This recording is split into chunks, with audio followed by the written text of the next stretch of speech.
Sorry, guys.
Yeah. I had to mute the. We're building the plane as we fly it. You know what I'm saying, y'all? I muted the mic during the intro. This table is definitely way too high. All right. We still don't have a way to save your guys' comments just yet. But and right now we still don't have like a real reliable way to see the Twitch comments. But I promise you guys we are working on it. All right. Today is a good day for me. I hope it's a good day for you guys. Very happy to see you guys here today. So Mrs. Evil is working on some stuff. Don't mind me. Okay, you can keep talking. I'm just looking to see what you're about to do.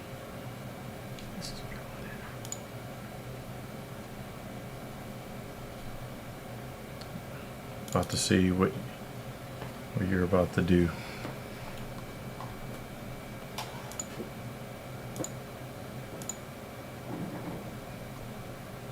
She's doing things, y'all.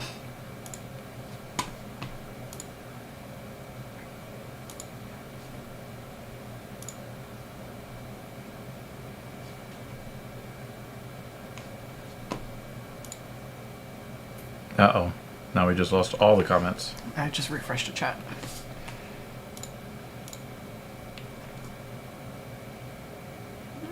Yeah, when you do that, it erases all of the... I don't know if there's a way to get that back.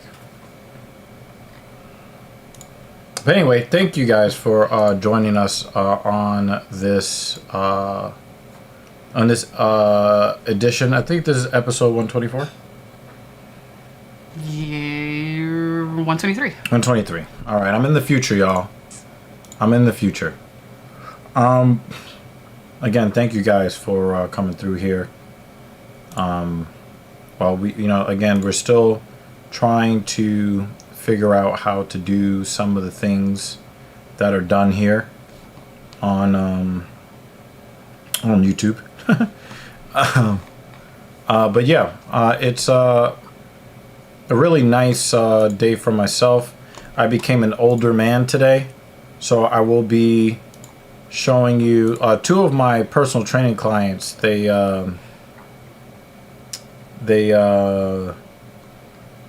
actually had Carvel send a massive amount of ice cream to our house today. I think the camera is a little bit too high. Yeah, you can tilt it down a bit. Yeah.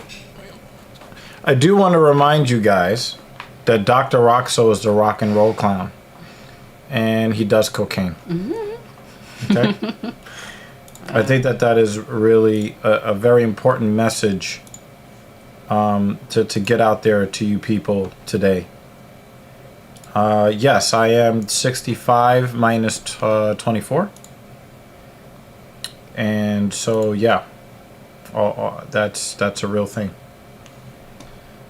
You might have to just kind of play with that on the next episode. Gotcha. Yeah, we're still on the next episode of. Yeah, we're trying to make it where we can kind of highlight some of your comments and stuff like we used to be able to on the other platform. We're still working on trying to get this this whole thing going. Yeah. The way that it used to be, the way that you guys remember it. So, but the ladies who have been doing a lot on the technical side, they've worked really, really hard. And shout out to Clinks too. Clinks has done a really good job of he's done a really good job of really making a lot of the visuals good on the podcast. So shout out to him. we are about to do this thing over here where there we go. So the prelims, so I guess they had to have lost a fight or two, because this was supposed to start at 6 p.m. Eastern Daylight Time.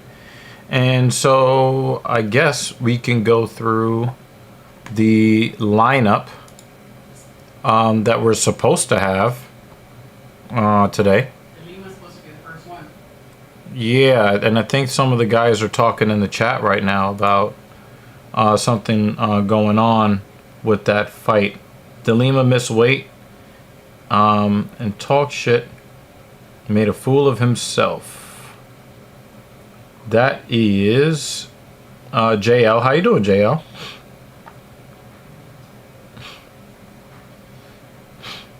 Let's see. Joy Walking is here. How you be? Oh wait, we definitely have to have.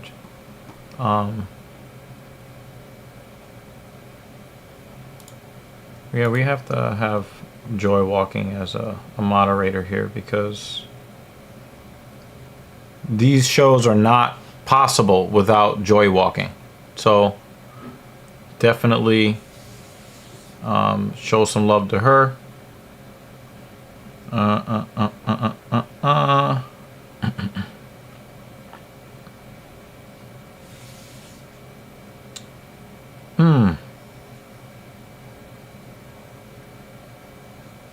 JL says Dustin is winning the strap tonight.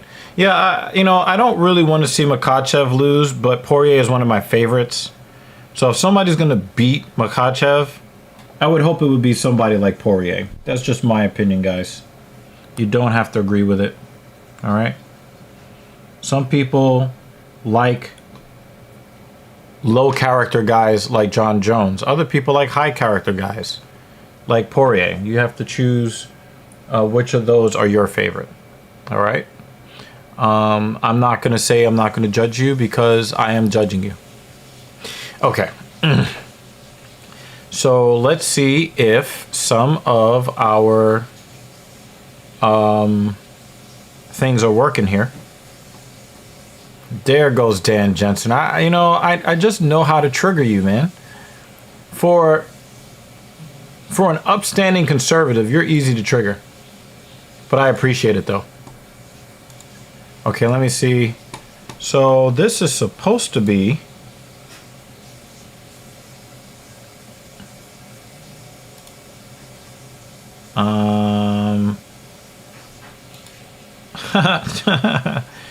I'm telling you guys, the ladies, they're trying to make these things visible for you. Andre Sharkbait Lima against Mitch Raposo. A lot of this stuff is just hidden, is all. So you just have to hide one and put the other. You got it. You didn't even need a tutorial. Yeah. So high five. That's gonna be our first, well, our alleged matchup. The next one is Aileen Perez versus Jocelyn Edwards. That is a women's bantamweight 135. All right. Our third early prelim, we have the always annoying Mickey Gall versus Basil Hafez. To lead off the prelims, we have Philip Rowe versus Jake Matthews at 170. If Philip Rowe's gas tank can hold up, that should be an entertaining fight. Our second prelim would be Grant Dawson versus Joe Selecki, two very tough individuals. That should be a good fight at 155. I don't understand how Aldon Almeida is on a prelim. I don't know how that happened. This is disrespectful. But he faces off against Alexander Romanov. Our feature prelim is Cesar Almeida versus Big Chase Hooper. All right, so that's at 185. Leading off the main card, Randy Rude Boy Brown versus Elizu Zaleski dos Santos. I did not expect to mess that up today, but I am an imperfect human being. Next up, we have Nico Price, which we have not seen him in a while, going up against Alex Morono. That should have been a prelim, and Yalton Almeida should have faced Alexander Romanov on the main card. Nico Price and Alex Morono do not belong in the main card. I don't know what the UFC was thinking here. Kelvin Holland versus Michael Oleksiejczuk. Mr. Big Mouth is going to talk a lot. We'll see what's up with that. Our co-main event is Strong Strickland versus Paulo Costa. It's a battle of really annoying guys with big mouths with not a whole lot of skill. You know, we'll see if it ends up being more of a barroom brawl type. I think that is the entertainment value for that. And then our main event, obviously, we have the champion Islam Makhachev versus Dustin the Diamond Poirier. So that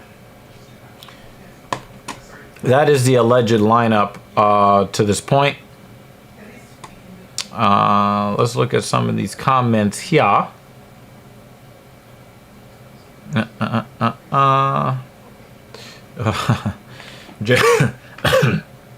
Jeremy Lewis says, always appreciate the disembodied hand. You've been summoned. JL says, what do you want to talk about is fighting AJ again?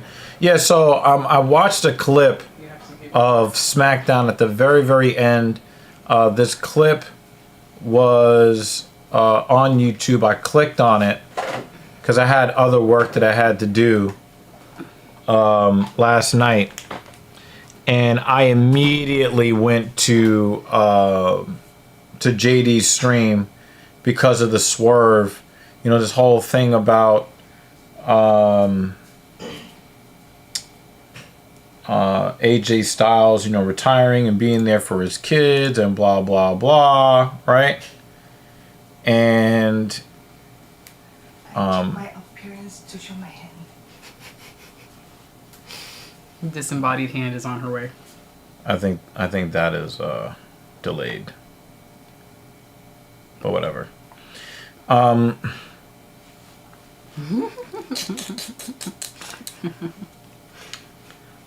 Yeah, I thought that was pretty interesting. And oh, there we go. All right, now it's going to show us what's going on live. Yeah, I thought that, yeah, you know, the whole thing with the baby blue suit versus the pink suit, the salmon colored jacket that Mark Henry wore when he did his fake retirement heel turn thing, that was pretty interesting, I think. So yeah, that was pretty funny. Let's see. JL says, I can't believe I'm rooting for Dustin. He belittled Chandler, so I'm with Dustin tonight. If he wins and then retires, that'll be a massive middle finger to Team Khabib and McGregor. No, I don't think so. I don't think Poirier is thinking about those guys that way at all. Poirier actually has a lot of respect for the Dagestanis in the lightweight division. He has a lot of respect for those guys. I just think that he knows that his time has pretty much gone. He doesn't want to be a placeholder or a gatekeeper that just never, you know, won the big one. I just don't think that he wants to continue to do this when this is likely going to be his very last title shot in the UFC. I think that's really the big thing there.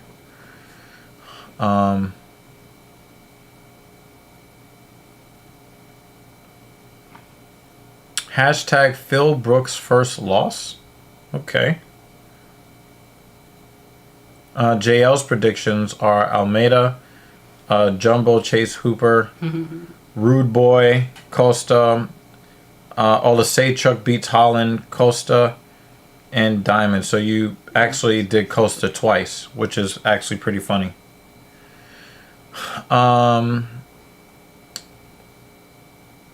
What's up here? I'm sorry, but Alex Morono and Nico Price should not be on the main card. Swap it with Almeida. Exactly. JL says my $3 parlay of Rowe, Brown, Costa, and Diamond gets me $258. Listen, if Costa wins, I'm cashing out, not taking risk. All right, JL. David Banner says Mr. Big Mouth is going back to 185 tonight. It's always a good sign when you lost 2 in a row and go up in weight. Can you explain what you mean by that, Banner? I would like to know what you mean by that. Got that. Yeah, Strickland got heavily overrated after that Izzy win. They act like Strickland could beat anyone. When Zielecki, the guy Brown is fighting, wheel kicks Strickland into orbit.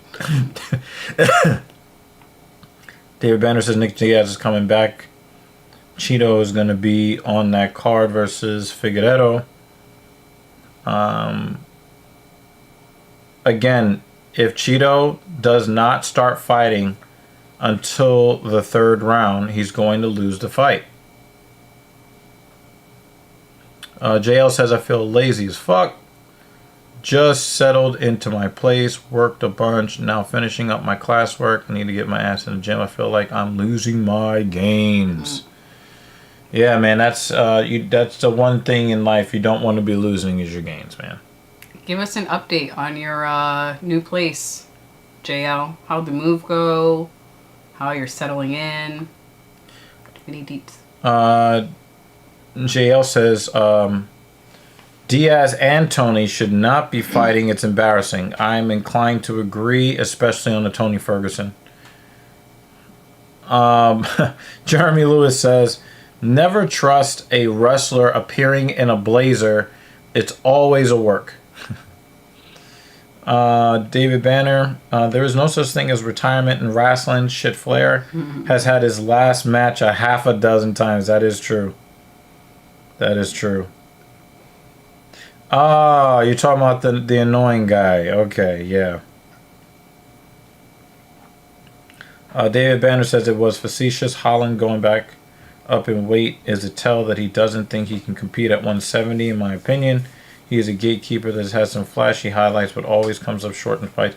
The dude does not show up in mind, body, and soul every time out. And that's what we've really learned about him. It wasn't that, he didn't have defensive wrestling or the ability to get up with his shoulders, both of his shoulders pinned to the mat. That wasn't really the issue with him. It was that he always signed the contract, but you never knew if a world beater was going to show up in the cage or if Cowboy Cerrone versus McGregor, that version, shows up in the cage. Yeah. And I obviously was rooting really, really hard for Kevin Holland against the Bellator guy. Yeah. And he just didn't show. It was like the slightest bit of adversity, and he was like, "Oh, all right, I can't do it. Yeah. I can't do it." And like you said, this is a dude who could knock someone out while he's on the ground. Yeah, butt cheeks firmly planted. He could also win fights with broken hands. Because hasn't that happened? Where he's won fights with broken bones. That's true. Like, the dude can win. He can. And it's just, it's disappointing when it feels like he doesn't show up. Yeah. Yeah. So, remember when he won like 7 fights in the span of like 20 minutes? And everybody's like, oh, Kevin Holland. Oh, and he's got the Brazilian Jiu-Jitsu black belt and he's got the striking, and then you found out that he got his black belt out of the bottom of a bag of Cracker Jacks. Yeah. You know? Disappointing. Yeah, I still want to root for the guy, but he makes that difficult in my opinion. Okay? Let's see. Yeah, no. Oh, sorry. I don't want to. Yeah, because we have to put the actual event on the screen eventually. Oh yeah, I gotcha. And we should be able to see if we keep it on here and don't move it. We should be able to see the Twitch chat. I gotcha. She and I have a plan post live stream to do the other stuff. Wait, where's my fork? Oh. Did it just? Oh, did you take it? You took my fork, didn't you? Oops. She wants me to be like this. Can I have some more? Okay. Forgot you needed a fork. See, I was going to say something massively inappropriate. And then I just decided, you know what, I'm just not going to do that. Because, I need to stop talking about getting slurped up. Anyway, so.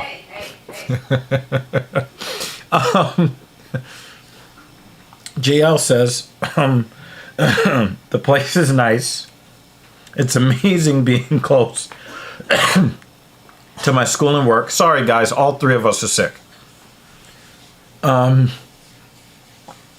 only issue is that the other people living in the rooms, these people yapping at night, I've heard a lot of drama and people are fighting, I swear. That's not good. Holland is a cope fighter. He's losing to Tiago and telling him, hey, do this to someone else and you'll be champ. Thank you. Jeremy Lewis says, I wanted to pick your brain on a few things. I don't know that you saw, but I got some free weights I'm training at home to supplement for time I don't have at the gym, which is a lot of the time. Yeah, we could definitely talk about that on back channels, or if there's a question that you think that other people could benefit from me asking. I probably won't have too much of a problem helping out with that. All right. JL. Holland had Thompson on the ground 3 times and stood up when he has superior grappling, and then when Thompson was lighting him up, he said he wasn't trying. Yeah, I don't really remember it that way. Thompson has pretty good defensive wrestling. But the thing is that Holland had a broken arm, if I'm not mistaken, from defending those high kicks. So he had a broken arm, and you're really not going to do a whole lot on the ground if one of your arms has an extra joint and now it looks like a floppy donkey dick. Yeah. Holland got pieced up by Jack Della Maddalena and MVP and starts acting like he's not trying. Yeah, but he did stop trying, but not because like he's like this great fighter. He stopped trying because he quit on himself. Nobody likes a professional athlete that quits on himself.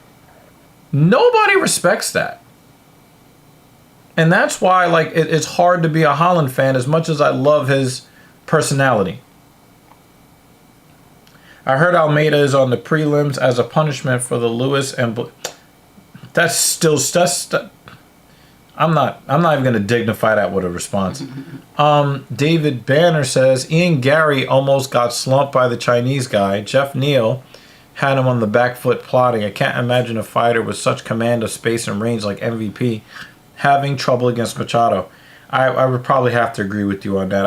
I did not think that was a smart career decision for Machado, but as a fan of the sport, I think that it's best that we get Ian Gary and his hype machine shut down as quickly as possible if he is indeed a fraud. Okay. I forgot about the JDM fight, Jay. That shit was awful too. That's from David Banner. If and when Ian beats Page, people will say Page is old and Gary wanted an old MVP. I think that if that happened and MVP had Ian Gary as his first opponent, people can make that claim. But he basically confused the shit out of a high level striker to the point where he made him give up. Like, we have to give him. I don't like MVP, and I'm forced to give him the credit that he is due. Yep.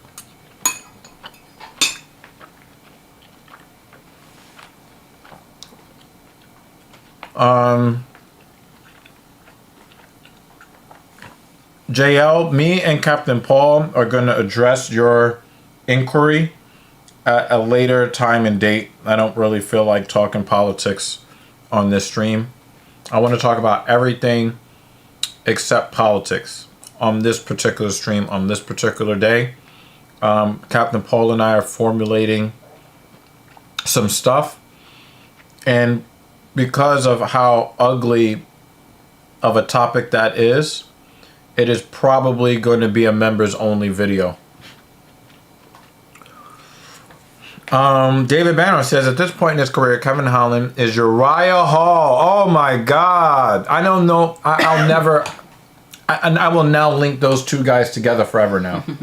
And there was this other guy at 185, black guy, that was supposed to be like this world destroyer.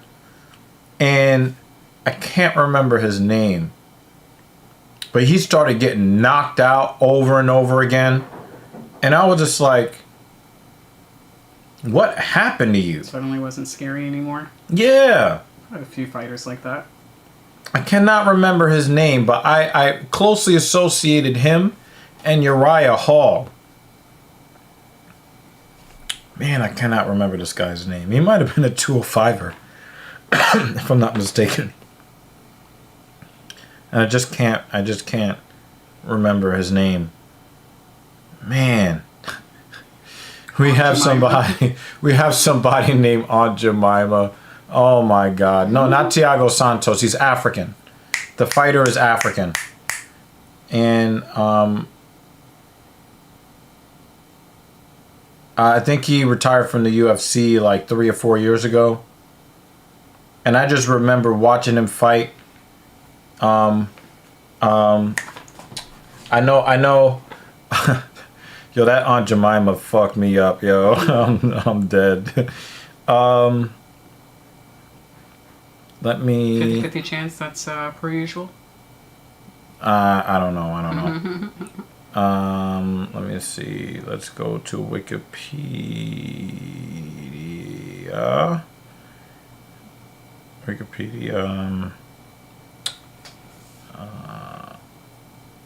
Luke Rock. Wow, I typed in Luke and auto incorrect changed it to like, because I believe Luke Rockhold did fight him at some point. So I'll find his name that way. Or I could be wrong. Goodness. Let me see. I'll check out Thiago Santos instead. Thiago Santos might have fought him. Aunt Jemima says, now you have my brain traveling. Yeah, I'm really like trying to remember this guy's name. I'm just so Jimmy Manuel. That's the guy I was trying to remember. I remember when this guy was looking like a killer. You are a killer. ESPN did start up. Jimmy Manuel, okay? Jimmy Manuel, Uriah Hall, Kevin Holland. Those three. Very, very frustrating. Very, very frustrating. Jeremy Lewis says, I wanted to ask your opinion on long length partial reps. I've been trying to do limited range lifting for additional time under tension, doing 50% of the full range when the muscles are at 60%. Or I primarily do full range of motion during the majority of my lifting, but when I get closer to failure, I limit the range of motion and do those reps, although I like to do them all the time too. The second thing that you said is effective. Absolutely 100%.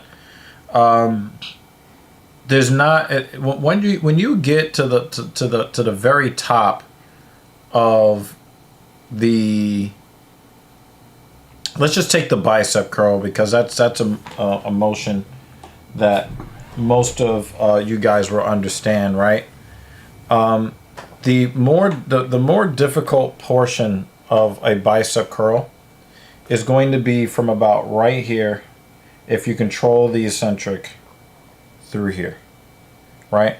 Now, this here is difficult, and then when you get to about right here, easy. Not saying that you shouldn't go full range to milk everything that you can get out of it, but if you want to prioritize for muscle hypertrophy, you know, if you can't make it all the way to the top, it's not a big deal. But the key is that you must control the eccentric. You have to control it, right? So you get back here and you just drop your arm, it's not going to be effective. But if you are just kind of getting up here, and this is about as far as you can go, just keep controlling the eccentric. Make sure that you full extension, not hyper extension, but full extension where there is still a lot of tension on the bicep in this lengthened, contracted position. Get everything you can get, and if you only get here, that's fine, but you're really just trying to draw this out to try to squeeze out everything you have left in the bicep. All right?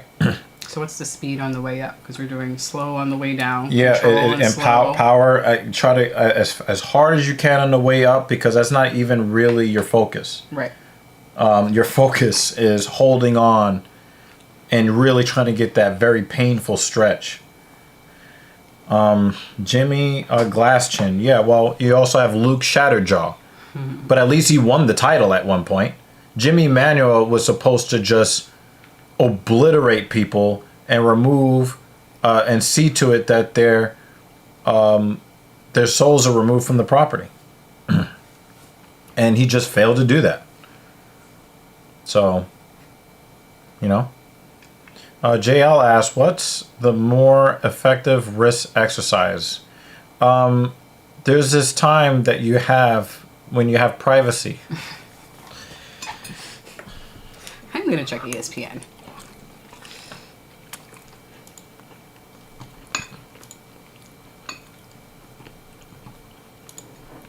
To make sure that the musculature remains even, engage in stranger danger alone time.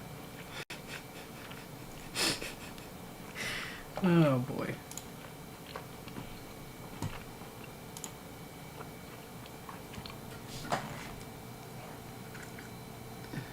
Make sure volume isn't too high here.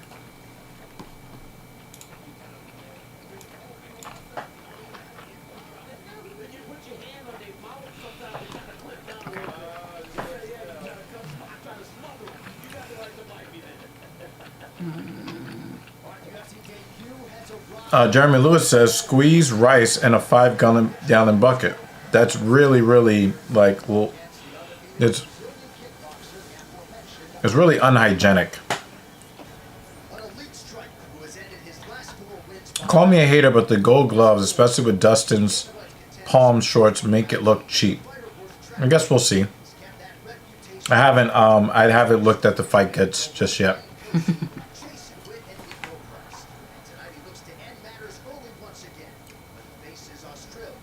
I wish there was a way that we can lock these things together. Yeah, that's something we'll work on. Because also, you'll notice that it's the same background for all. But the amount of space for each text is a little different, so yeah. Version 2. Mm-hmm.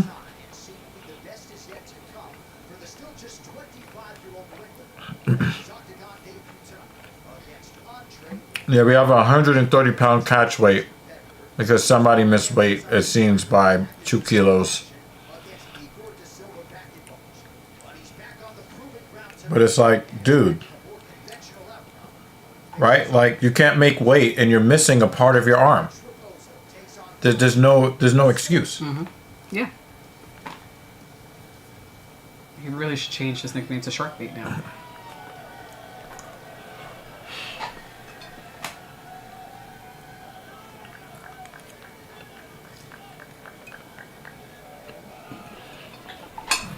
So I guess if he takes a sweet ass time getting to the cage, we won't be forced to watch commercials. Which one is the lesser, of the two?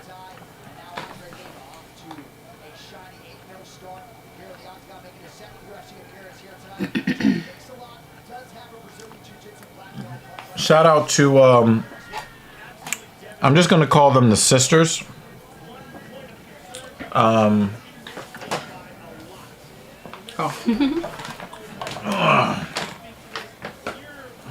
Because I don't want to tell their personal business. But the sisters. It doesn't feel like I didn't fully rinse the soap out of my ear. Maybe you got some liquid stuck in there. That happens to me sometimes. I know. That's righteous.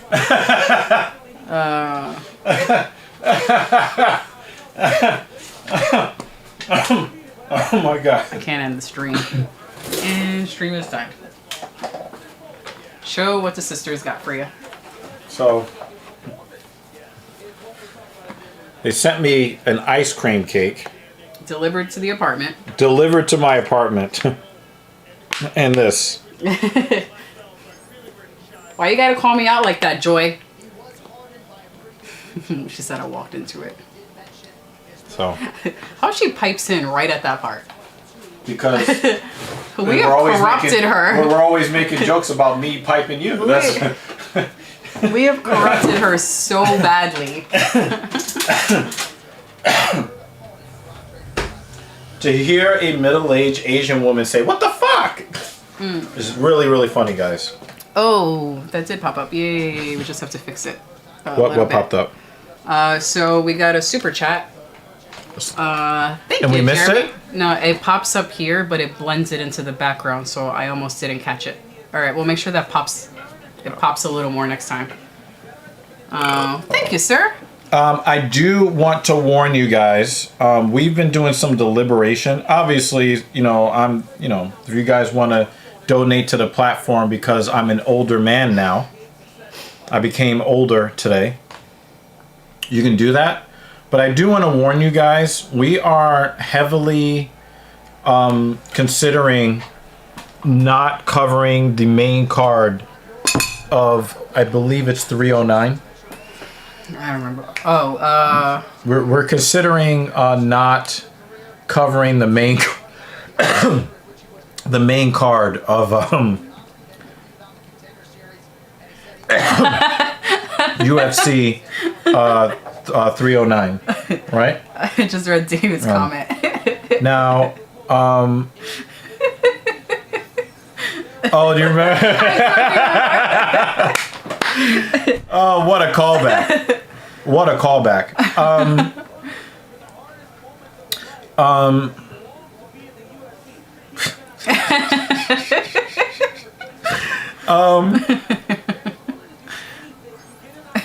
We are very much we're the card that is supposed to be Stipe versus John Jones. That one, yeah. Okay, we're seriously considering not covering the main card. So if you guys want us to cover the main card, sometime around that time, you guys are gonna have to pull together something that makes it worth our while. I think that it is very disrespectful for them to ask us to pay over $80 to watch one of the worst competitive matchups in UFC heavyweight champion history. It is awful. It is completely uncompetitive. It's an insult to our intelligence to throw names at our faces and basically spit on us and call it rain. Fuck that. You want to read off our super chat? I just wish that I could put it up on the screen. Yeah, I know. Joy says that she did see the pop-up window, but we're going to make sure that the They pop-up window lasts longer, yeah. and stands out more. Okay. But I caught it real quick. Jonathan Spalding says, who do they think they are? Tony Khan? Jeremy Lewis, supporting the platform. Thank you, sir.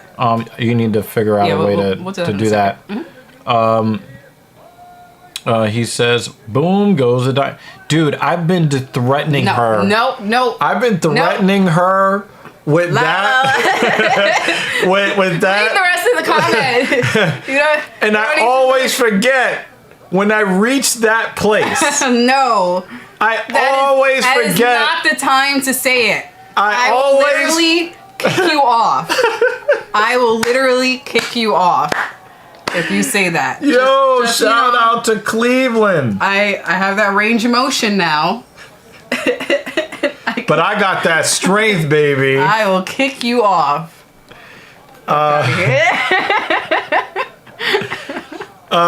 So Jeremy Lewis says, boom goes the dynamite. My addictive personality got me craving the burn. Off to do a set. Thanks for your advice. Yeah, man. I did biceps today in lieu of horizontal pull so I can focus on getting better with my vertical pull. Yeah, work. look at that pop for Dean. That is a nice outfit they got on this plastic chick. I don't know. It just looked better to me. We get to see the new gloves this time around. I really want to see if it does cut down on the BS. Sean Strickland was complaining about the new gloves. Okay.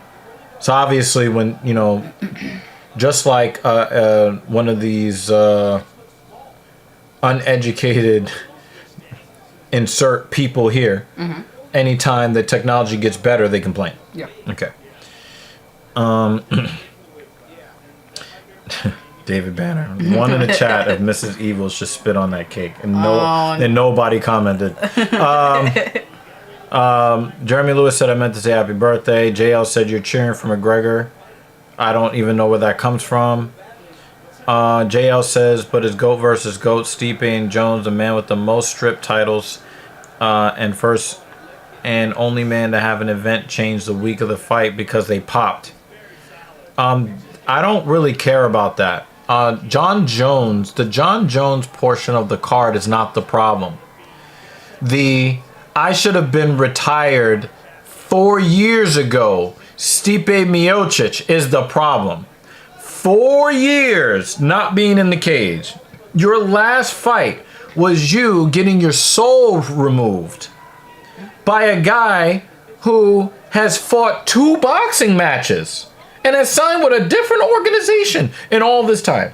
Oh, and he was out for a year, an entire year, with the knee injury. Francis Ngannou recovered from a catastrophic knee injury, almost knocked out the heavyweight champion of the world. He's done all this business stuff, and Stipe has not seen the inside of the cage since then. Can I show you real quick how to change the beacon? Let's finish off the comments. Okay. Jeremy Lewis says, does DEG's pull-out game suck? I don't have a pull-out game at all. I usually just say Shazam. Don't give him ideas. Oh man, that's good. Don't give him ideas. JL says Strickland also said Canada's liberal government robbed him in his title fight win. Stipe is also a fireman. Guess what? Stipe has more experience in the last 4 years as a fireman If my apartment was on fire, I'm calling Stipe. If I want a competitive heavyweight championship bout versus the very best heavyweight in the UFC today, I'm not calling Stipe. I'm calling the guy with the interim belt. And that's Tom Aspinall. All right, you can do your thing. Do your thing. Oh, I just want to show you. It's the very first one. This one. Uh-huh. If you double click on it. You just change vacant to the name. That's all. I think it's slightly delayed because we're, live. I almost spelled Jeremy. G-E-R.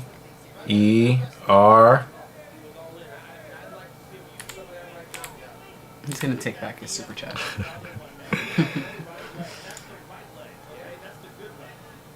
Oh, wow. It looks like the Got a little the small. font. Yeah.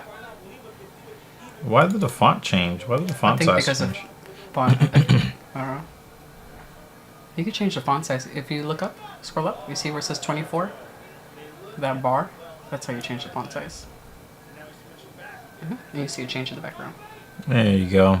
That's cool. Yeah, we don't want it to be ugly. Okay.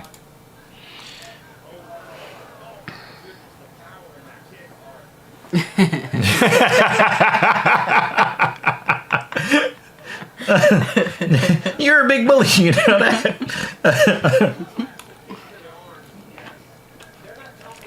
I mean, we do need our monthly bullying accusation. So, there goes June's. You got it early.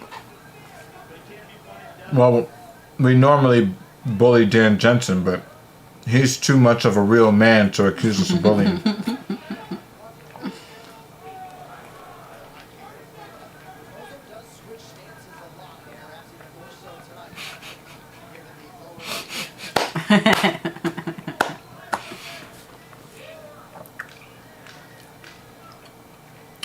So honestly, I've been paying more attention to the comments than I have this actual fight. Mm-hmm. Who do you guys have for round one? If anyone's been paying attention to it. I did have my moments for sure.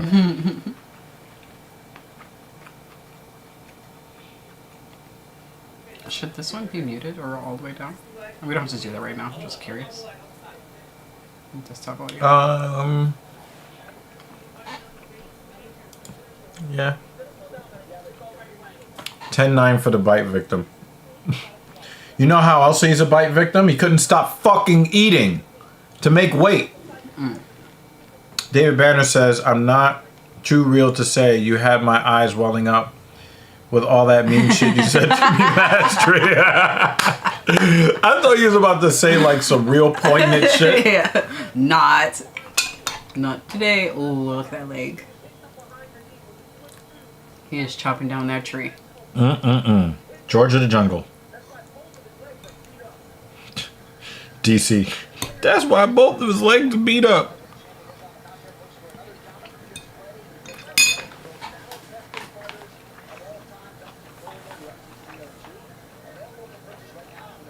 Ooh. Good gut punch.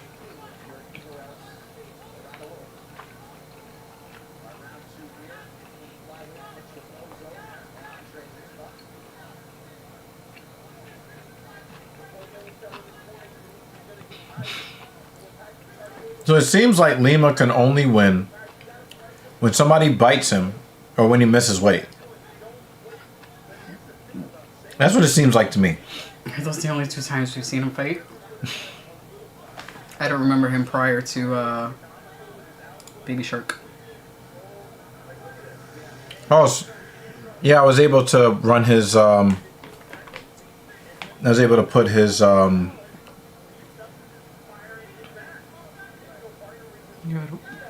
Oh, when you hit refresh on that? yeah. Oh. I can also go back and give him love for, Oh. Yay. because he's been a member for 3 months. As we said, we're We're trying to, building as we're flying. Yeah, so I'll make that. this card blows. Yeah, I think the way it's set up right now is somewhat out of the box, so we'll We'll tinker with it Yeah. later. Tinker Tailor Soldier Spy? Yes. I think that's the movie I fell asleep to in the theater. Yeah, it was just a little bit too complicated for you to be like, all right, fuck this. I was really into that movie. I really loved that movie. It was also after work and it was late. It was a Tuesday evening. I was tired. I'm not going to say the other thing. I have to really work on my self-control. Just because today is your birthday, sir. Well, we'll save that discussion. So anyway, it's round 2 now. How are you guys doing? yeah, we're gonna be talking about round 2 and Jeremy Lewis says Mike Tyson and his damn ulcerative colitis. Why can't he just not be old? I want to see him beat the brakes off Jake. Yeah, I have to agree with you, but you know. We you can't always get what you want. You get what you need. Apparently we need wow, the Mets are such garbage. Good God. She's too ready for us. Keep walking in.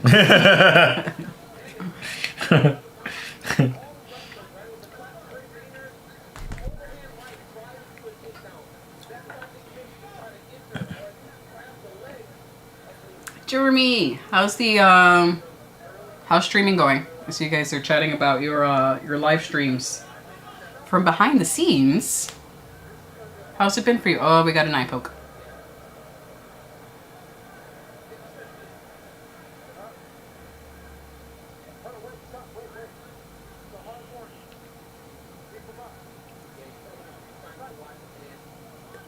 So you got the new gloves and you still can't stop poking people in the face. Mm.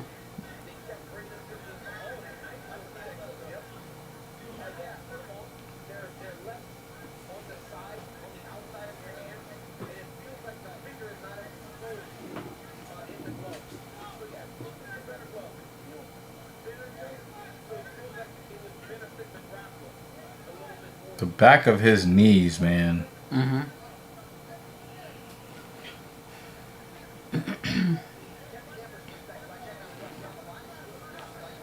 There we go. It says it's going well. Just getting the flow of everything down. Haven't had any bobbles in the last few weeks besides the bullshit noise pollution around here. Yeah, which you can't escape. Yeah, last week's stream was excellent. It's a real issue. It's a real issue with the weight missing. But I'll say that Raposo has two things working against him. It looks as though there's a massive skill gap between him and Lima, mm-hmm. and also his lack of range in the stand-up. Very difficult. Mm-hmm. And then you see he gets the takedown, right? Mm-hmm. And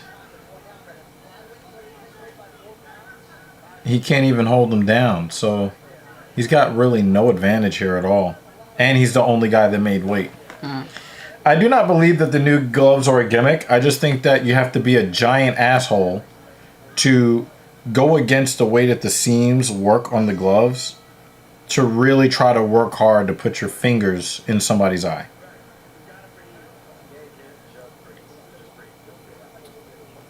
Wait, they are using the new gloves tonight, yeah. Right? I said they're using the new gloves. The other guy is keeping his fingers from pointing at his opponent.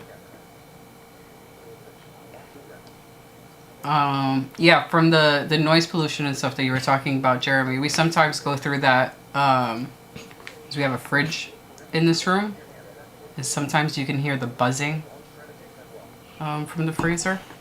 Do you also hear buzzing from other places? Ay, ay, ay.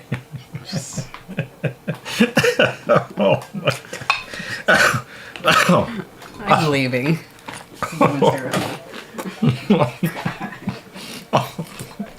Don't choke on your food. Just because I know the Heimlich doesn't mean I'm going to help you.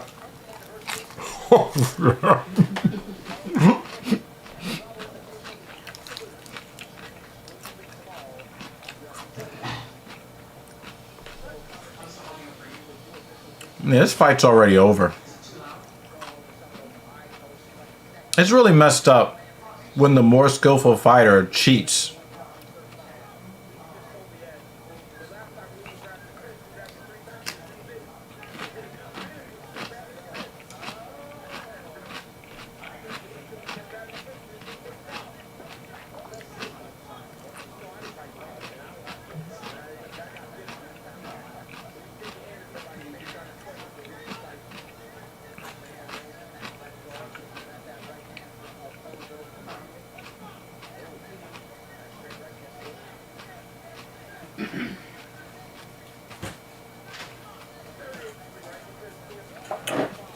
I have been drying out the last week and not drinking any alcohol for the foreseeable future. Trying to improve my diet so I can focus on cutting fat and lean up. Yep, that's the way to do it. But most people can't give up the alcohol or the sugary beverages for long enough to see results. They think, hey, I ate healthy one day, I should lose weight today. Doesn't work that way.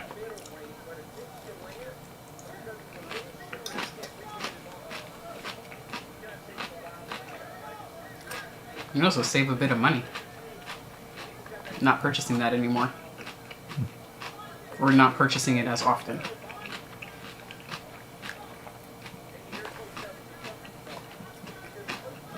I'm offering a new guided program writing service as well. At a rate that is a lot cheaper than 10 sessions with me. I'm not sure I'm like ready to like just reveal everything right now. But, you know, being able to work with me just became more affordable. Jake Miller is in the building. 2 eye pokes in the fence grab equals 0 point deduction, especially with the new gloves. I think with the new gloves, you poke somebody in the eye, it's a lost point. Banner says you don't drink a beer and run a mile. You drink a beer and barbecue or sit down and watch the game. Jeremy says... It's not a safe thing to do to run and drink alcohol. I like the sauce and soda and all kinds of unhealthy things, so I'm trying to do things a bit differently these days. I like money and saving it. Mm-hmm. Yeah, man. I mean, we have a freaking ice cream cake and ice cream sandwiches in the freezer, which I will be enjoying. We will all be enjoying. So, not saying not to enjoy some unhealthy things. You just make a decision on what's best for you. And if what's best for you, you feel like is cutting alcohol, go right ahead. And you find other things that you enjoy instead. Oh, I just rhymed. So, I love cake. I love ice cream. I love coffee. And I think of it like this, right? I mean, obviously I don't do drugs or alcohol, but whenever it comes to anything that stands in the way of my gains, I ask myself, do I love that thing more than I like being jacked? Mm-hmm. And the answer is no. Mm-hmm. I mean, look at how... You ever thought of me as a person that would get up stupid early in the morning to do anything? Mm-hmm. You know?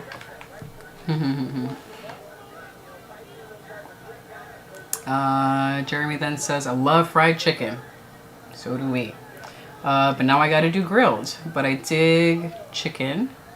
However, it's prepared. Yeah, we don't do fried chicken very often. When we do, we order out from a particular restaurant that we really like.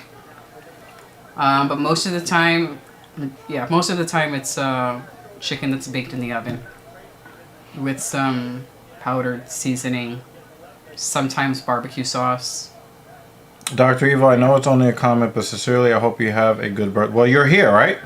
You're here. Jeremy Lewis is here. Jake Miller is here. All you guys that come to hang out with us, you guys make it. You know, but then again, you guys make all the Saturdays good, you know?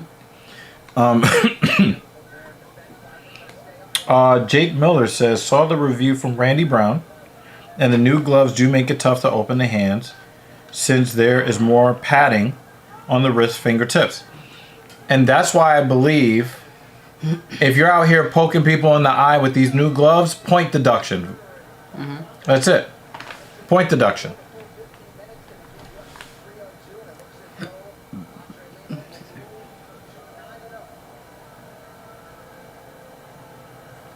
Are they lurking?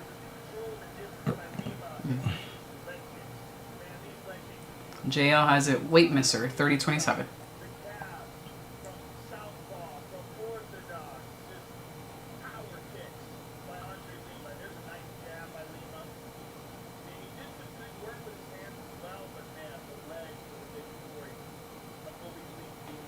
Main card at 10 p.m., right? Yes.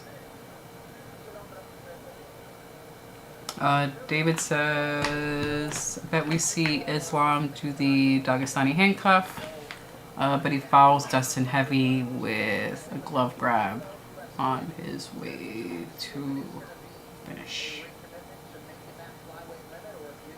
That is a very specific. That is awfully specific. Yeah.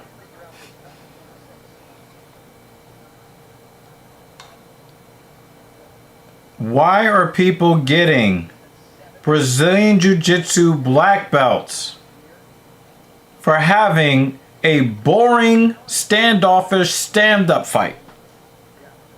They just give out black belts to anybody.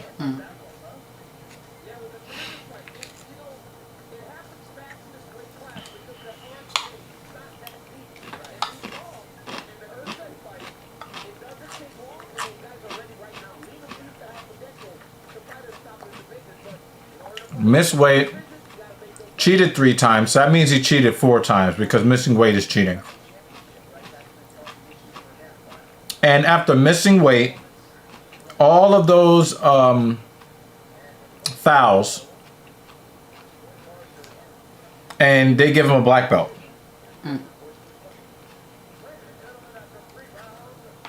Whatever, yo.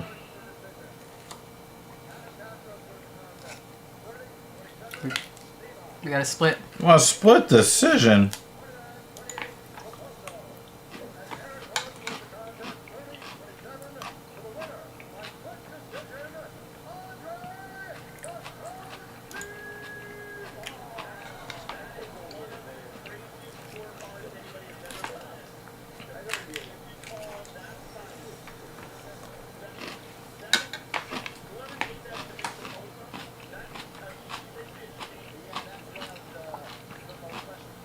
What? You guys are weird.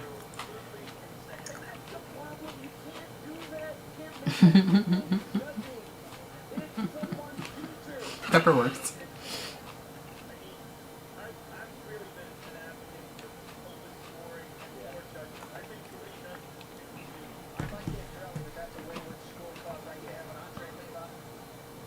Imagine if they gave him that fake ass black belt and then the judges called him for the other guy. Oh, that'd be great. Oh man. I would, yeah, that would be the first time of I would love a robbery.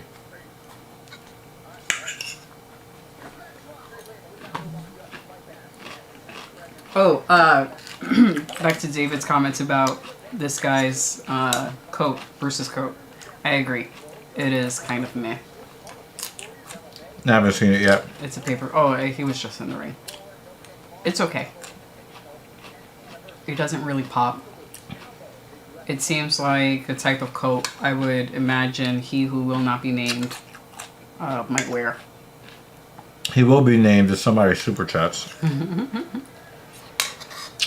But I'm not happy with it. But named by you. Why do I have to read it? I'm leaving the room if that happens. Because you're more Hispanic than I am. Oh my god. Hashtag real racist. You're taller, so you're a larger human than I, so it kind of, balances. Nah, I'm not with them fucking cakes you got. What? You're over here getting fucking jacked and shit?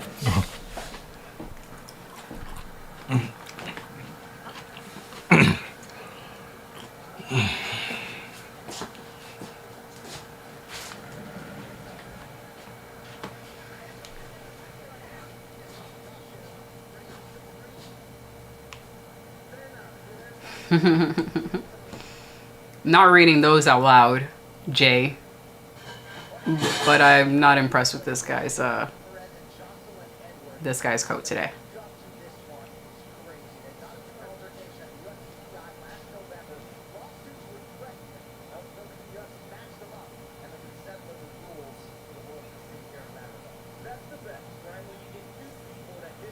Oh, Kratos! Babe, Kratos says, nice death clock shirt. Tell him about Dr. Roxo. Dr. Evil wants to make sure that you know that Dr. Roxo is the rock and roll clown and he does cocaine. Just in case you didn't know that. He does cocaine. Dr. Roxo, not VEG. Jake Miller says, at what point is it on the fighter that made weight to turn down the fight and take his show money? Weight missing fighters win at least 75% of the fights. Look at all the hate that Thompson got. I was just about to say that Thompson had passed on a fight With Pajeda. Michelle Pajeda. Mm-hmm. The dude that did the illegal fucking the backflip onto. Yeah. And he was getting a lot of hate for it. And he's like, more fighters should be doing this. Why should we risk a loss because someone else cheated?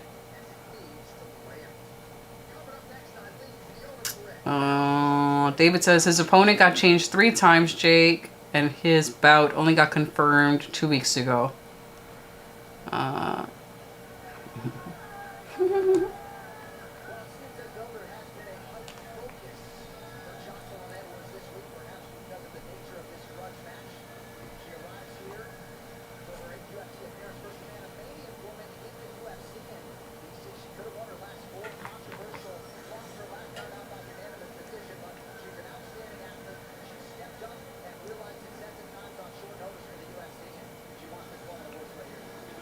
Kratos says, I saw a documentary about K-pop groups that had some shady crap go on with them behind the scenes. Which K-pop groups? Because Joy Walking is in the chat. She might be familiar with some of the shady stuff that you were mentioning. She is Korean and is a little familiar with some K-pop groups. She might know what you're talking about.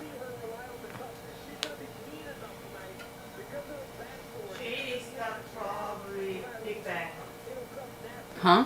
Shady stuff is probably about Big Bang. Big Bang? That's the band? Kratos, are you talking about Big Bang? The group? The K-pop group? Yeah. What happened with them? Cindy. He made a club. One of the members made a club?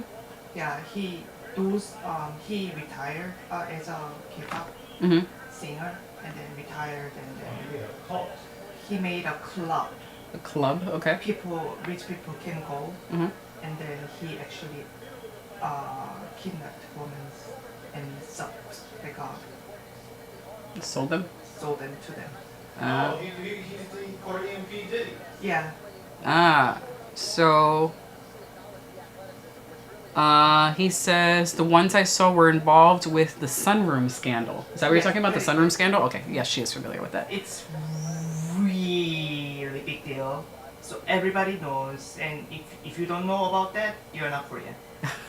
So she confirms that it's a really big deal. Everyone knows about it, and if you don't know about it, you're not Korean. And if you don't vote for Biden, you ain't black. I did not know about it, so I am not Korean. But yeah, what she just described is some shady shit. Really shady because he actually even filmed while they're having event, and then also sold a lot of those videos. Yeah, that's Such a shame. that is a shame. He says it's on the BBC YouTube channel. Yeah, it's really big deal.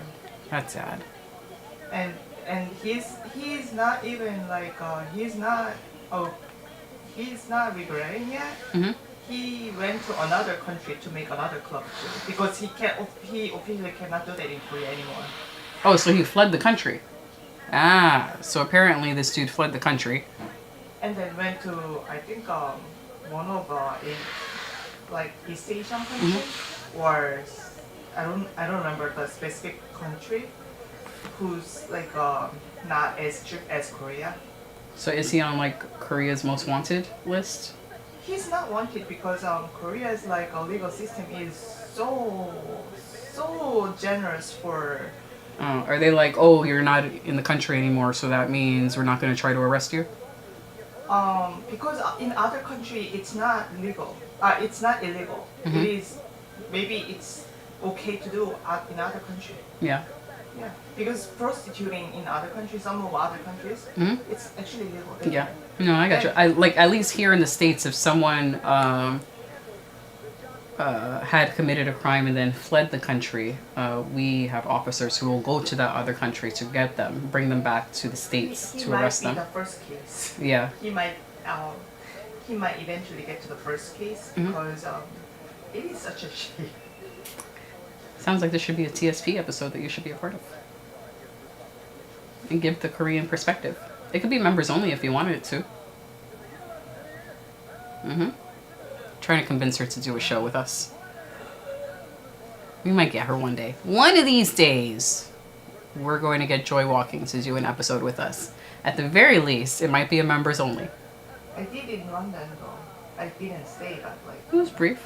Yeah, it was briefly. We can have you do a like, 5-10 minute video talking about the K-pop star. I didn't even like them. It was like they were not. I was not a fan of them. They were okay. Just it's known to be shady. That kind of like that industry is always known to be shady. Jeremy said it's not like some of us haven't seen her. Jeremy's seen you. All right, since DG is not here, I'm gonna do cat ears. You wanna join me? No.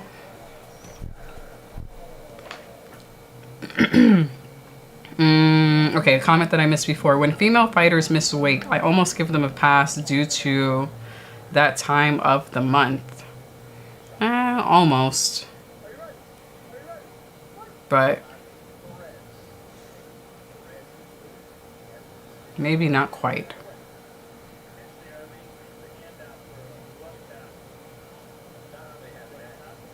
Hopefully they're healthy enough to still have a cycle.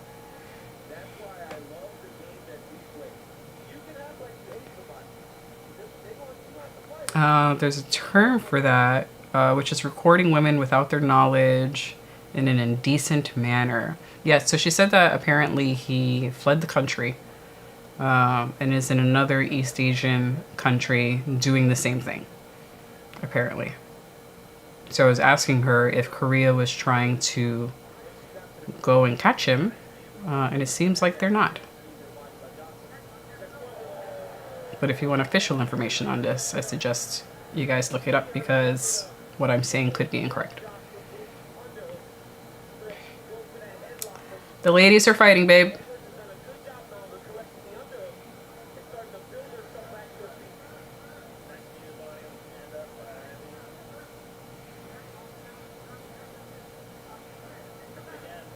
Another takedown by Perez.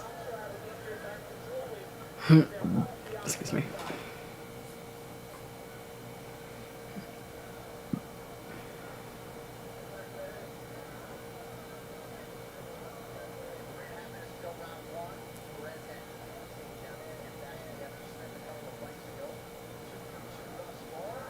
Ooh, and Edwards reverses it. Nice. That was good.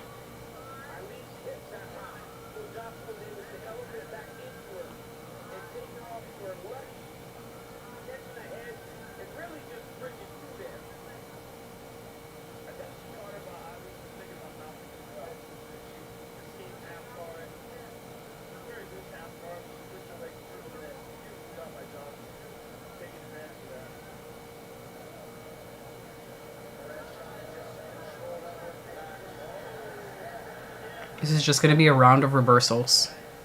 And now Perez is on top. Oh, and maybe not. This is going to be the whole 5 minutes.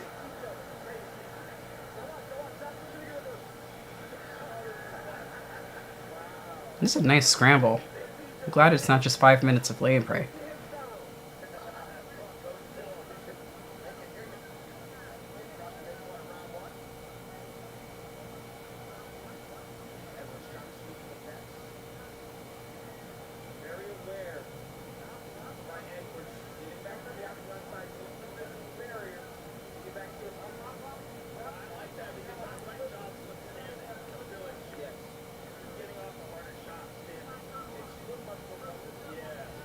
And another takedown.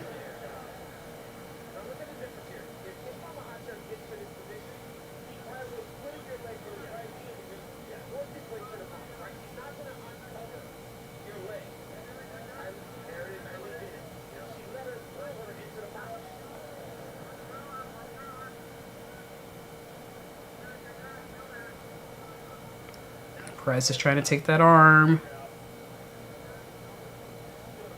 And lost it.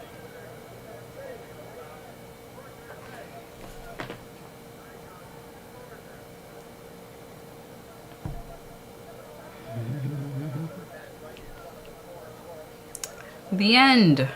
When does the fight start? So the early prelims are on now. Prelims start at 8 o'clock. They start in 40 minutes. And then main card begins at 10 p.m. Eastern.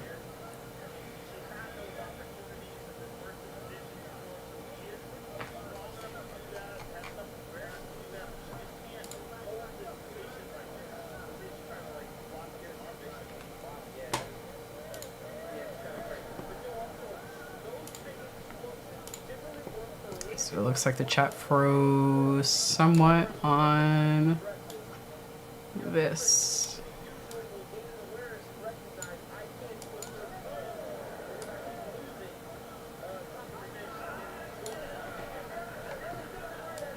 Alright, now I can see the entire chat.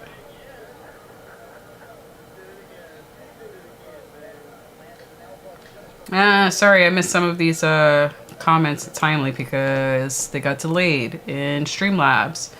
Jeremy says, looks like I've been roped into taking my daughter skating. Aw, I hope she enjoys it. Enjoy it, dude. We're going to be here for hours, so enjoy skating with the little one. Let us know if she gets a little competitive with her skating limbo. I remember you telling us about that and how she enjoys doing it. Hope she kicks everyone else's butt in that. And that she just has fun. So enjoy that, man. And enjoy, well, at least the weather is good here. Kratos says, Mackenzie Dern isn't fighting tonight, is she? I don't actually know. 1 second. No. Nope. She is not.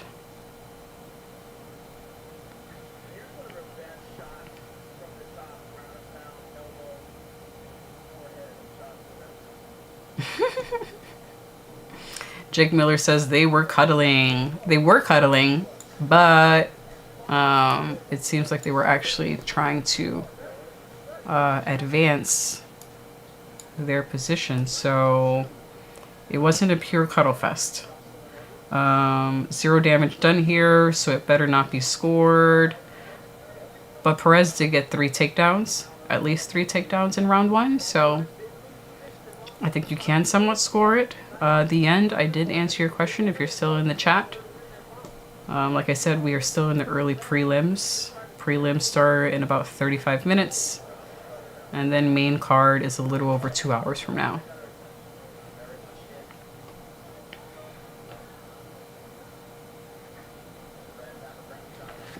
On Embedded, Costa and Perez were talking about their fight pack picks at the same time. Ooh.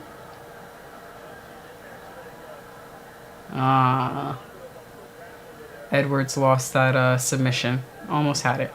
They were talking about their fight pack picks at the same time after Paula was asking her to show him how to dance, and her poor kid had to watch as she twerked for Costa. Ugh, that just sounds gross. Actually made my stomach kind of like a little bit just thinking about that. JOS just watched them give this a 10-8 the first round. I don't think the first round was a 10-8 round. Not the most exciting. No. I don't know about 10-8 though. JL wants Perez to lose. The panic wrestling is annoying. And then Jeremy, sorry Kratos, I just saw your message. Oh, yep. Gotcha.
What happened?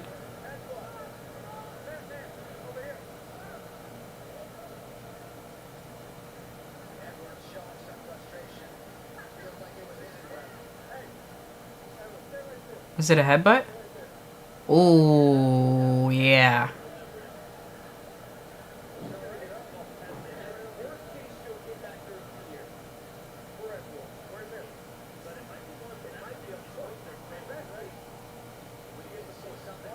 David says everybody loves hug matches on the ground, right?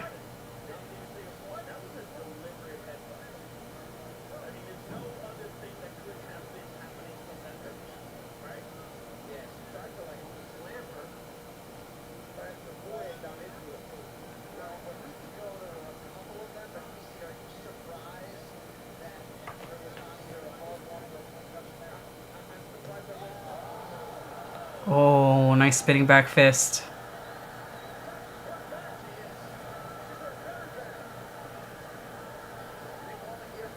They were about to comment if they were shocked that a point wasn't deducted, and then that happened. And then Perez hesitated on doing a spinning back fist again. She shouldn't have hesitated. She should have just gone for it. And she's going to take her down again, and then it's going to get reversed. Rinse and repeat.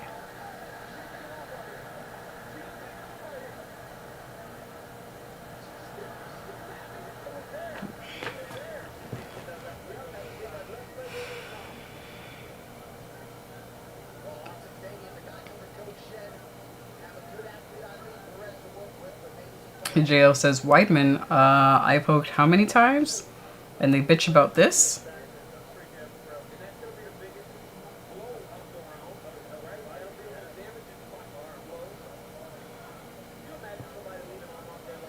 Perez was silly for trying to take this to the ground. She had her. That was a nice shot. It was loud. It hurt.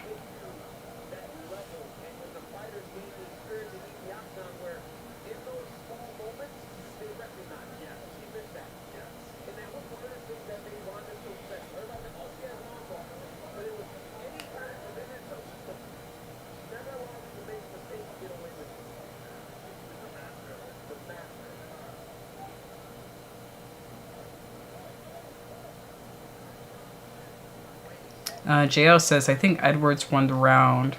Knockdowns don't automatically win rounds. I'd have to agree. He also says, I see this round being split on the scorecards.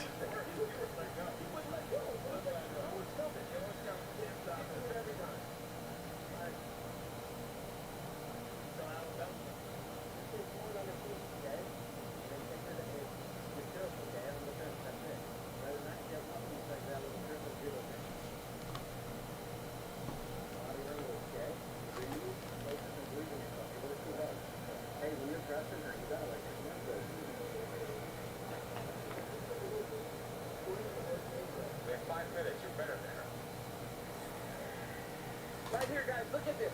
Here's the spinning back fist that lands for Eileen Perez.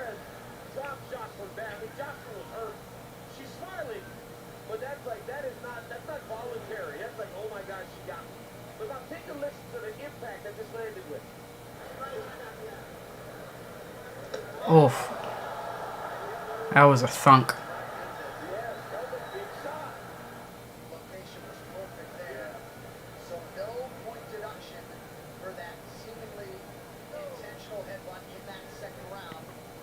Looks like Edward needs a finish. Based on the judges, you're not getting anything. Yeah. Judging criteria, yeah, right. The judges are using their own criteria today. Oof.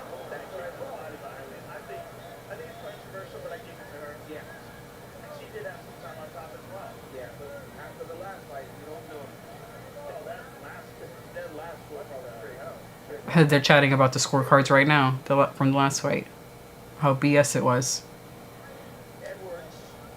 No, no, no. Don't go. Don't take it to the ground.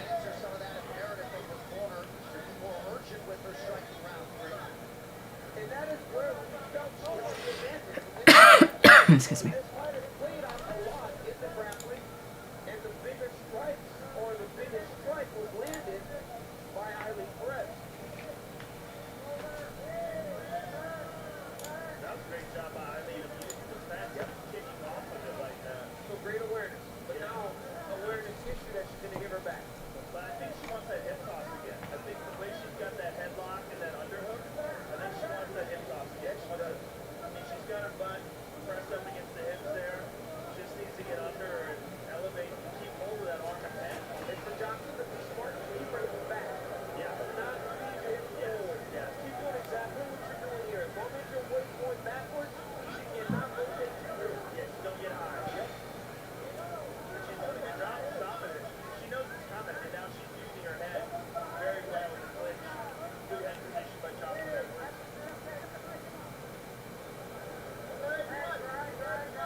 I don't know why she still insists on wrestling.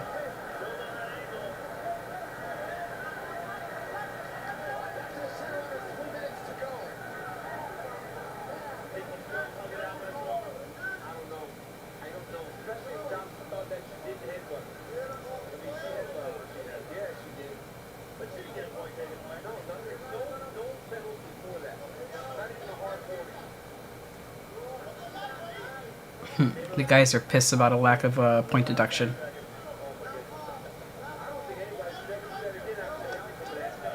Oh, good uppercut by Edwards.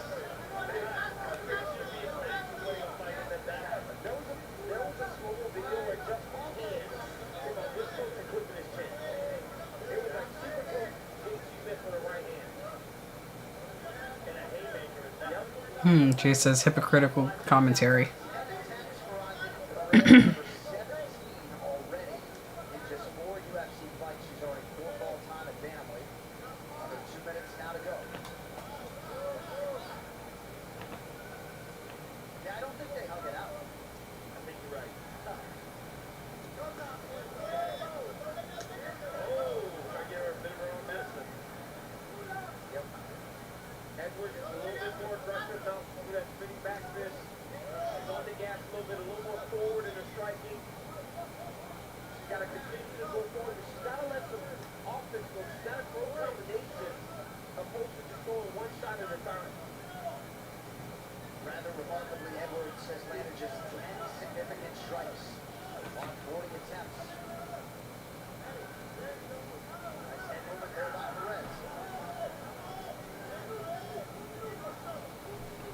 And David says the Rogan DC team is the worst, most biased team the UFC has. I don't blame them for commenting on the lack of point deduction, though, with that headbutt.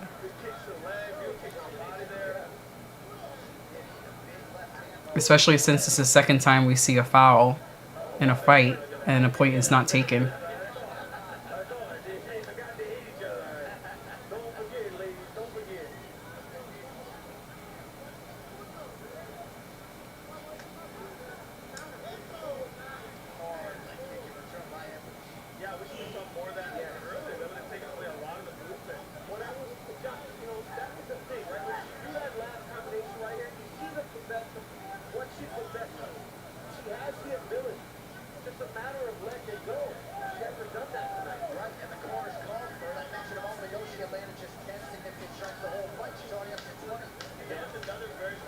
David says, yeah, but they have in their minds who should win, or who they want to win, and project it through our ears, yes.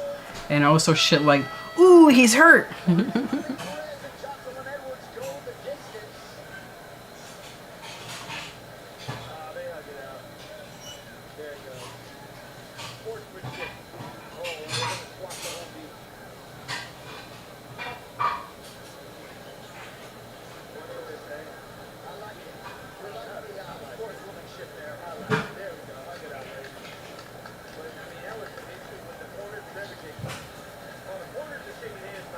Jay says, incoming judges give Perez the win. That was boring. Yeah.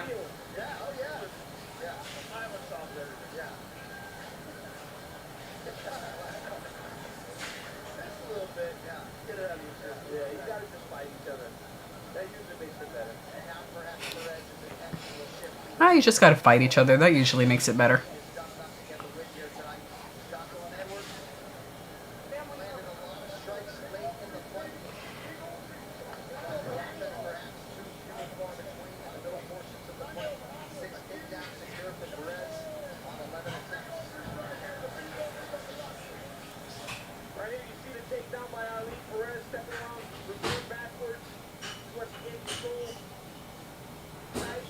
JL has it Edwards, rounds 2 and 3.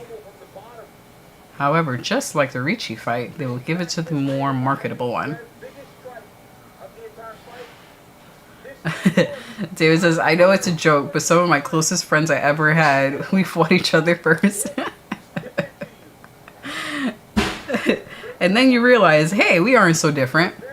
Is that after the bloody nose, busted lip? You're just like, eh. Let's go for some burgers after.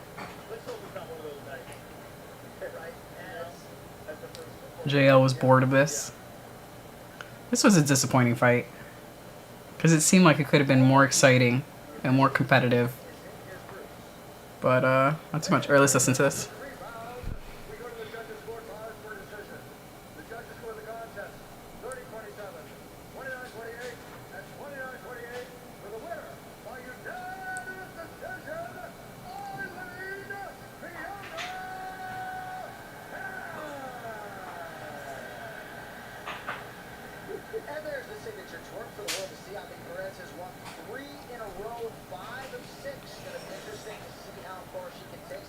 Edwards is like, no, I'm not twerking on screen. Sorry.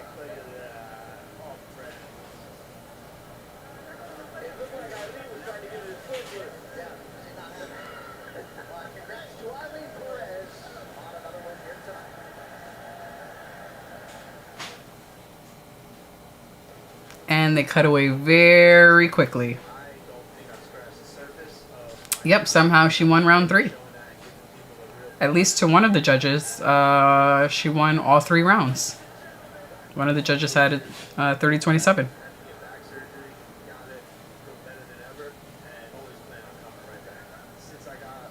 David says, I'm not a fan of the tacky, that's read it on my phone, tacky pattern on Bruce's coat.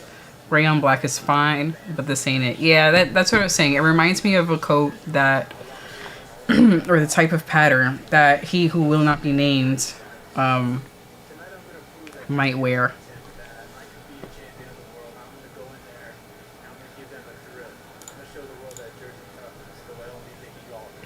So yeah, I'm not a fan of the pattern. Maybe if the pattern popped a little more, there was a little more contrast, or if it was a little shiny at certain parts, because he knows how to make a patterned coat look good. He's done it before. But yeah, this one is just too... It's too matte. It's too boring as far as Bruce standards go. We're talking Bruce Buffer standard. If someone else wore it, I might say, that's a pretty cool coat. Not on Bruce Buffer.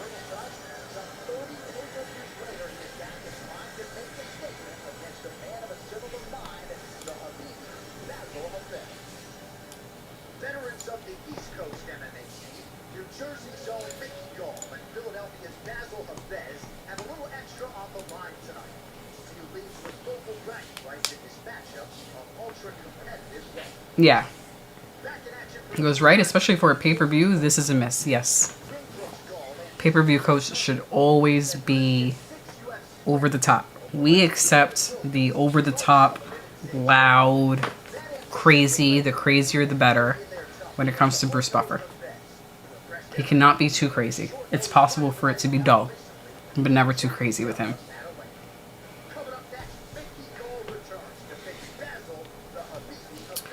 Jay says, Basil is the guy who had a split with Della, so that's why the odds are so wild. Plus, it's Gall. Yikes. This is a nice outfit on Megan O'Leary. I love green, so anything green is going to be wonderful in my eyes. But I like this outfit on her. That is very nice. So what is lacking with Bruce Buffer? I think O'Leary makes up for it. That's an excellent outfit, and that's an excellent color. I think she looks awesome tonight.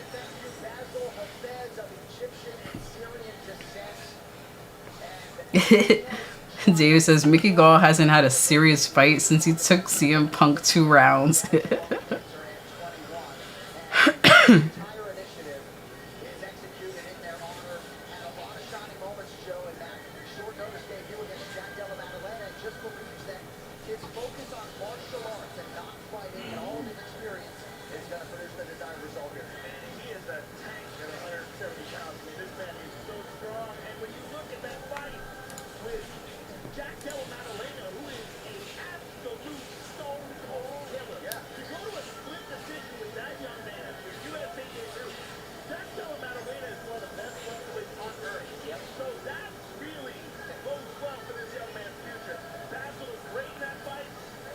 David says, I don't know if anyone here watches the UFC weigh-in show, but Dustin was the first to make weight this week. I sometimes catch the weigh-in show. It's only if I happen to already be on YouTube, not watching something else.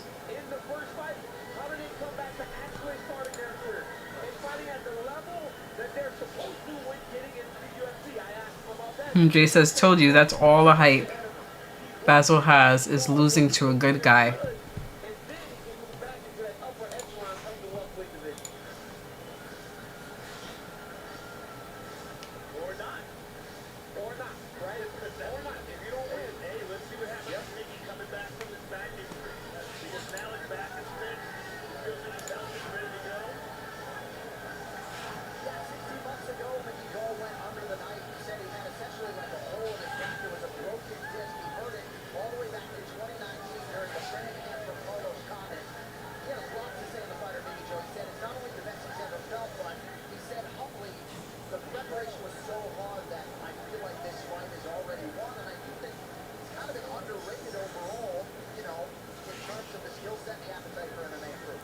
JL just submitted my essay. That's it. Yay. Don't you feel like a weight is just lifted? Excellent, dude. Excellent, excellent. How many classes were you taking this semester, JL? Is this the last essay you had to submit? Was this your only class this semester, or you had other essays to submit? But congratulations. New place, and you are all done with your semester. You're winning, dude. That's awesome. Just one for the spring. Sometimes one is enough. So how many more do you have left? Because, correct me if I'm wrong, the university that you are in is for officer training? Remind us what you're studying. Because I think I asked you this probably last year or earlier this year. And I don't remember what your response was. But you have less than 2 years to go, April 2026, and I'll graduate. Nice. Dude, that shit's gonna fly by. It's gonna fly by.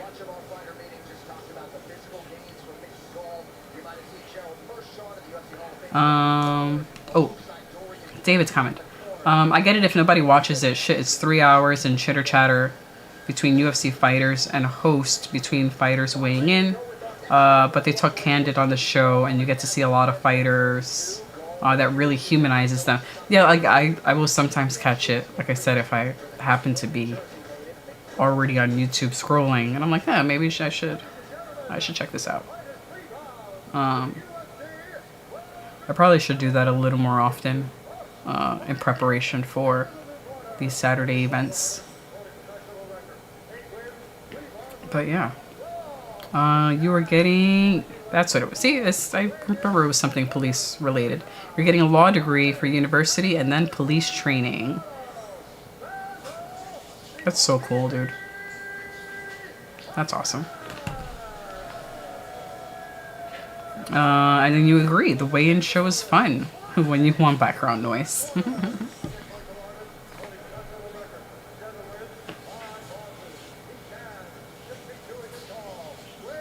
Yeah, if the weigh-in show was early enough, I might have it as background noise while I'm doing my work on a Friday.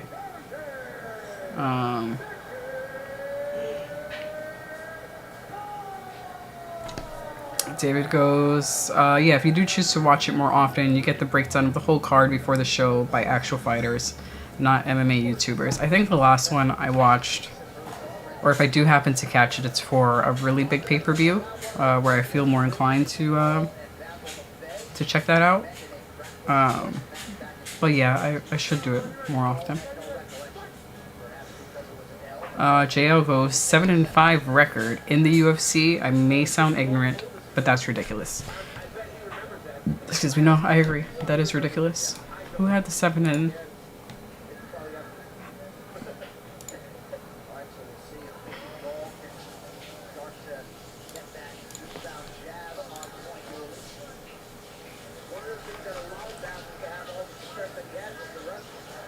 Yeah, Mickey had the 7-5.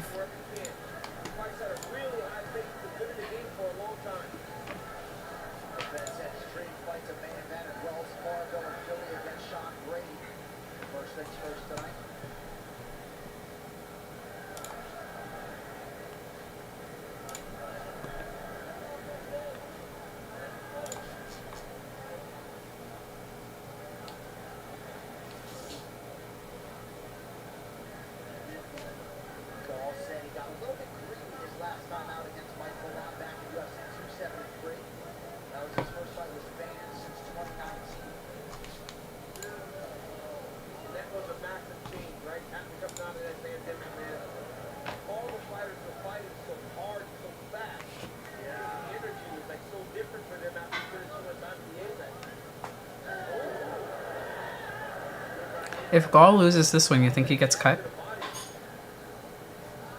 Because he lost his last 2 fights. I mean, I know he's just coming back from surgery, but he has not won a fight since 2021 against Jordan Williams. And then he lost 2 fights after that. And before that, he was in a win-loss, win-loss, win-loss, win-loss pattern. So he won his first 4, and then just starts flip-flopping. Win-loss, win-loss, win-loss. Until the last 2, loss-loss. Nose is already busted. It's not looking very promising for Gall.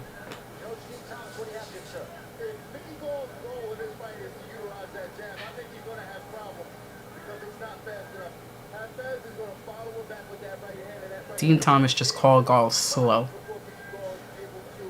Hiyo.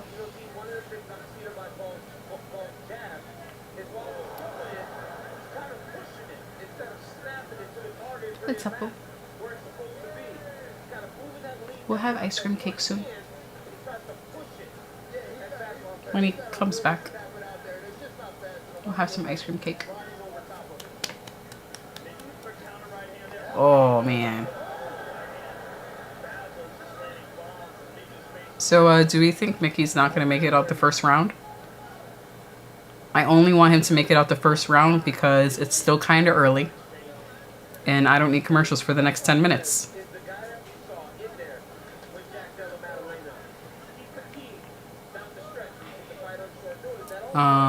Yeah, so back to the weigh-in shows, like you were saying, David. You get to see the state of the fighters who are on the scales and if they look sucked in or had a bad cut.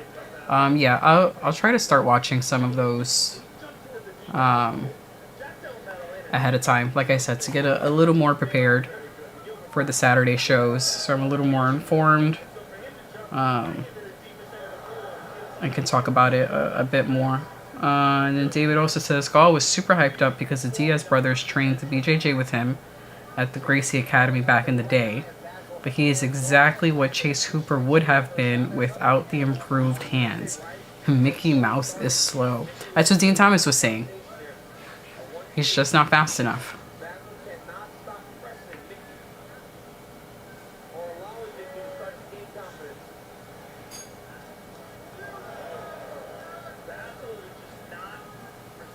It looks like Gall's left eyebrow is a little split. Is it a little cut or is it actually split open?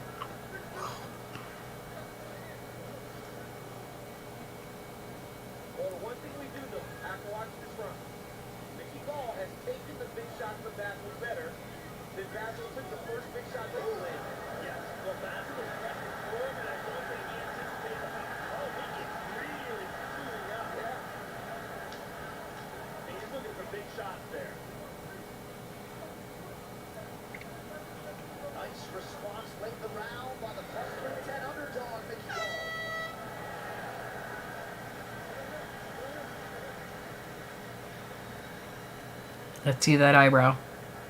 JL has a 10-10.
Oof.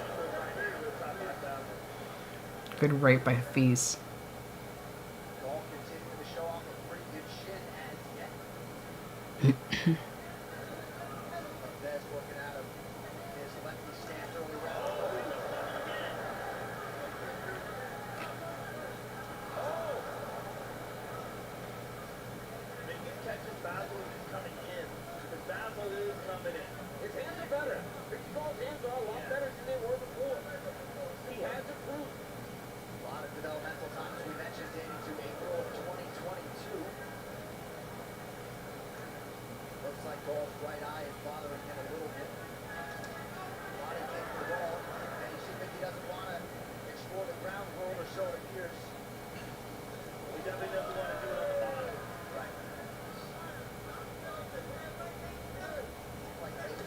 Oof.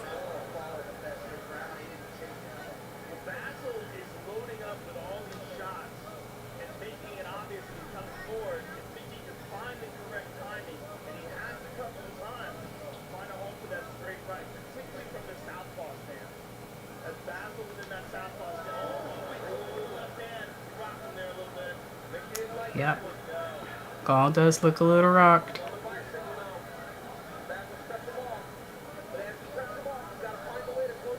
His right eye looks a little messed up. Keeps blinking at it.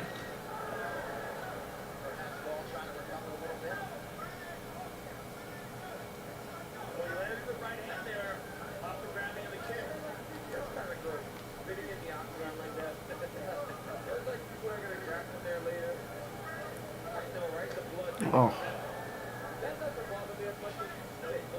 Some of Basil's strikes, goodness gracious.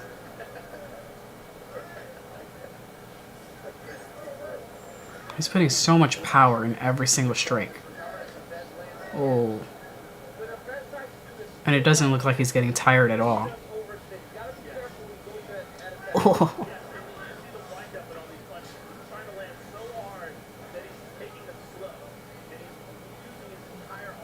Okay, babe?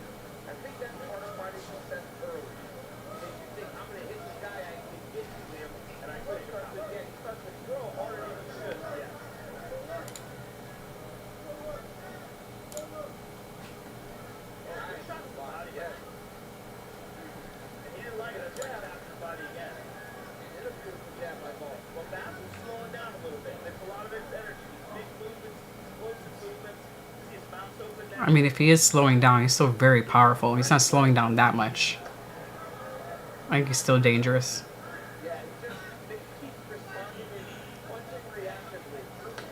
Oof.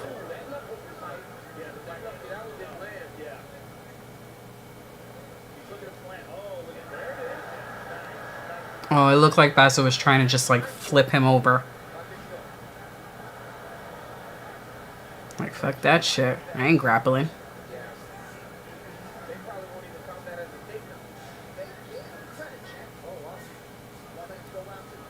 Oh, good uppercut by Basil.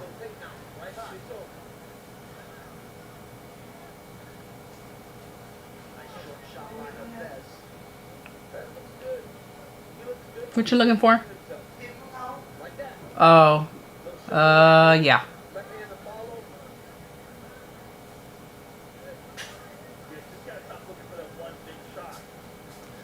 Yeah, I guess not. Sorry. Use a sheet or, you know, a towel. We'll wash it. Oh.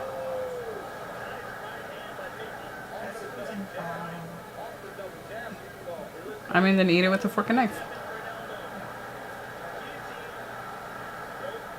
No, he doesn't have the guillotine locked in. Nope.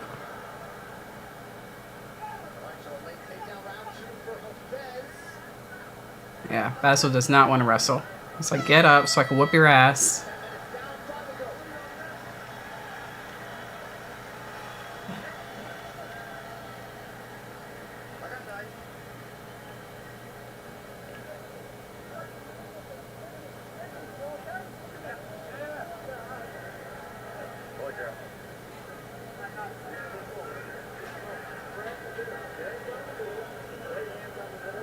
Did they count that that knockdown as a takedown?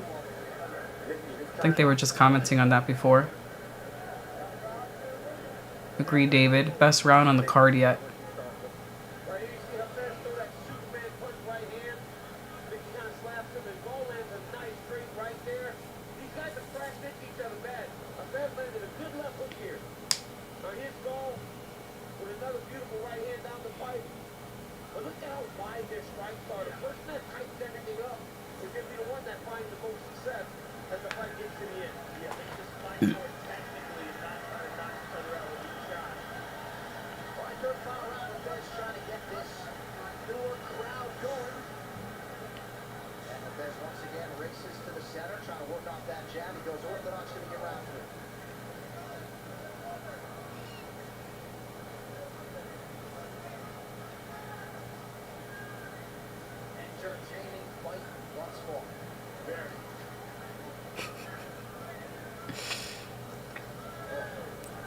That was a nice way of saying the other two fights sucked.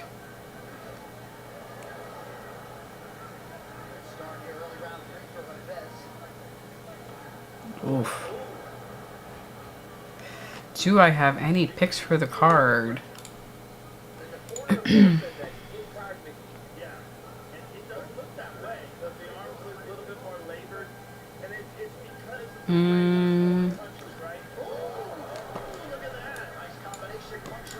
prelims, I don't have any picks. For main card, I'm gonna go with Holland, just because I'm gonna show some favoritism there, and I'm a fan of Holland. For the co-main, I'm going to go with Costa. And for the main event, I have Dustin. So Dustin, Paulo Costa, Kevin Holland. I might make some picks, additional picks as people come out, and I start to refresh my memory of who people are. Oh, wait. Something big just happened. But so far, those are my picks.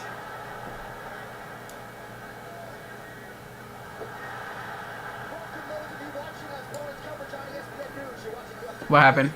Tell me, David.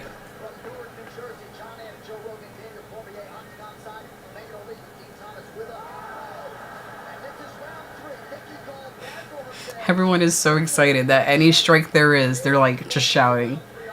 Like, you punched him. Oh, shit.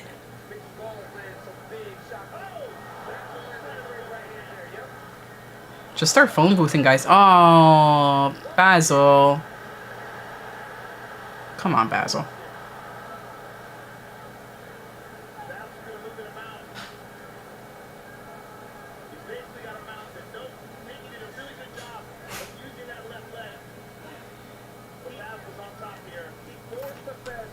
David says, my grandma hates UFC and boxing, but I was watching the weigh-ins and my grandma stopped her combo to look at Costa. And she said, who is that? I love that. That reminds me of my grandmother, David. She would say something like that.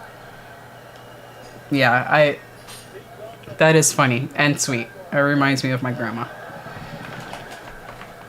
My grandmother's favorite actor is The Rock, because he's so like big and masculine and muscly, and she loves that.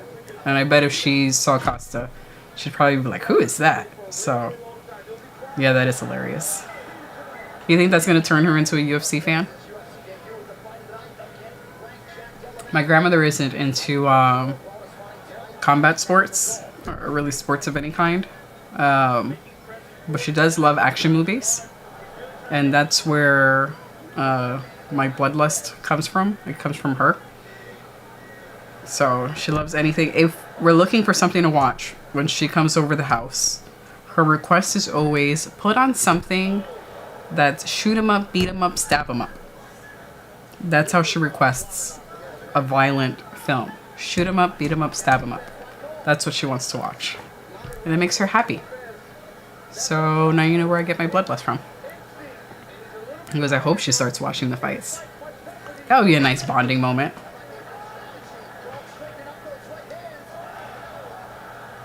Phone booth, phone booth, phone booth.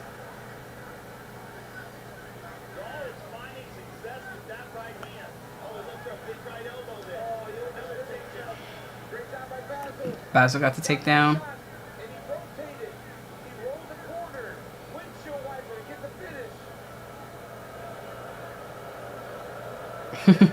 The crowd does not want this. They want them on the feet, fucking each other up.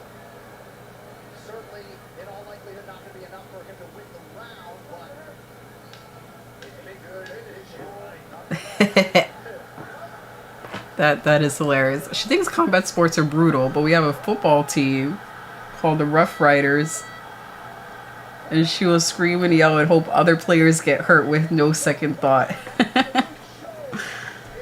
That is hilarious.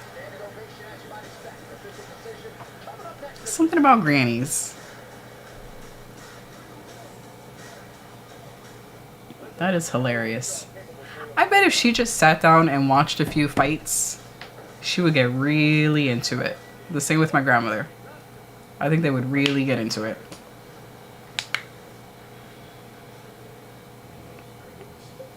JL has gone 29-28. This was definitely the best fight so far. I was surprised that it was the best fight so far. I was expecting it to be kind of boring. JL has Gall winning round 3.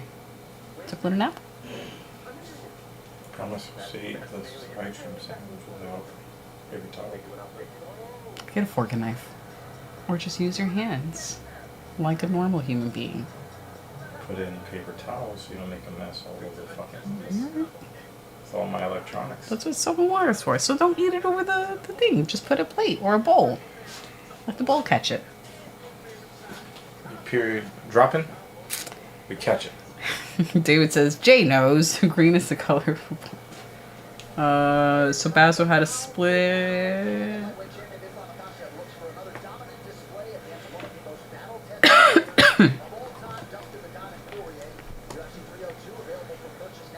Alright, let's see. I had to open this up like this because this has slowed down and pretty much stopped. So I have this open here so you could still see the chat. Cool. I'll look it up in a second.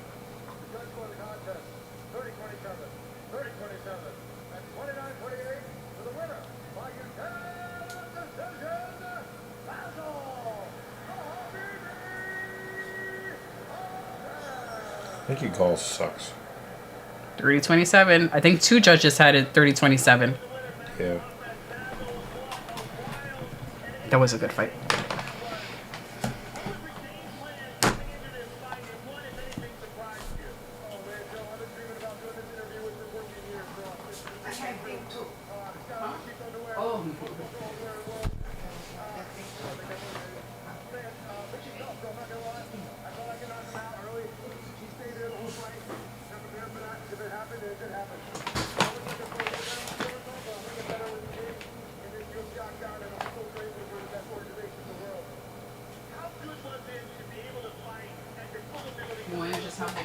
JL,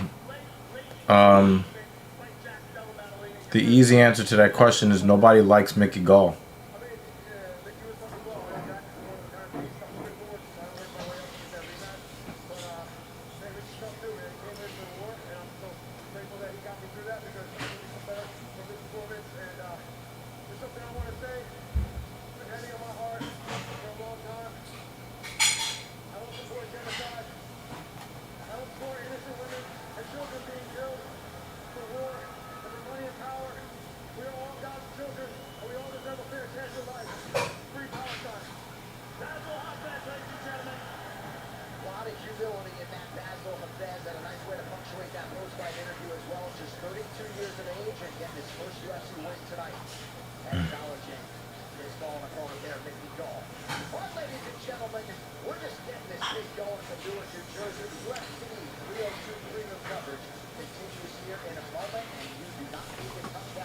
Mickey Gall sucks.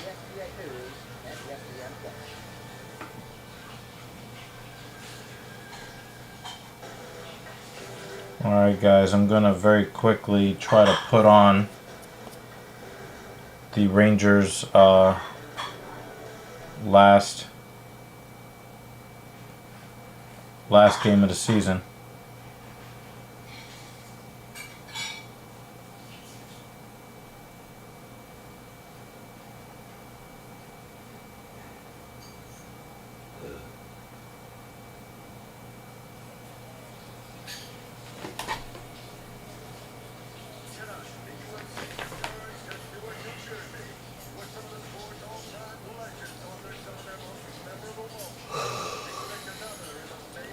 Rangers blew this. Panthers are unstoppable.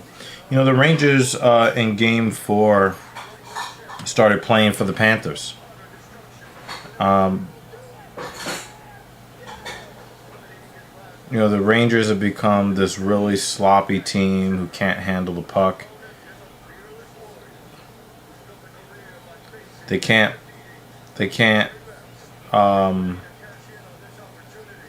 for whatever reason, they just can't pass the puck properly. They can't handle the puck. They don't know where the puck is on the ice. They don't communicate. They're sitting around in a trapezoid, puck watching instead of putting a body on the Panther that has the puck. They've had many opportunities to beat a better team.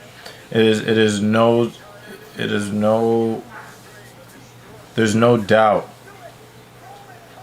that the Florida Panthers are a better team than the New York Rangers. Everybody and their grandmama knows. But the Rangers could have still won this series. We were just talking about grandmamas too.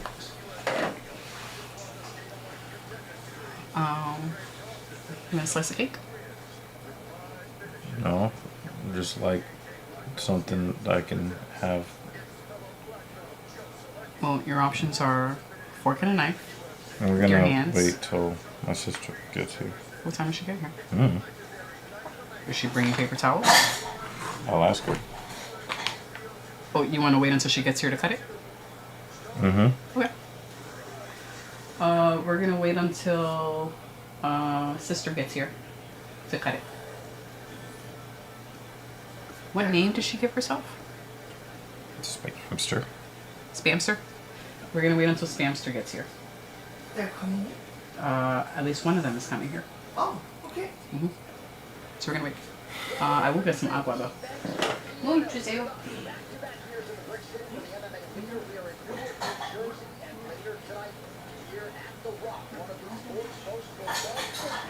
Dustin Poirier buys to complete his mission against the most decorated champion with Makhachev, who looks as though he could reign for some time.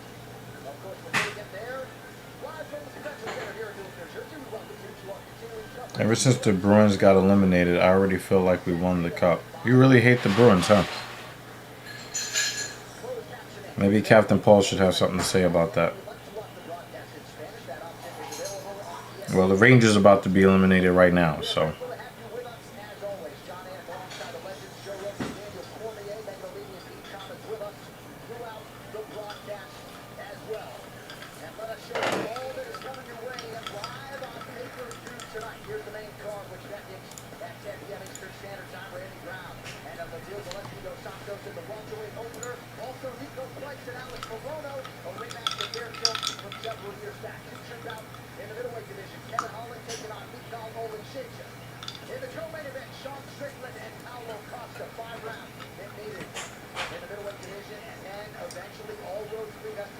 Championship fight is Makhachev in defense against the former interim champion, Dustin Poirier.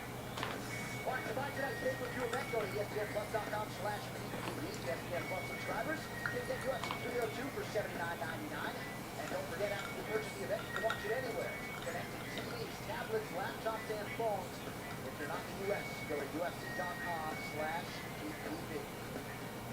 All right, so the first prelim you'll see in this portion of the telecast is a welterweight big fight for both guys, Phil Rowe and Jake Matthews. Matthews got to the UFC when he was 19. Tonight against Rowe makes his 20th UFC appearance, but he's been rechanneling that. I would love for Poirier to cap off his career with a crown jewel, but this version of Islam and play no games and take no chances like he did in the first Volk fight. Look for Islam to point wrestle and hunt head before sub. Yeah. Imagine if the Rangers win. It's really difficult. It's really difficult to see that as a viable possibility.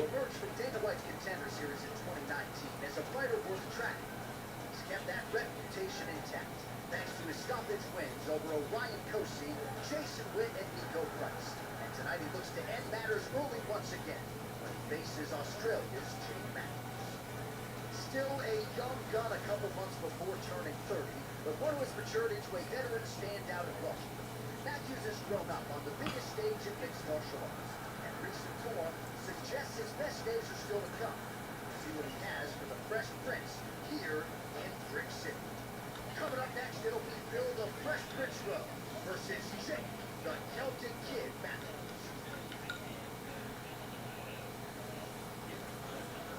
Listen up, I have a way to show how capable Toyo tires are.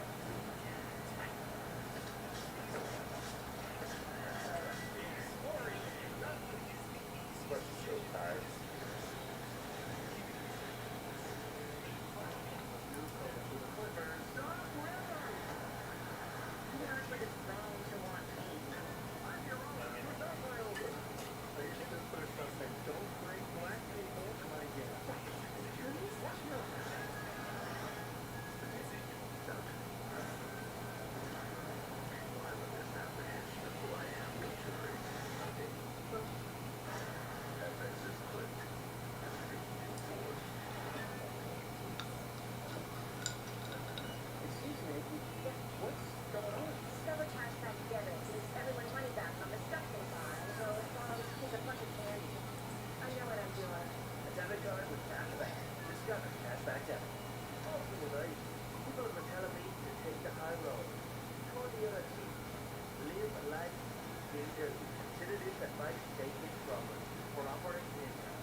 It's an awful commercial. From what I hear, it's an awful product too. I mean, he had better acting in Roadhouse than in that commercial. Man.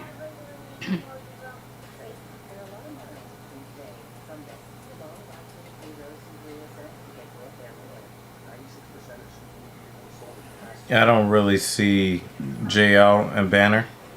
I don't see any path to victory for Poirier. No, don't we give him a different name today? What did Spamster call him? I can't even pronounce what the fuck that was. We'll let her say his name when she arrives.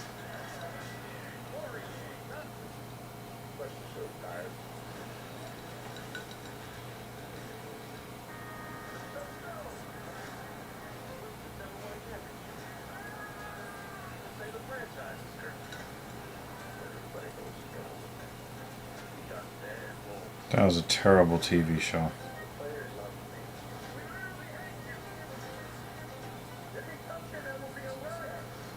And it's like, it's all like overly dramatized too.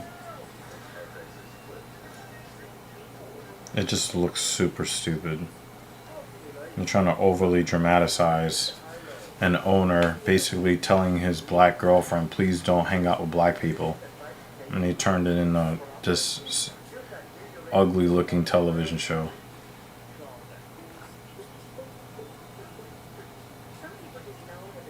JL said if Islam can't take him down, he's screwed.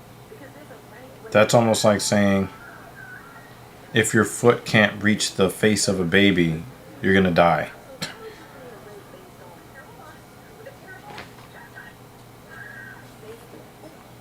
I mean, come on.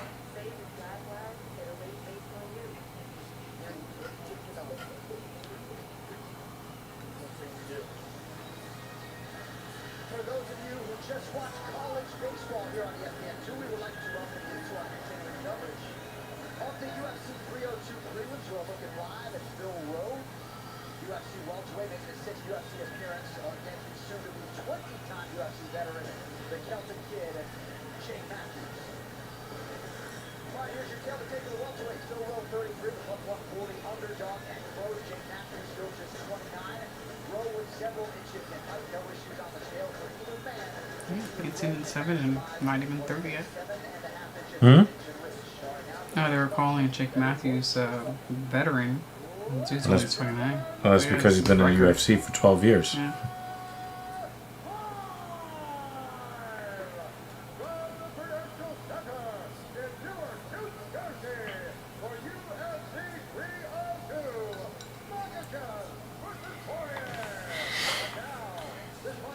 Yeah, that all would be very interesting if it happened like that, JL.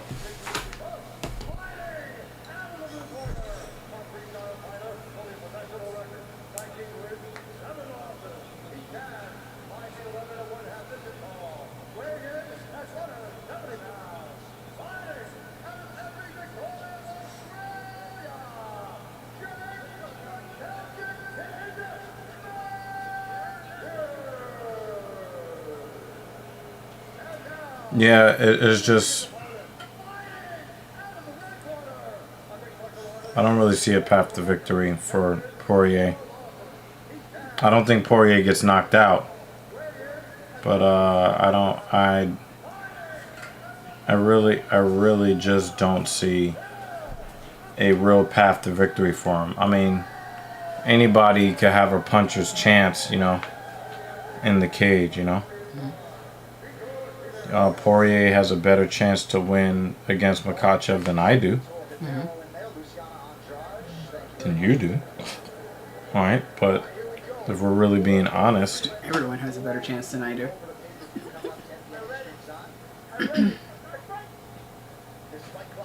I just don't see a viable chance, path to victory for him. And I'd love to be wrong. I mean, I like Islam Makhachev enough where if he wins, I'm not going to be heartbroken, you know.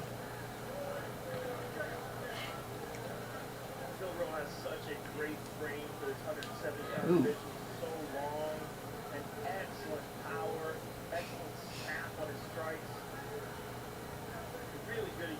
Why are you reacting like that? She's protected. I know, but I can still see. Whoa. You can't? Should I go? No. Is that better?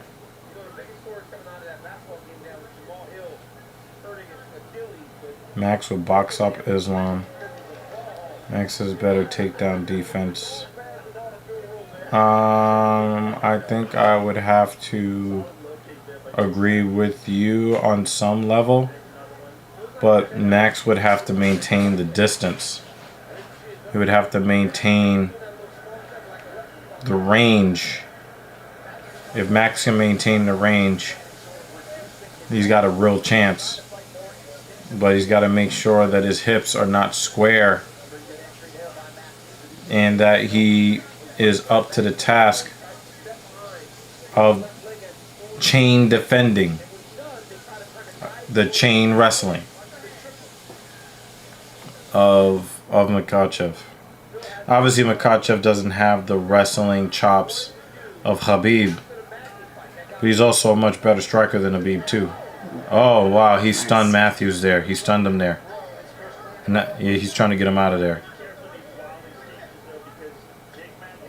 One of the problems with Jake Matthews is that he has a 7-inch reach disadvantage. Oh man, he's getting killed on just on length alone. And the only thing that Rowe has to do is just keep pumping that jab.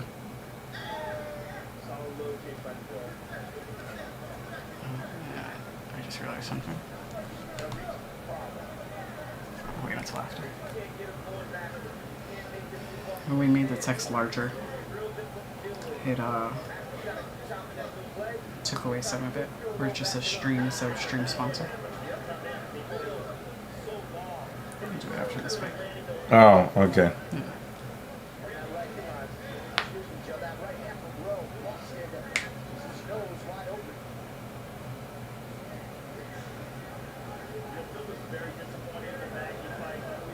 Yeah, Rowe has to just kind of not get too close. 100K on that? What the fuck? Shit, they could drop 100K over here.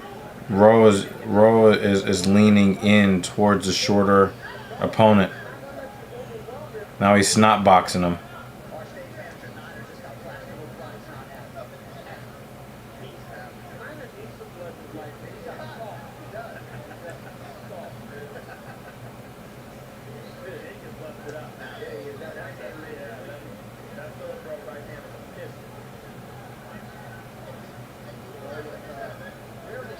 Got some blood. Yeah, dude, there was already blood. Matthews got his snot box. Yeah.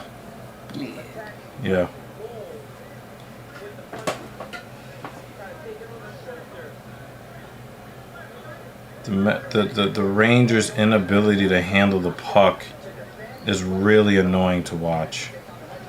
It's almost like they forgot how to play hockey.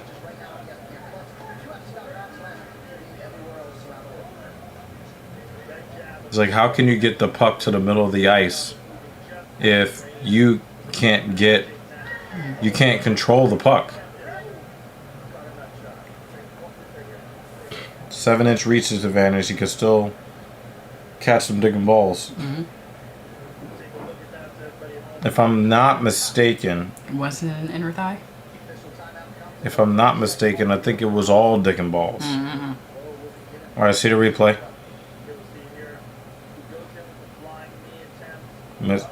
Oh, He barely touched him. nah, that's a black man right there, all right? Oh, yeah. Oh, wow, yeah. Ooh.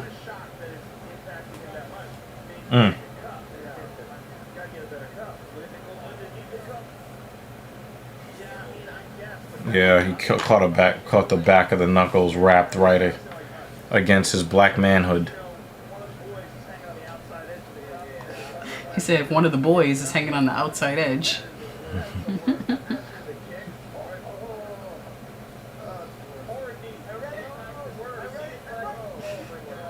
They're all in pain now just from that conversation. Yeah, man. Like, listen.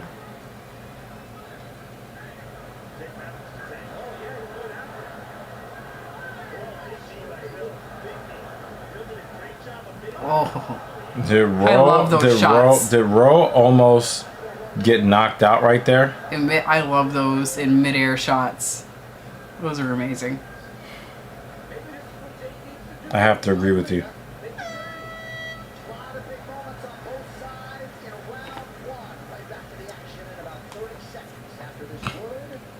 How can you be that fat and be like involved in MMA? There's no way you can be that involved in MMA and be that fucking fluffy.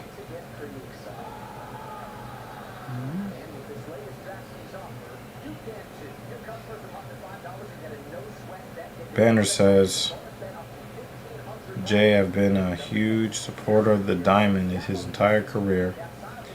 Shit, I called him winning against Gaethje, but I just don't see it this time.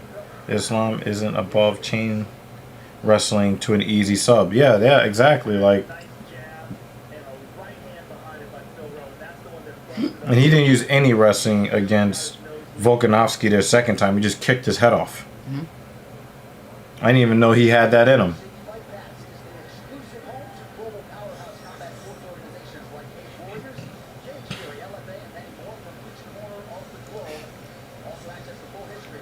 Jake Miller says Rowe has his ball squeezed and DC wants Matthews to make it more dirty. I mean, but that's the guy that did all the eye pokes, right?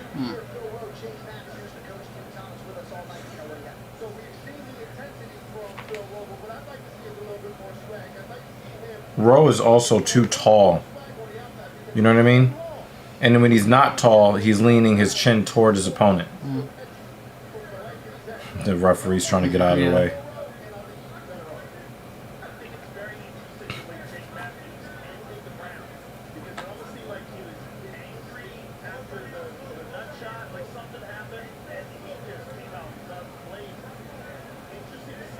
Shovel uppercut from Matthews.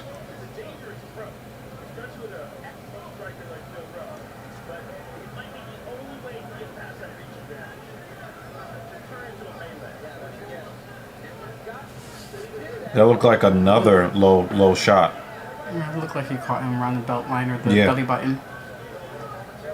Hey, a black man just checked a kick. What? Somebody knew something about Jake Matthews in his fight, huh?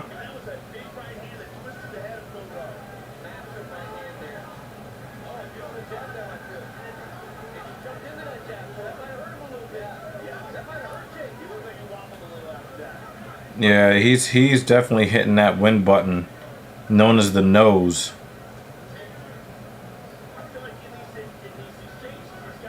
And there's not a whole lot that Rowe needs to do. He doesn't need to like come with like heavy power punches. He just needs to keep touching that nose. It seems like Rowe is just standing there when Matthews gets his combinations out. It's like, okay, are you done? Now my turn. Jeremy, how are the fights so far? Would you believe us if we told you that the fight with Mickey Gall and Basil, I forgot his last name, was actually the best fight so far? Weird. Somewhat Twilight Zone-ish. How's skating going? I do want to buy the series, the Twilight Zone series.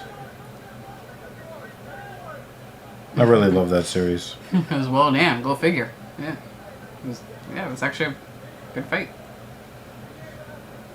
See, Rowe is doing a very inefficient job of establishing proper striking range.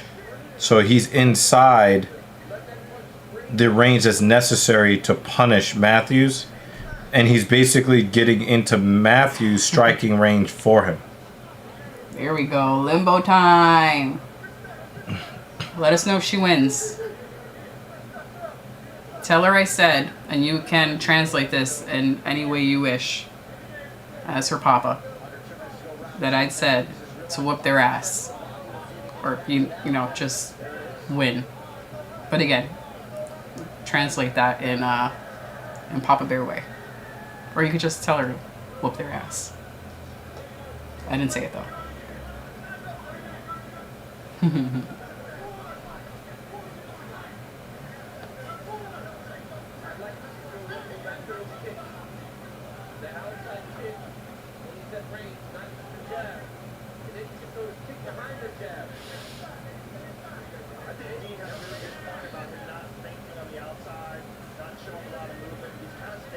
Ro has this awkward movement where I can't tell if he's just awkward or if his leg hurts. Or if he's been punched in the face enough times where he's no longer sharp. That's what I think is the problem. He's moving as if his left leg is compromised. Aw, she's out. Dang it. All right, next time. It's all right. You can't win them all. Ro is just hanging out in Matthew's wheelhouse. She'll come back stronger next time. We believe in her. Ooh.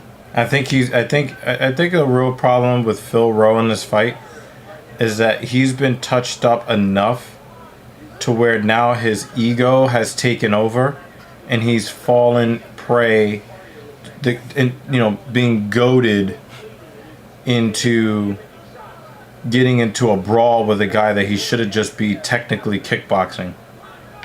She's seeming not too upset about it. All right, good sport. It's all right. Just thinking about her plan of attack for next time. I respect it. I got Matthews winning round 2. Jake said both Rose heads have been touched up.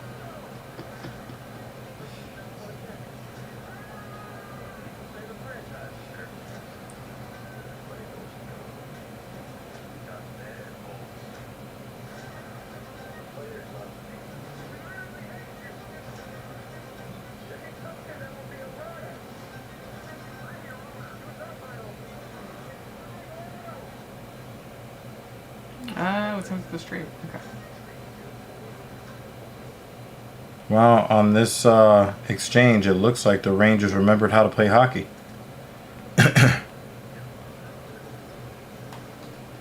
Tape-to-tape passing. Puck possession in the offensive zone. What is Rowe doing? Rowe is helping Matthews win the fight. That's what Rowe is doing.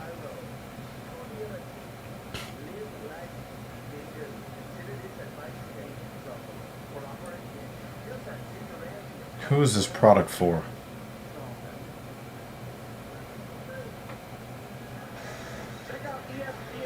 That's what it seems like, JL. But I don't think that his corner is telling him to do this. I just think that his ego has taken over. Jake Miller says, surprised if Rowe wants this range. Wants this range. He doesn't spam elbows up the and the thing is, like, he could do so much. Wow, that was just dumb. That was so dumb. That was incredibly dumb by Rowe. Wow. And then he flips him over. That's impressive. That was impressive. But for him to end up in that position in the first place was incredibly dumb. Yep.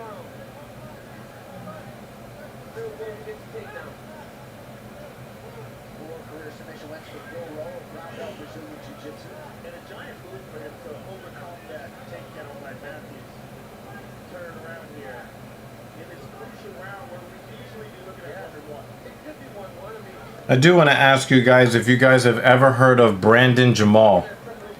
Anybody in the comments, have you ever heard of Brandon Jamal?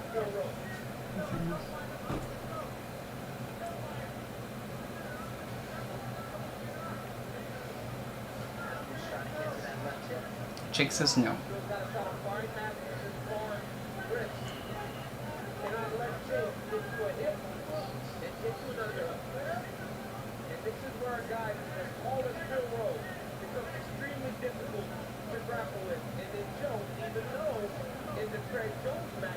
one of the things I give the Rangers credit for, at least here in the first period, they are playing like a team that doesn't want to go home. At least here in the first period.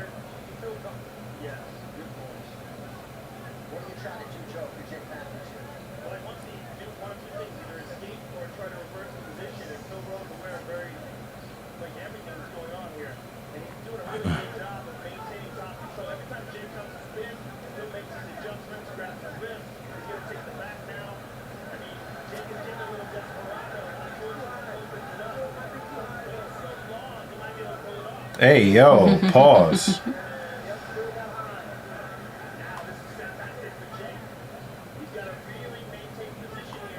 No, dude, seriously?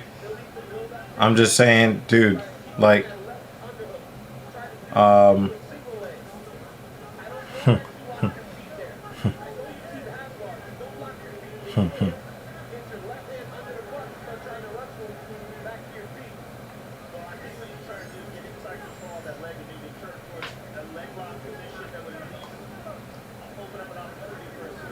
the frauds in Florida wish they were as cool as Brandon Jamal.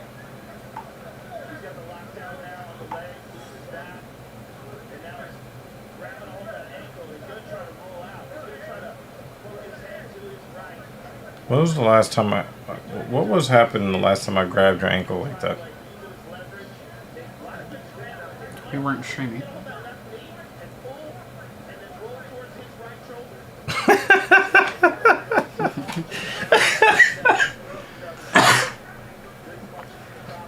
Got a new comment. Whenever I hear two first names like that in a row, I think of red pill influencers trying to be tough. Oh, no. This guy. I need to find,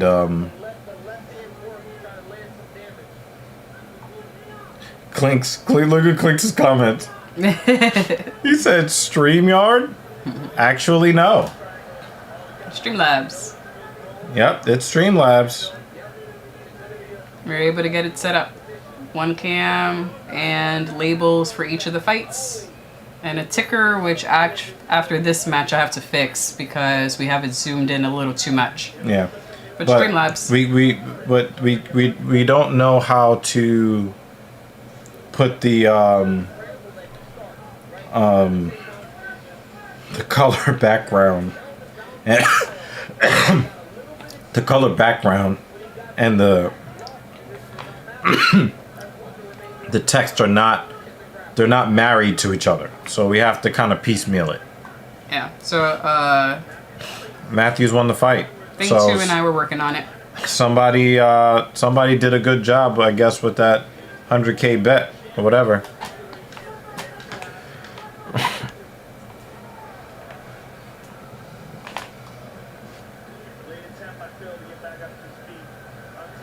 But we at the very least were able to replicate what we did or what it was like in StreamYard, and then we'll work on the styling some more as time goes along. Yep.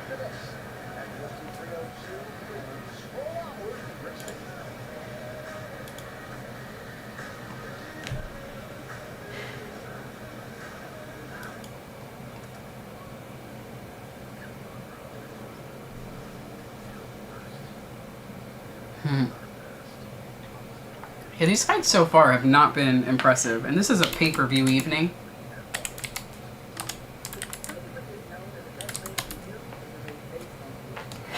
Oh, this guy. This guy. Oh, boy. Yo, this dude is crazy, yo. There we go. Jake got it. Jake got it. Oh, man. This thing is crazy, boy. yo.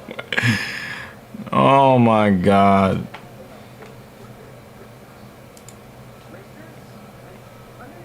There we go. Yeah. Yeah. You got it, Jake. Yo, this dude is a villain.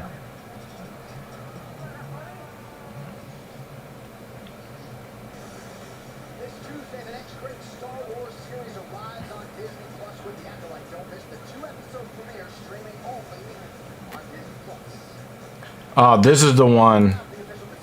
This is the one. Oh, wait, I want to hear the decision.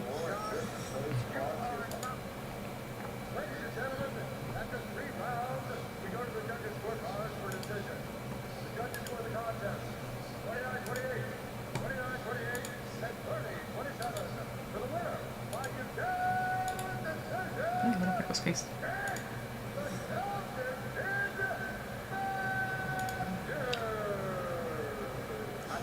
Yo, guys. Yo, you have to see.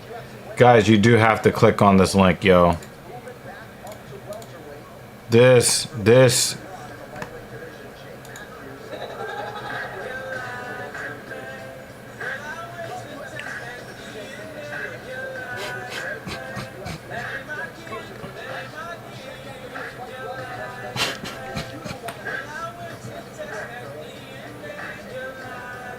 Terrible.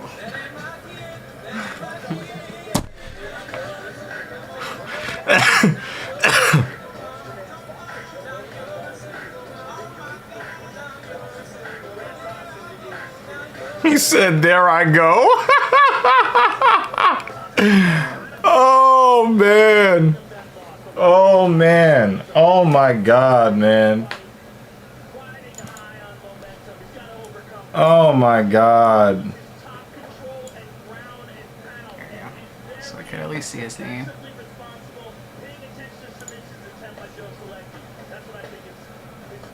Book Jake Matthews against Jeff Neal. Hands of steel, Neal. I mean, it's a fight. We're not gonna be like, oh my God. Don't want to see it. I don't think it'll be that kind of situation. So.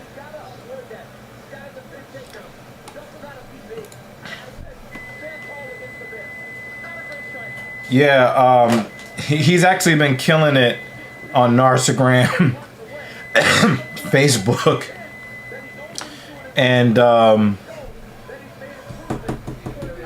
the TikTok thing. A lot of fans want to see how the grappling games of these two individuals, Selecki and Dustin, go against each other tonight. The UFC 203 prelims are presented by Bud Light, who reminds you to drink responsibly. Daryl! Hello! Hey, Daryl 91, what's up? How are you, man? Doing pretty good over here. Trying to enjoy this UFC, hoping it gets a little more entertaining and worth the $80. I mean, we're not in the paid version of it yet. I know, but still. At least give me, you know, some... Oh, and Dr. Evil is also watching the Rangers game. Daryl is watching the Rangers game, babe. So the Rangers game yeah. is on a screen over there. Yeah, I mean, the Rangers look like they're not quite ready to go home, at least here in the first period. But I expect that they're going to make a mistake that is so ridiculously stupid. That's my expectation. Coming up next, Grant KGD Dust takes on Joe Select. You have to you have to admit the song is very catchy. I'm hoping that Spamster gets here quickly so we can have cake.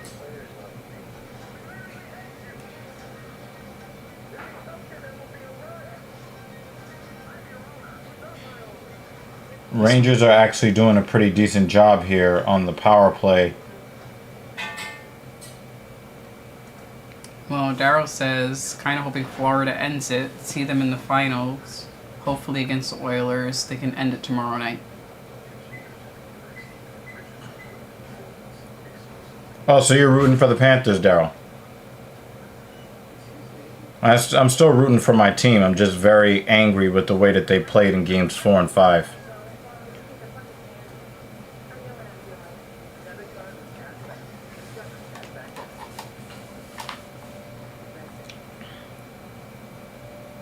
He goes, yep.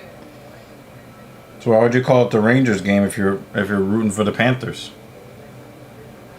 Maybe he was originally rooting for the Rangers. I'm just like, eh. Or maybe he's just pissed off with the way they've been playing too.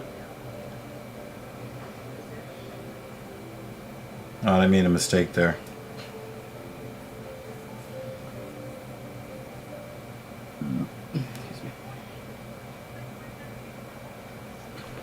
Their second power play unit is not as sharp as their first unit, and so they're gonna fail on this.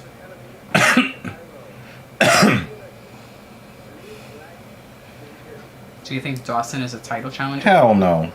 I like Dawson, but come on, man. Let me finish that sentence. No. Well, there you go. If you got KO'd by Bobby Green.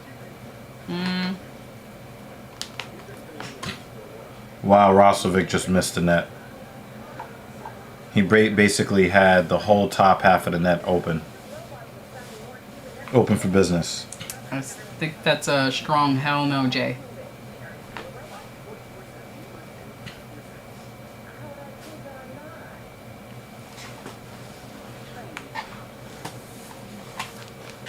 Just a friendly reminder that Dr. Roxo is the rock and roll clown.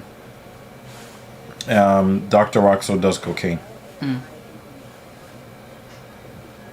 Just in case you guys didn't know that. We know Kratos knows that. But this is for everyone else. Well, Michael Johnson used to be that dude back in the day. You know what I mean? He just flamed out as a contender, several years ago. But there was a time where Michael Johnson was that dude on the come up.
Rangers are handling the puck a little bit better than they were before.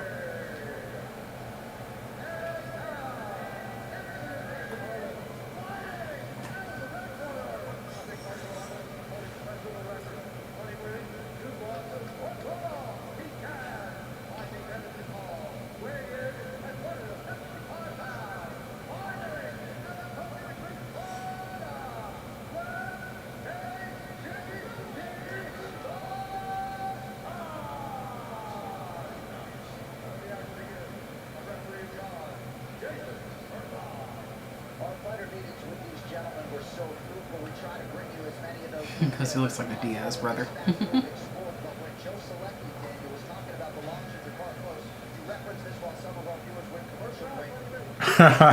Yeah. Grant Dawson. Did he actually make contact?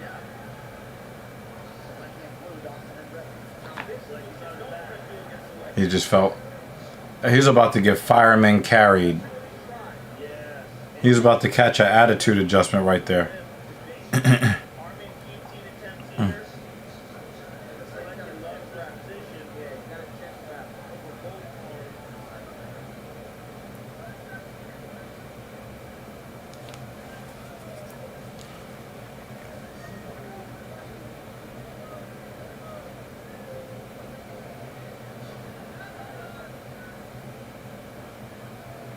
In order for the Rangers to really have a chance to win this game, they need to build like a 2 or a 3 goal lead.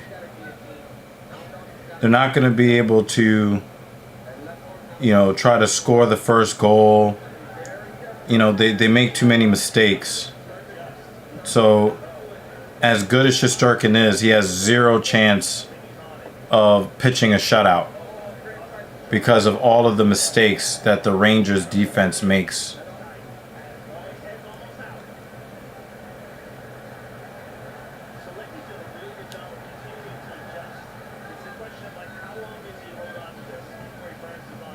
Yeah, you let it go. So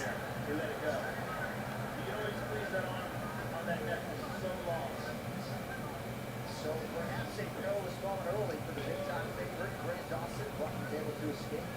Just over 3 minutes here to go round one. Well, it was certainly a bit of a wake-up call. There was a lot of danger being on the ground with Joe Select. Now, Grant Dustin felt like he could land some damaging shots in the top. Think about that, though. Every time you give Joe Select space, he starts to advance and try to move into a better position for himself. So while he's trying to get that damage off, he's got to be very careful to maintain his control. And I learned this week, space is the enemy of wrestling. Oh, yeah, absolutely. You don't want to give guys space to get away. Well, after tonight's main event, it's a recap of all the action on UFC 302 show on Plus Channel 7 after the smoke. And Laura Sanko is joined by the promoter to break it all down for Bristol. Also makes interviews all the big winners live. And it's only on Plus. Selecky's essentially, he's eliminated all ground and pound. There hasn't been any ground and pound yet by Dawson, where he really excels. But Selecki is threatening so much. Dawson has constantly got to be defensively minded, which is one of the keys to making him Now, I think it's disrespectful to have a UFC event and the seats are empty until the main card. I just think it's disrespectful to the fighters. These are not cheap seats. Even the nosebleeds. I mean, I don't know how much they are exactly, but It costs money. you know, it's Newark. I could just imagine. Cash Money Records. Here for the 99 and the 2000. It's going to be probably as expensive as MSG. So that's just a waste of money if you show up that late. Although there might be a good chunk of them that are stuck Oh, in we've got traffic. blood. Where's Especially- Dan Jensen? Especially if they're coming from That's a lot of blood. New York.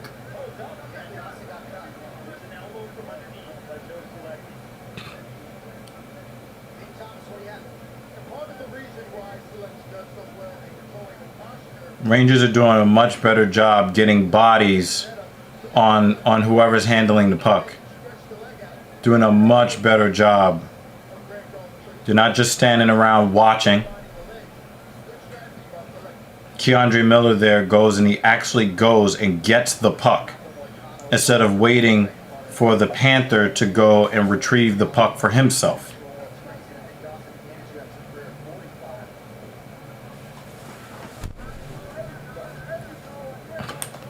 JL said I'm too cool for prelims.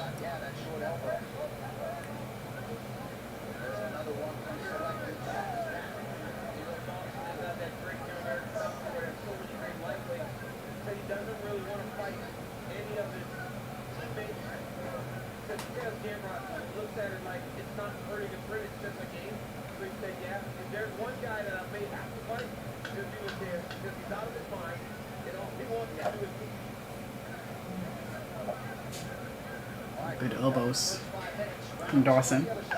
I'll never forget the times I had to listen to games outside of Taylor Field by the train tracks. So if I had UFC tickets, I would be there the second the arena. Yeah, exactly. Yeah, Banner, you know, when I was young, I had to listen to sports games on the radio and imagine the games.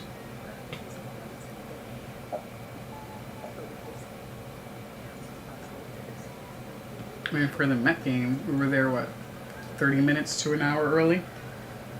Yeah, We just settle and chill and... Yep. I Start have to thinking worry about about traffic. food, you know, maybe getting whatever promotional items that came with the tickets for that. Oh, hell yeah. And we lost the series. The series is over. Never giving up any opportunity for promotional items if we had the tickets. You got all them freebies. You gave up a goal with less than a minute left in the period. That changes the entire complexion of the game. I don't think he's going to, Jay, because of his legal I don't even stuff. know. I don't even know where this is. It's in Newark, New Jersey.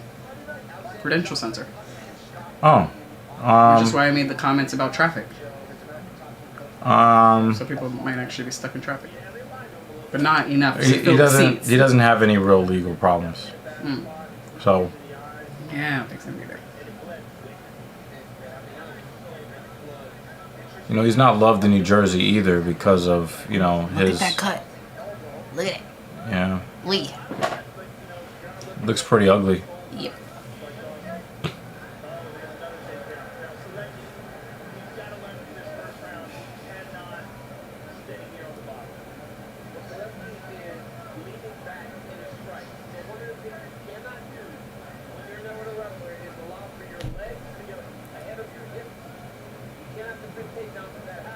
And you know what? I'll say that the Rangers have played as good or better than the Panthers here in the first period. And they're still losing the game. But at the same time, as a Rangers fan, I can admit the Rangers have been outplayed in every game this series, except for game 1. They were outplayed in every game of the Carolina series. And they played down to the competition of the Capitals in the first round. So, turnabout is fair play, you know. Rangers have been winning a lot of games where they were, when they played really not good, or they were just not as good as their opponent. Now they're playing well, and they're losing.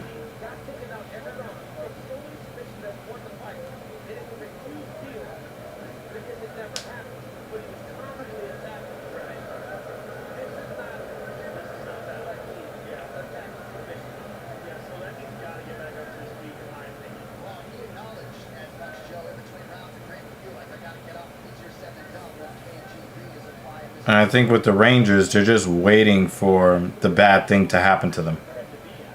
And that was it.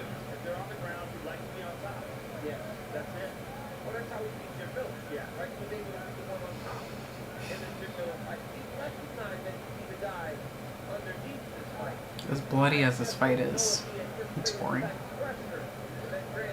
Well, only one strike led to the blood, you know?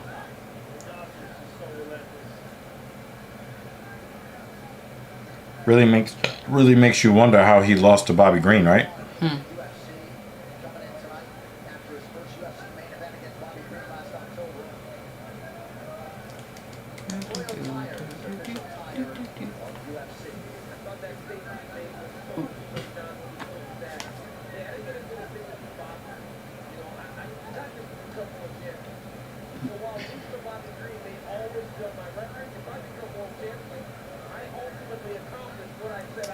Yep, Jay. Yep. Yep. We are not Russell Crowe.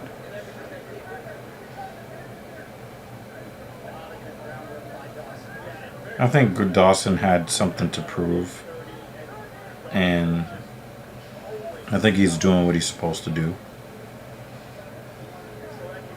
I would be more into this fight if the Rangers game wasn't on. I mean, this is the last game of the season, so.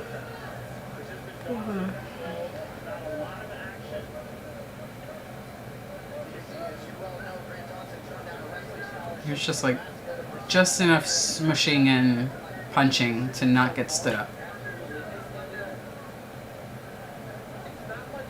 That dude is leaking. Ugh, where is Dan Jensen? I haven't seen him since the stream started.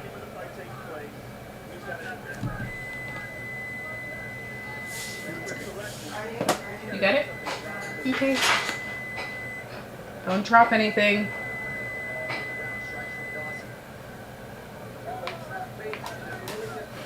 I will drop everything. Don't drop anything. I will drop everything. Yeah.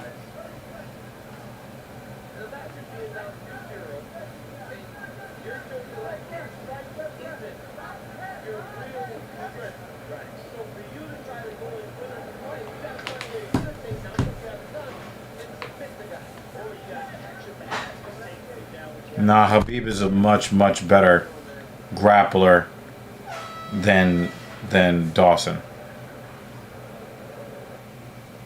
Imagine being bathed in somebody else's blood and you still got dominated.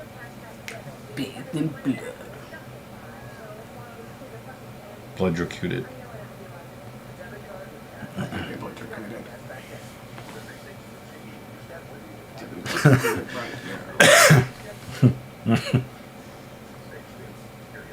Bobby Green officially has the hardest jab in MMA. If Grant Dawson took that elbow and was fine. Well, the elbow was a cutting elbow, not a brain rattling elbow.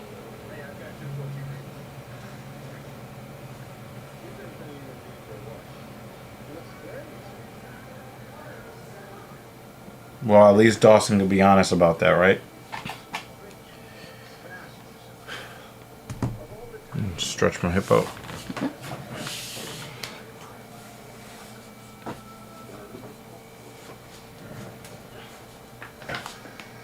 Later tonight, the pound-for-pound lightweight champion Islam Makhachev looks for another dominant display. He takes on one of the most battle-tested fighters of all time in Dustin Poirier, UFC 302 in about an hour.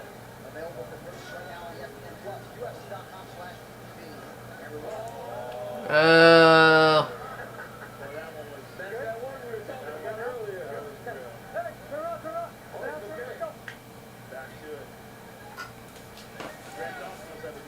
Took the words out of my mouth. For Grant Dawson.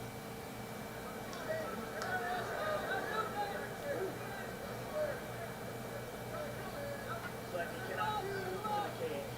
He's got to get away from the cage. That's for Grant. He's going to do this. It's got a takedown again. Why are you going for the... It's an awful fight. Man, this is awful. I like this. Spinning Nard kick.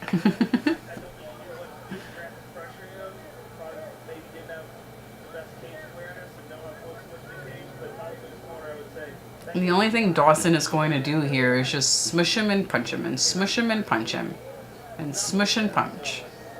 Get his blood all over his opponent. Smush him and punch him. So that's something I want to watch for the next 4 minutes.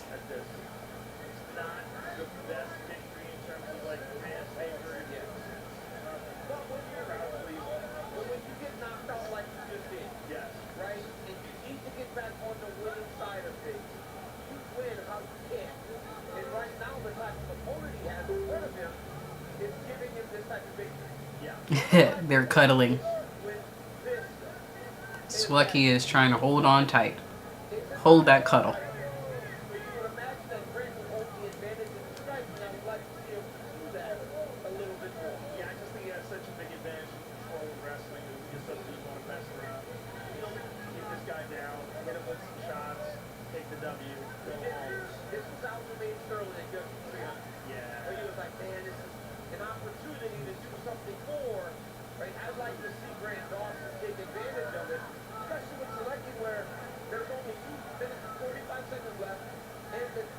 It doesn't seem like Solecki is making any attempt to stand up. He's trying to go for a submission from the bottom, and the past 2 rounds should have shown that that's not working. You can't do that with this opponent, so stand up.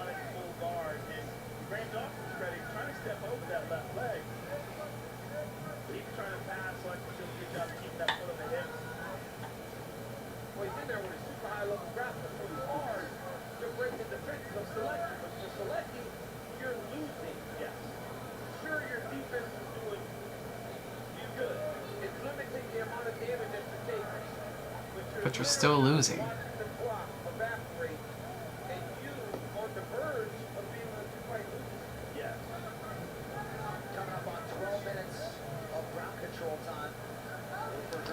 Man, this is awful.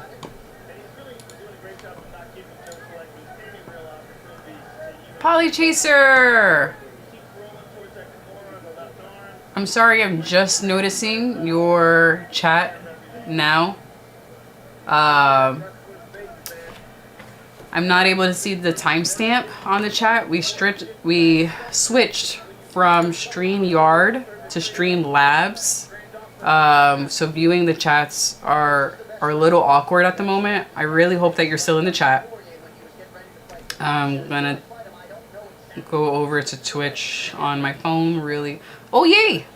You are still here. Glad you're here, Polychaser. So just FYI, because we're using Stream Labs, there's a possibility that the chat in Streamlabs will freeze. So if we suddenly stop responding to your chats, just know that it's possible that we didn't receive them. So at least until that's worked out, because we're still new to this platform, if you want to switch over to YouTube, where we have that chat on a different screen and that's coming up in real time and there's no lag or delay. But hi, I'm glad you made it. How are you? Pokes at the lady. Dude, talking shit, please. Well, I mean, the person I should be talking shit to has just walked away. But he'll be back to talk some shit with me. It was my bad. Did not poke hard enough. Hey. Hey, mister. That's something that Dr. Evil would say. But how you doing? How are things? How's the family? And how's the missus? It's just wanted to try or had issues with OBS. Yeah, so we just switched over. This is our second stream using Streamlabs. StreamYard was just too expensive. This one is less expensive, and we have a little more or a lot more control over the styling and functionality, but it's a learning curve for all of us. So there are some things that are just not as seamless of a transition as we would have hoped. So like we can't put comments on the screen just yet. Maybe in the next stream or two we'll be able to do that. And I have to have the chat open in 2 separate windows so that I don't miss anything. But I find that Streamlabs is not as good as keeping up with the chat in real time. But yeah, we're doing well. Dr. Evil has turned 41 today. He normally does not celebrate, but we are going to have some cake for him later. So it's going to be enjoyable. I want to hear this scorecard real fast. 1 second.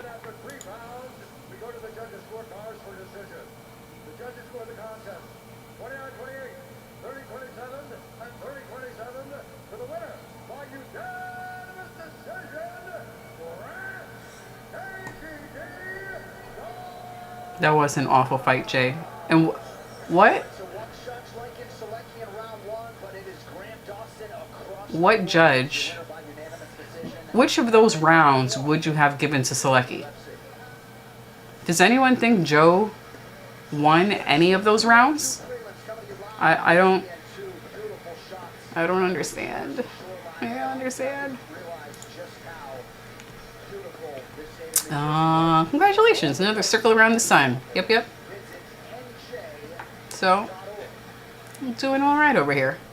The fights this evening are not as entertaining as we would have liked. Hopefully they'll get a little better because it is a pay-per-view. Yeah. We're doing all right. Excuse me. We're also all getting over a cold, all 3 of us. We try not to spread the germs at home, but it's a little difficult when we all work from home. And it's hard not to get each other sick. Try not to, but it's difficult not to get each other sick. Alright, I'm going to sit in the big chair. Polychaser says, I almost got in a fight a couple of days ago. I hate fighting, so glad it did not escalate. What happened? Because even though we only know you through the chat, you do not seem like the type who I would hear got into a fight at all. You seem like the type that would want to de-escalate. So what happened, man? Did you poke him up? I'm just kidding. But yeah, I'm happy you didn't get into a fight. All jokes aside, even though, you know, we watch a violent sport for fun, but yeah, never want to see anyone get into a fight. The wife and I were in a supermarket, and there was this guy screaming at an old lady. That's gross.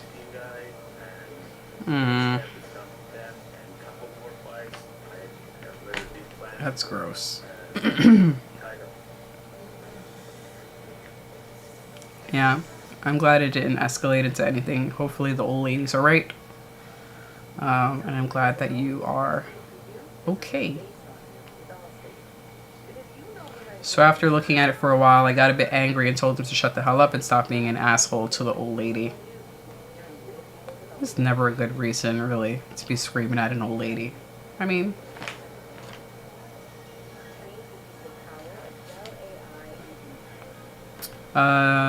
David says Almeida deserves being punted back to the prelims with that embarrassing loss versus Blades. Ha. 2 more wrestlers fighting. So you guys think the next fight is going to be awful as well? It's pretty bad. It's going to be bad. Jay goes, Jesus, this undercard is horrible.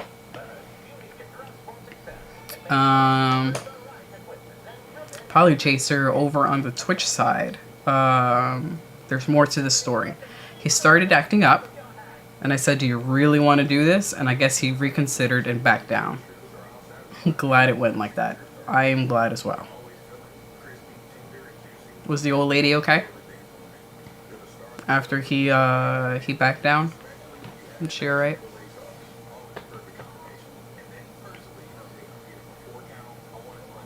And how is the missus during that situation? Is she okay?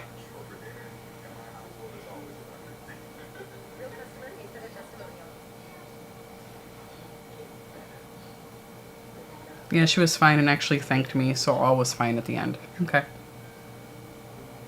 Good, good, good, good. I'm glad it didn't get physical. We already have one stream member who got into a fight and had to get stitches. Dan. I think last month. Dan had to get stitches because somebody was acting up at his place of business. And he had to de-escalate that, but physically. And I think he said he got stitches on his eyebrow. So, we want all of you to be safe and not fighting, even though we're all here watching people fight.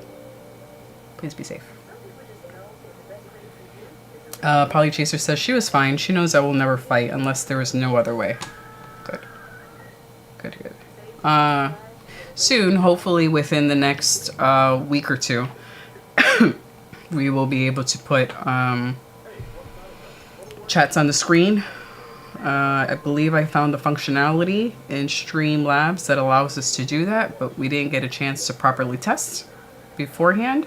So that's something that we'll be doing this week, and hopefully we'll be able to put that up so that people can see what we're talking about between YouTube and Twitch. But I'm glad that everyone is okay. JL goes, what the fuck happened to Romanov? I don't know, what the hell happened?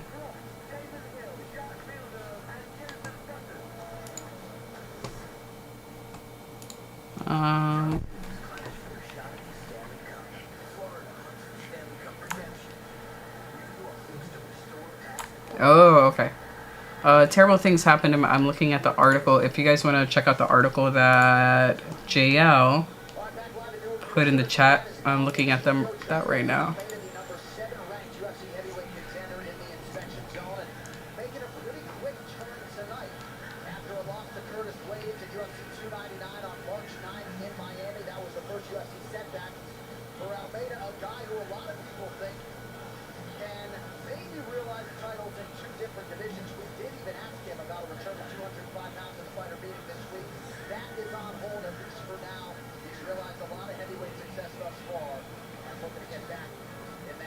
So it looks like some personal stuff happened with Romanov, where great value, giant-sized Hooper.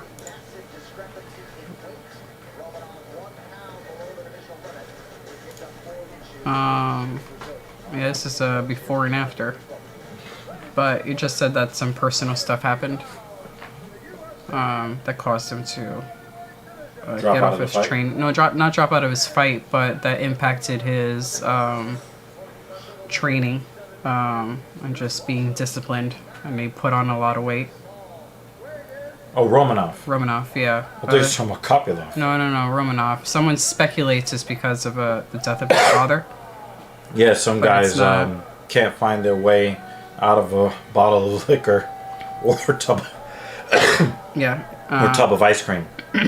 He has not given those details, but someone else speculates that it was due to a death.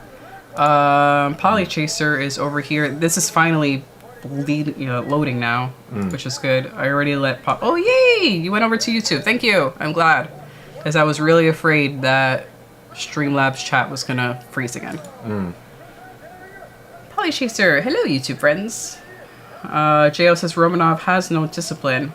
Well, apparently there was something in his personal life that impacted his discipline. He did admit to his discipline breaking down. It seems like he owned up to that. Here, you ready to sit? Yep. Until the hip starts to Work. Yep.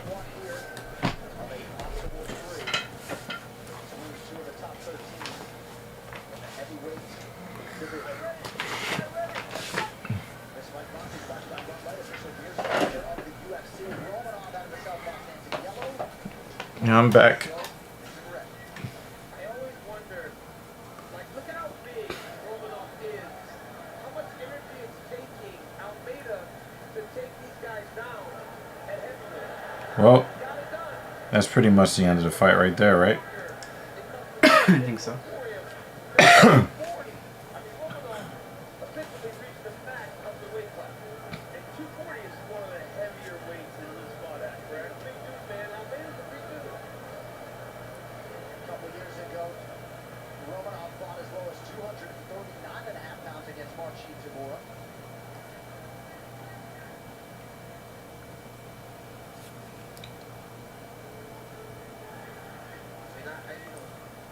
I love wrestling. It's my business. But I want to fight, man. A little bit more, We've seen a lot of wild wrestling tonight, a lot of graphics tonight. It's been awesome. It's been awesome to see, but when we see heavyweight, you want to do is get that first, man. You imagine if they did have Romanov has the overtime I don't know what you would call it. of Dustin Almeida. Dustin takes a chance. Maybe you call 205 cruiserweight, and then call 225 light heavyweight. Maybe, I don't know. Or you can call 225 heavyweight and then call 265 super heavyweight.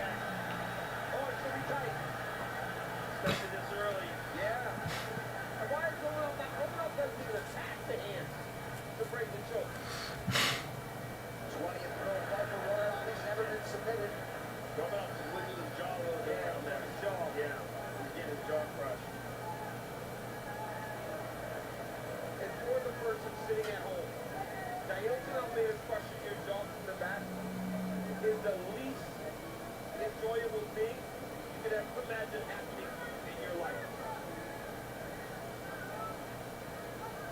Part of the criticism for Almeida's win over Derek Lewis was that he was unable to find a submission over 25 minutes.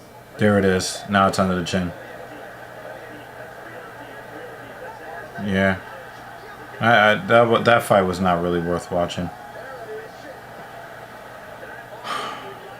Hey, Polly Chaser, how you doing, man? This is good to see you. And thank you for supporting. Polly Chaser was describing an incident with the supermarket that he had, where he almost got into a fight with a dude who was yelling at an old lady. Yeah, people losing their minds, man. They did not break out into a fight, thank goodness. And he was able to de-escalate.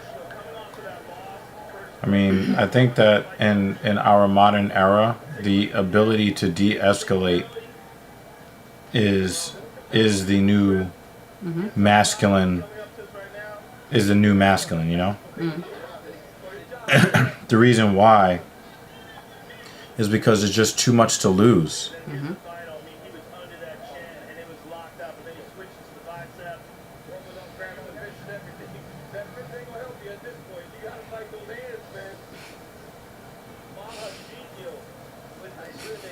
Holly chaser. I guess chin up is not something you say to fighters if they are down. Wow. Wow. I never Or even they're thought caught of in a that. choke. Yeah, you're gonna cry in the car, JL. You're gonna cry in the car.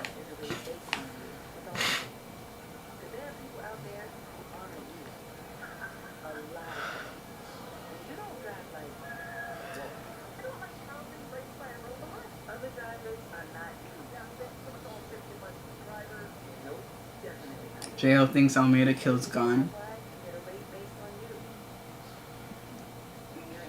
Yeah, I mean, that's really not a difficult.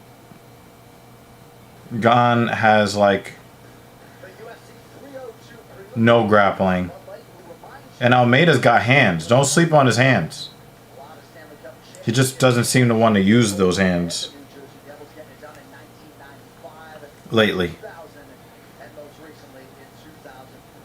The fight packs we're gonna have to sit through because there's only one fight left. You don't have to sit through the fight packs. The Rangers game is right there. Feature prelim. Goodness gracious.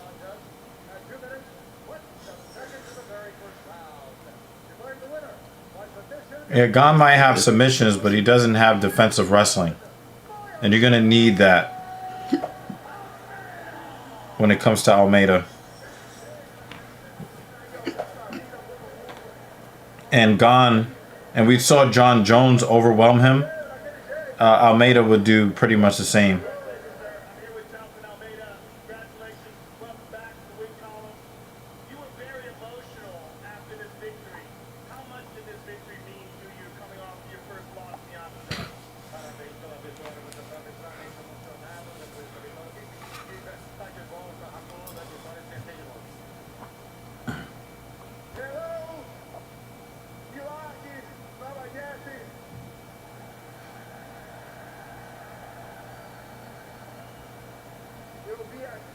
The best grappler?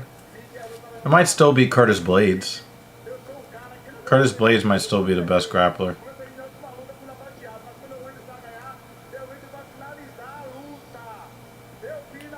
Wow, Igor almost scored on himself just now.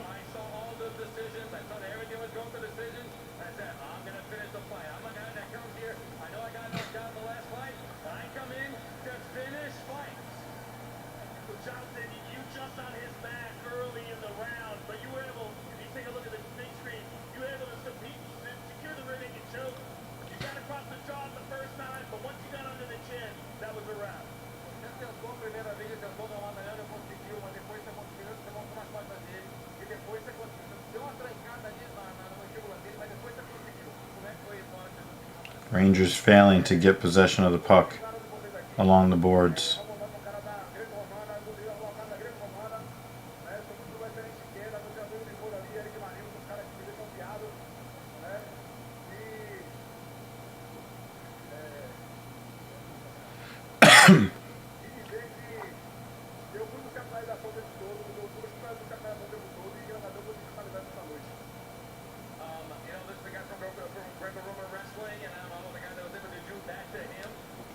Jared Brown, what's up, man? Hey, Jared. I told him yesterday, I said, yo, the court needs you. There's no flavor down there anymore, you know? Need Cesar Almeida to win. Him in here for good luck. I don't know if we're the right source of luck for anybody. We're the right source of chaos. I don't know about luck. Yeah. Yeah.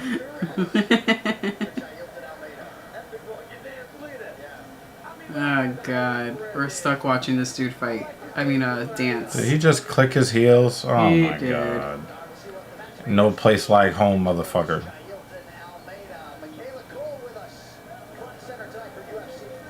I don't even know who that is.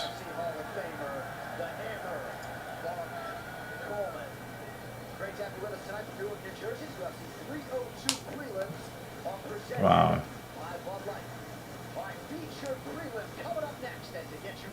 I don't think Gon is cooked. I just don't know. is Cyril Gane can beat anybody that has any kind of offensive wrestling. I mean, Ngannou had a torn up knee and no real grappling skills. And he beat Gane on the ground.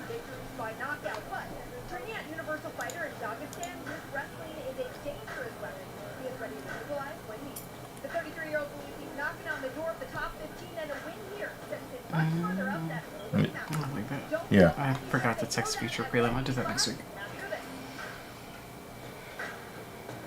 No, you got it right. No, I know, but we before had it because it was a featured prelim. The actual text that says featured prelim, but I'm gonna leave it alone. No, not a biggie. But I did remember to put. It actually says main event and co-main event in the banner. The David banner? In the David banner.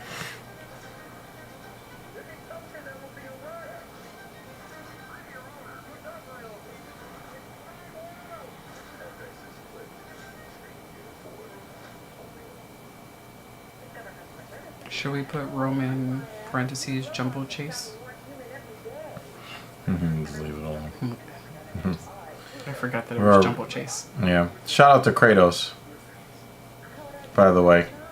Saw that you were in here earlier. Oh yeah, you had just walked away when he was commenting on your Death Clock shirt. I don't know, Jay. That fight should have happened already.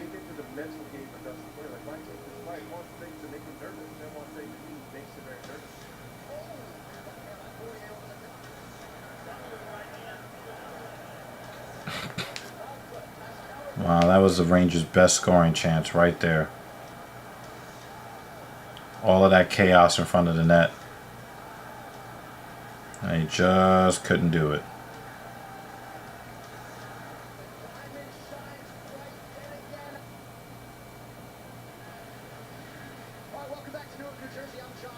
Now, you know, I was thinking about JL picking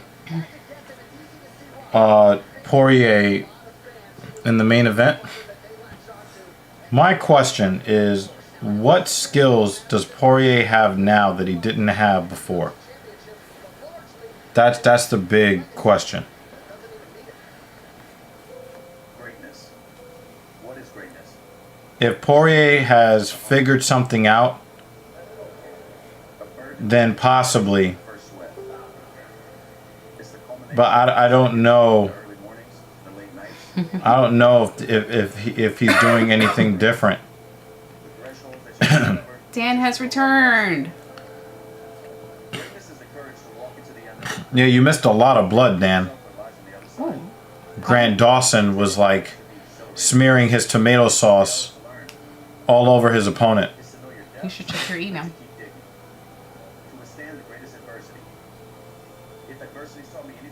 Oh, thank you, Polly Chaser. Thanks, Polly Chaser. I think my phone is in the other room or something. Oh, it's in my pocket. It's in your pocket. So, but yeah, really nice. Thank you, dude. Dan is back from work. Even though we missed you, Dan, you didn't miss much. Thank you so much, Polly Chaser. It's not a small gift. All the gifts are large. Pause. Hey yo. We appreciate you. Yeah, we appreciate you, man. We really do.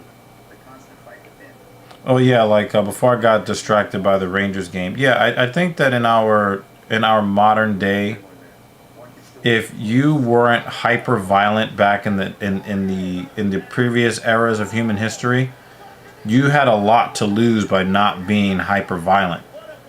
But the way that our societies are set up today, hyper violence actually is being hyper violent in modern day society actually causes you to lose a lot more than you would gain with that violence. And so Polly Chaser's ability to de-escalate a contentious situation with a bully. Because, you know, if you're yelling at an old woman, you're a bully. Straight up.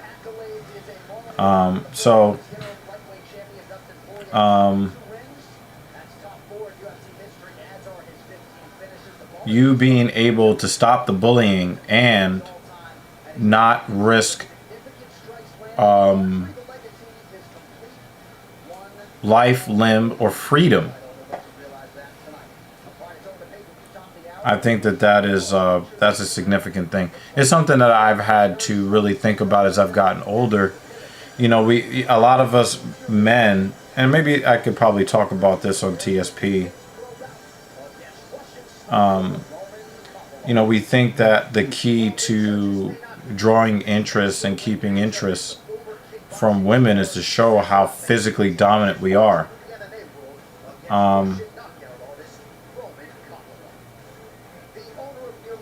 But I just, there's just too much to lose with that at this point in the game. So,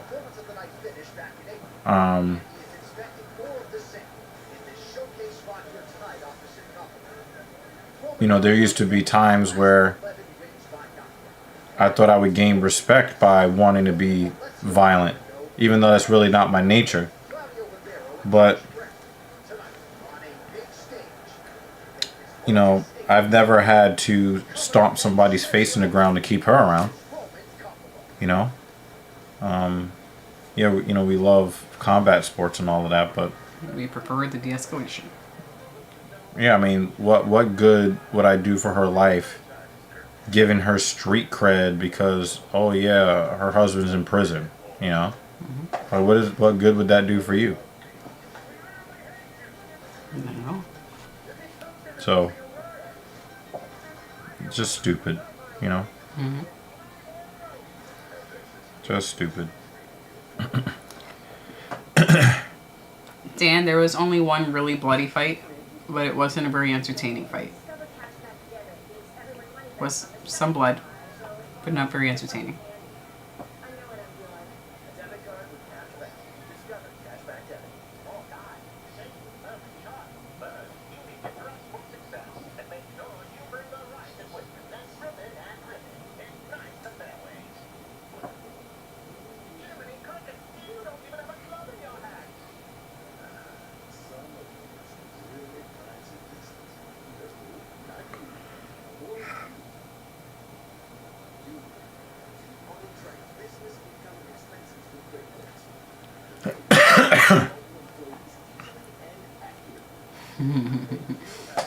Jumbo Hooper.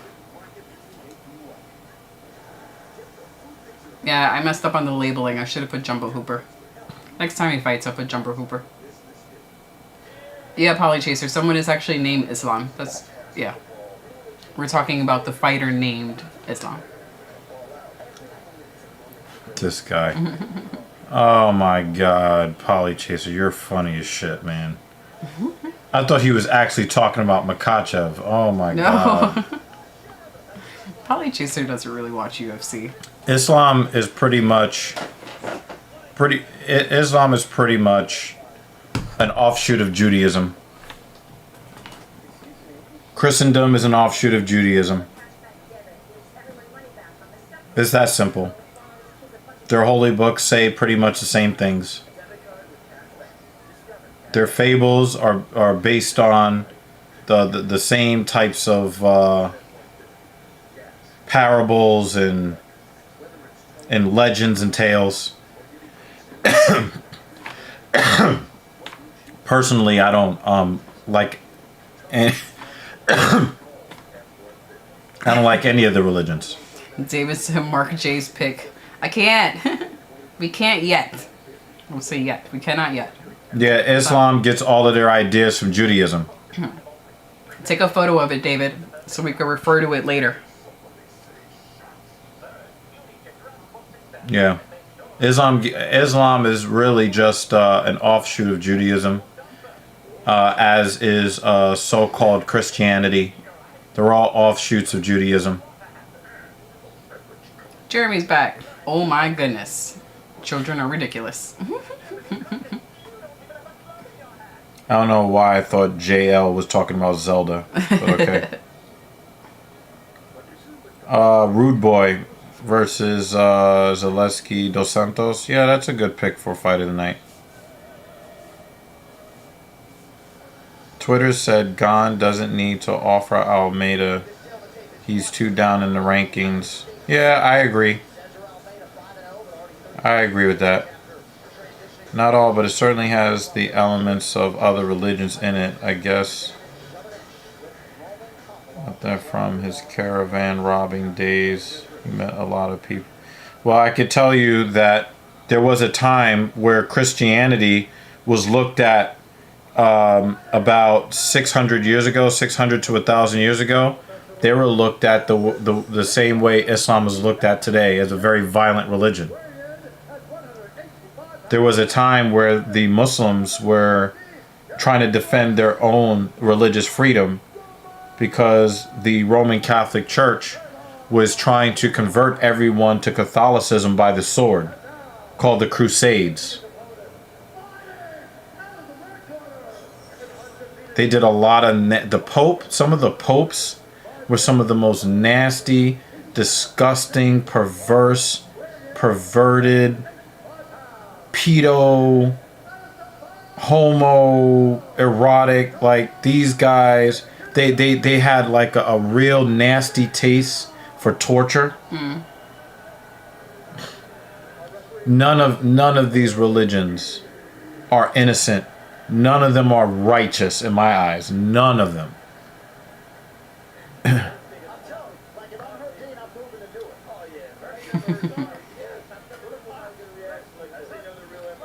Something tells me Costa will sleep strict.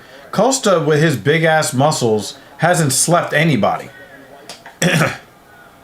Oh yeah, the pagans and the Vikings.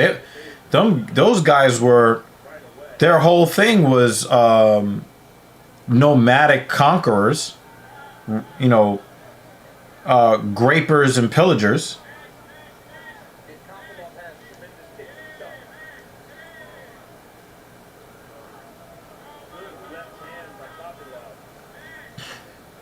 You're saying his name wrong. That's not how you pronounce. Oh my God, she's about to say it. You're pronouncing it wrong. What about the way you're being? I agree, but there are also fundamental differences, and I take modern coffee shop Christianity any day over Islam. But, you know, these things go in cycles, man. These things go in cycles. You're going to see, probably in another 600 to 1,000 years, Christendom in the modern day Islam, or their interpretation of Islam. These things go in cycles, man. But me, I don't like using fables to try to control people's behaviors and purse strings. Nice sharp hands from Kopylov there. You could tell that Almeida wants to sniff his jockstrap really, really bad. He wants to get a really deep whiff. And Kopylov is throwing them hands. Oh! Jumbo chase? With jumbo knuckles. That was a jumbo left hand. He linked them back like a slinky, too. Jay knows his name. You just call him Jumbo. Just call him Jumbo, yeah. Jumbo shrimp? Jumbo shrimp is great. That's why I said that. No, we agree. We agree on that, Polly Chaser. But in the future, I think you're probably going to see a coffee shop Islam and a murderous Christianity in the future again, like it used to be.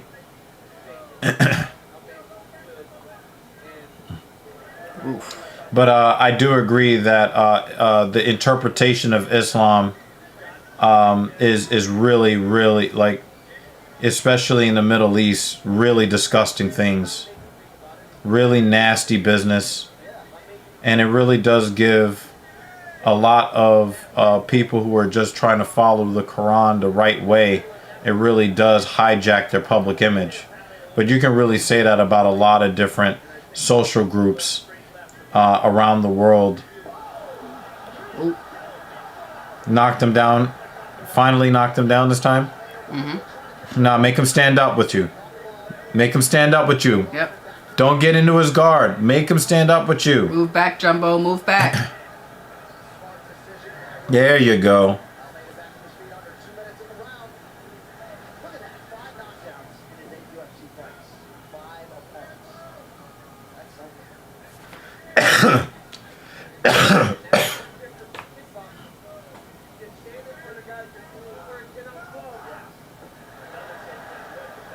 That's a big takedown. But I think it's because Almeida's not sharp because he got hit pretty hard. I mean, if you really want to take away a lot of guys wrestling, some guys can get rocked and still have effective wrestling. But most of these high-level wrestler types, they lose a little bit of that sharpness when they get rocked. So, you know, even if they're normally pretty good wrestlers, or, you know, you see, you know, Almeida in this situation where Kopylov had, well, at least he had him in side control. Now it's 3/4 control. I don't really... Oh, so you got to drop that elbow quicker than that. Now you're in his full guard. This is not a good place for Kopylov to be.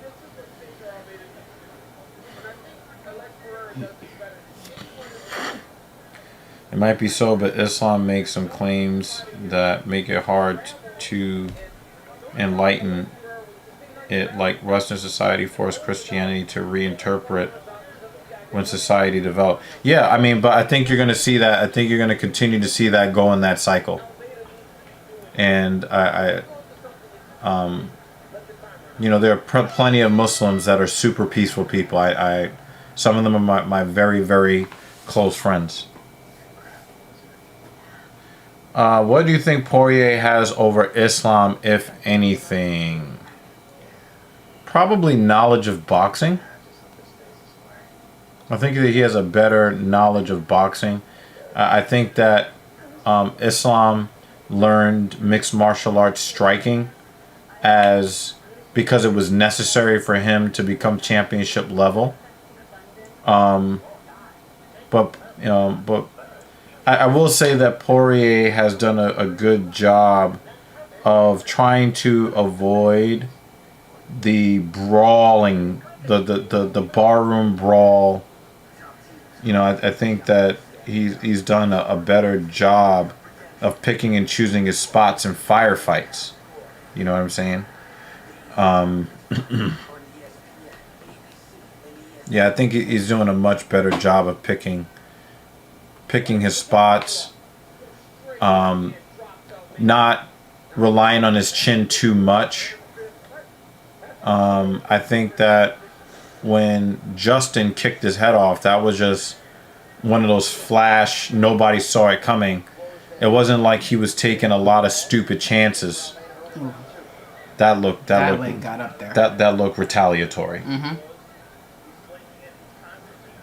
Might be so, but Islam makes some claims. Definitely I'm not judging individual Muslims at all, just against the scriptures and the moral frame. Yeah, the scriptures are pretty much almost verbatim what you would see in the Bible or the Torah. The way that people choose to interpret it is the problem. That's just my opinion. Wow, look at that counter off the leg kick. Wow. But yeah, I mean, when you see the atrocities that you're seeing, if you look at the atrocities that you're seeing being committed in the name of Muhammad and Allah, I definitely have to agree with you that, you know, and the thing is, you know, and this is a principle that I want to impress upon people Go, Jumbo. in and out of religion. You know, I talk to black people about this a lot. It's a really, really big thing among black people. It is important that you mind your public image. You can't be out here in multiples with behaviors that people can draw emphasis from their pattern recognition, and then get mad when you get stereotyped. Like, if you are a person, if you're a black person who doesn't want to be seen in a negative light in certain circumstances, it is up to you to make sure that you not only not engage in those behaviors that black people, for better or for worse, for accurate or for erroneous, you don't want to do anything that mirrors that negative behavior, and B, you want to hold people accountable when you see them engaging in those behaviors. So that goes for Muslims, that goes for black people, and our poor reputations in society. That goes for some of the poor reputations that women have in society. I exclude men from that because most of the assumptions about men are just flat out incorrect. And what they do is they'll take the very small number of men that do toxic things, and then they try to apply that to all men's public image. And we men, we do hold each other accountable when we see other guys involved in BS. In certain areas of black culture, we don't hold certain people in black culture accountable.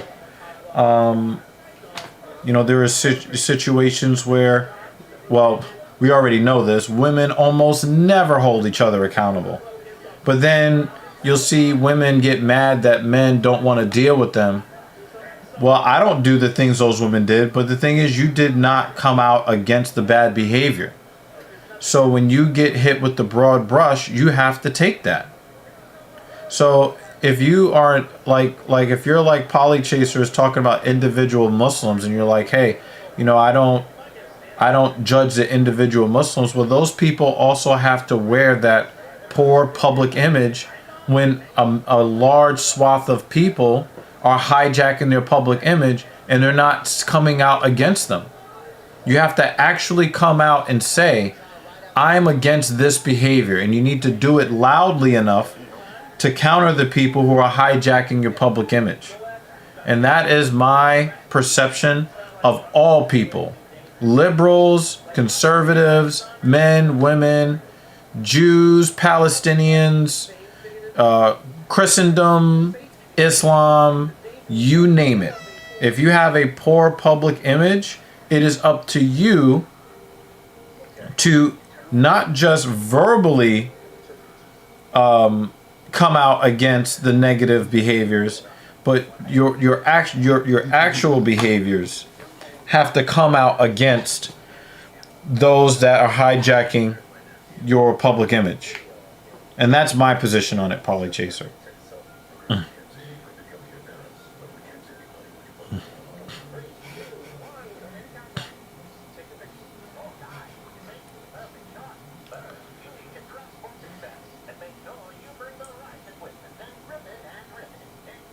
I wish there was a mute DC button. DC's funny sometimes. Jeremy says women will generally always believe another woman. Well, the thing is, they will. I've seen it. It's actually worse than that, right, Jeremy? You will see a lot of women defend terrible behavior from other women, and then after defending the terrible behavior, be like, "Oh, I would never do that."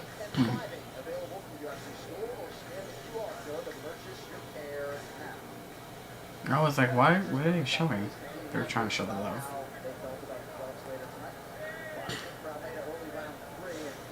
After watching these fights and not seeing anybody get eye pokes after that first fight, I really do believe that if you poke somebody in the eye now with these new gloves, you need a point. You need a point. You need a point deduction. Yeah.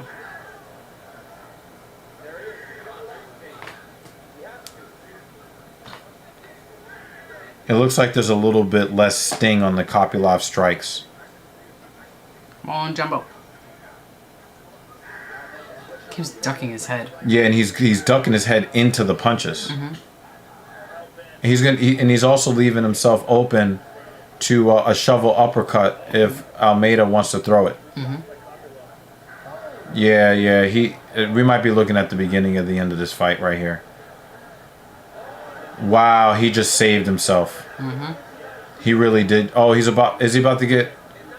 I don't think so. Is he about to get flipped over? Almeida hasn't been doing a good job when he's taken down. But the thing is, Kopylov is becoming blunter and blunter. His skills are blunting every time he gets punched.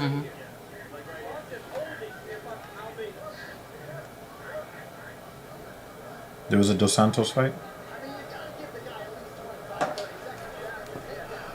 I have that open here.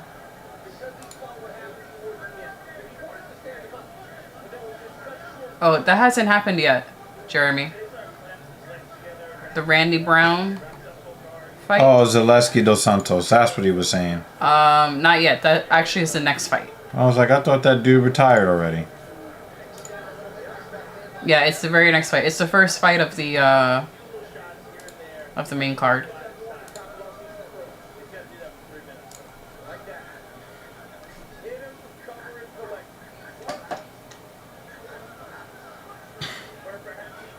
Jay is angry.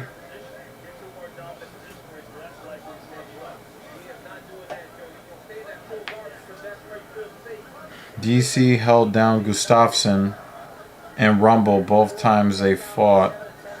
He needs Rumble. I think got caught in a crucifix.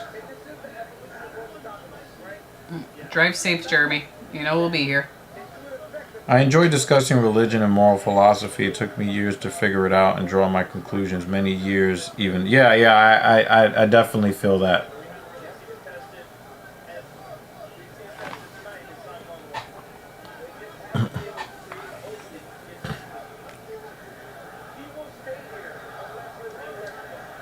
I just hate the concept of religion. The older I've gotten, and especially having been, heavily indoctrinated into one of those religious organizations. Jumbo Chase is just doing a lay and pray. This is disappointing. Yeah. But the thing is, he was getting punched in the head. I know.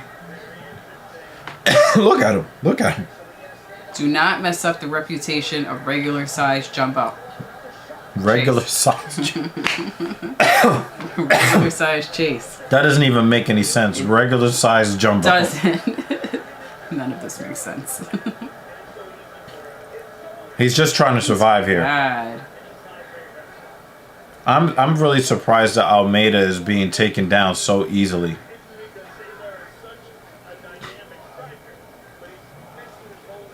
It is really crazy that Panarin disappeared in this series.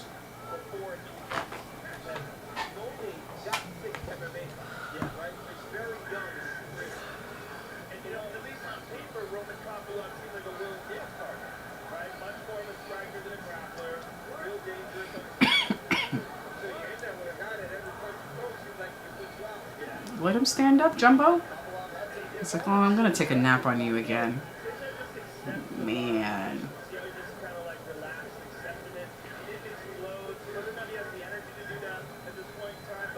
Almeida's just like, hey, I'm not gonna stand up. The way this fight's supposed to happen is that you're my blanket. And he's just accepted that. This fight is awful. Awful.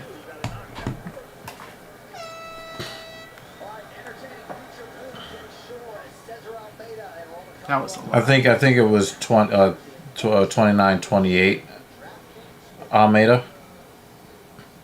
I thought Kopylov's striking in round 1 was very effective.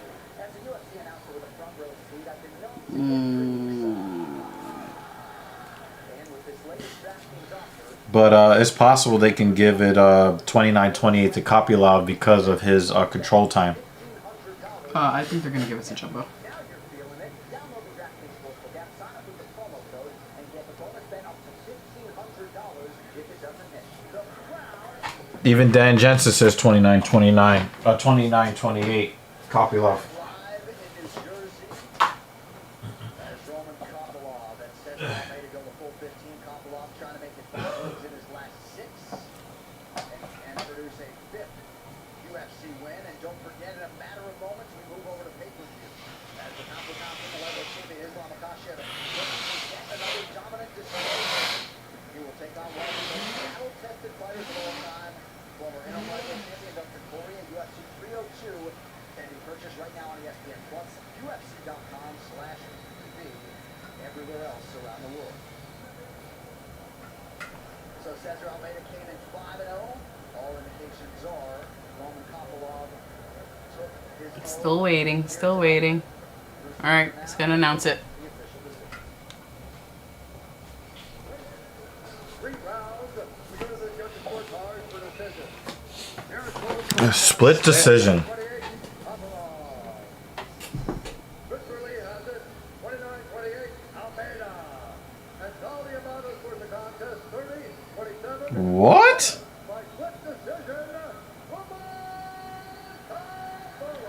Kopylov. Nah, there's no 30-27. It was 29-28 in either direction. There has to be at least 3 fights this card where one of the judges gave a BS score. Tertiary At least 3 so far. Oh man. letter of the law, but 2 of 3 had it for Roman Kopylov. Arguably the biggest man in the world, Joey Diaz, with us here tonight for UFC 302, as is the #1 strawweight contender. Holly Chaser had it Title fight. 54-1. A future for her, Aaron Blanchfield making headway in the flyweight division.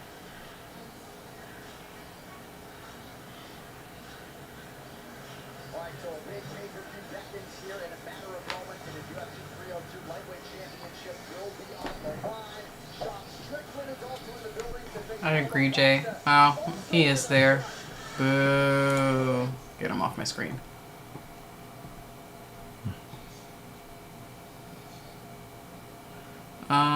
Jay asks, worst prelims of a pay-per-view since 2020? That was pretty awful.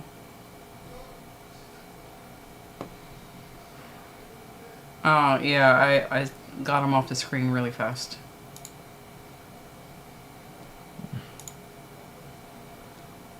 I already bought it. Stop asking me to buy it.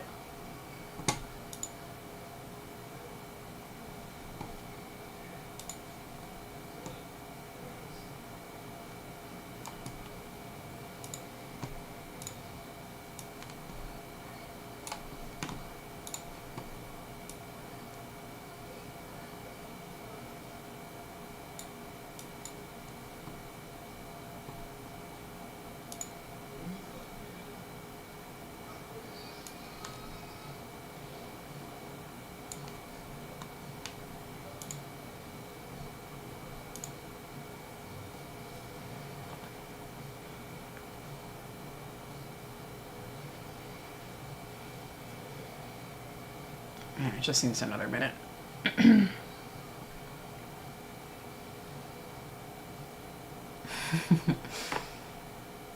I just caught this interaction. So Poly Chasers said 54-1 as the score.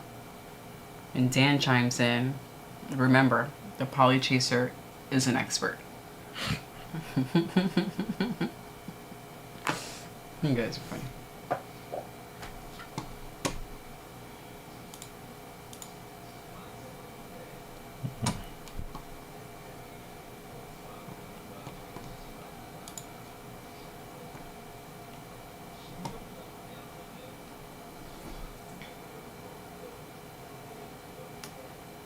Jay, you already know the answer to that question. Anytime they have the opportunity to bring them out, they do. So, that statement is just out the window.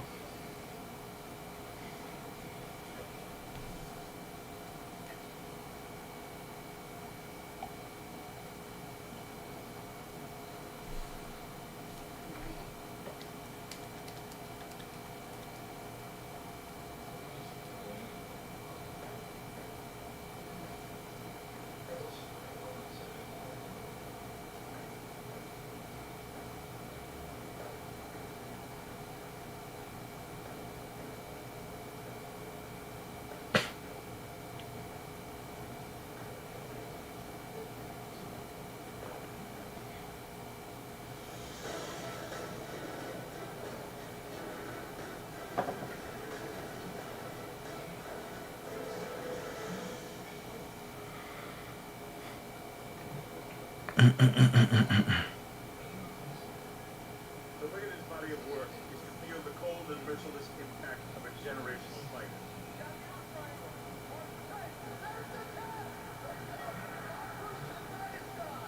A Russian champion regarded as the best pound-for-pound fighter in the world.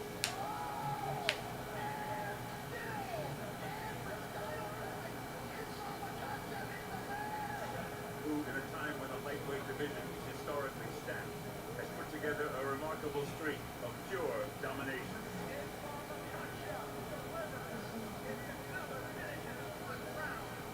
On a pace to parallel his mentor, the longest active win streak in the UFC at 13 in a row, building a legacy that could have been called the lightweight GOAT. Right now it's my time. I am best fighter in this game. Tonight, the UFC is back in Brick City, Newark, New Jersey. And it's not merely a Louisiana hero making the call. It's the embodiment of perseverance itself.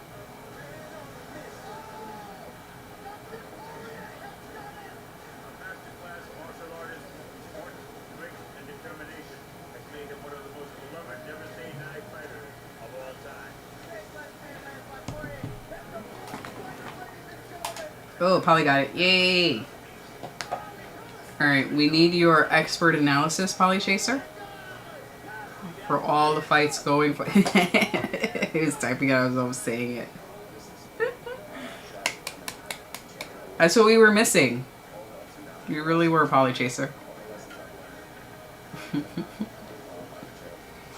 Yeah, I've kind of just like, I've kind of just tuned this stuff out. Like, I only really start like paying attention when guys are walking out to the cage. Standing in his way is a Brazilian reckoning. An elite, heavy-handed knockout artist who loves a firefight because it only takes one punch to send another off to the land of lullaby.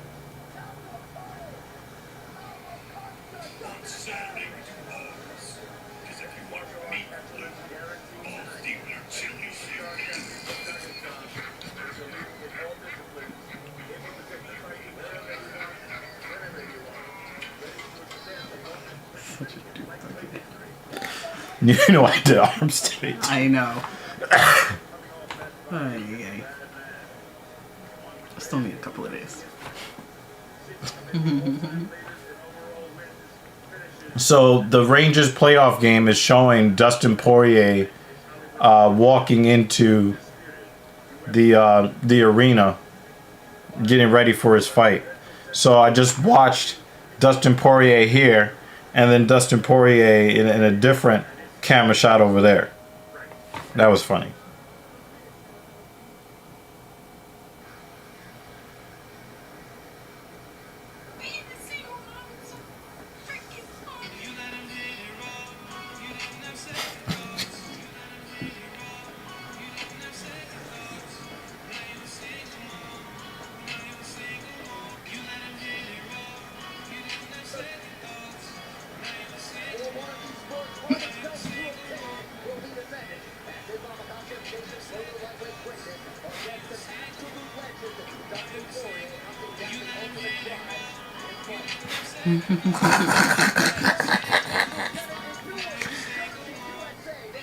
Oh my God. Oh shit, I have to pick up some. Yo, JL, I noticed that too, man. It almost made me want Poirier to lose when I heard him use the phrase, finish the story. Oh boy.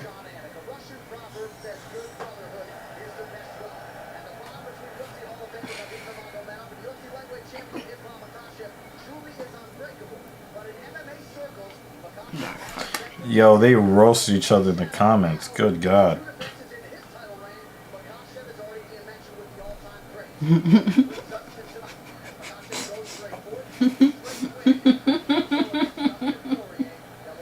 You are going to hell. You always made me spit on my water, Polychaser.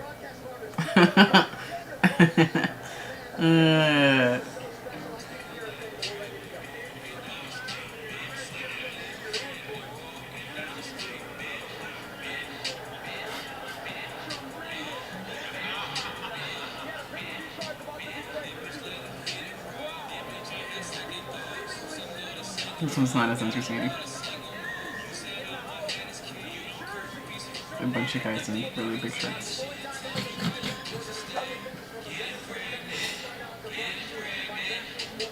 Yeah, the other guy's more entertaining.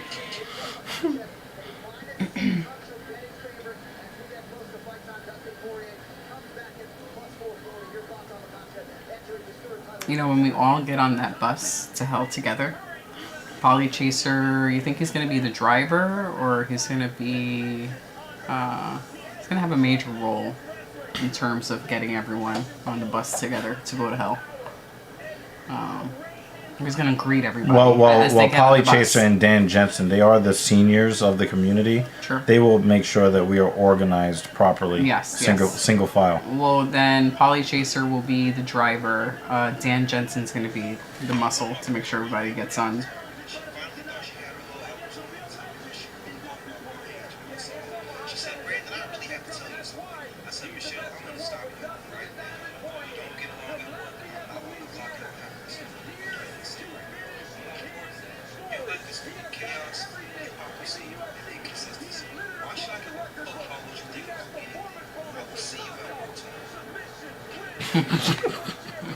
How many times do you want to say that to somebody at work? Yeah.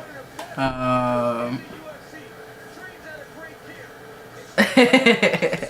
just, Polychaser goes, I like where this is going, Dan. Me too. Hold it right there. You are someone with a senior since today is too. Yeah.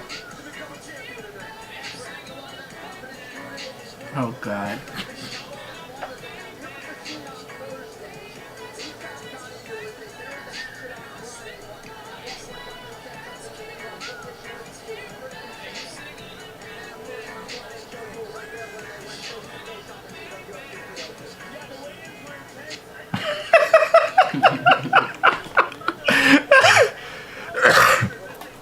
This dude is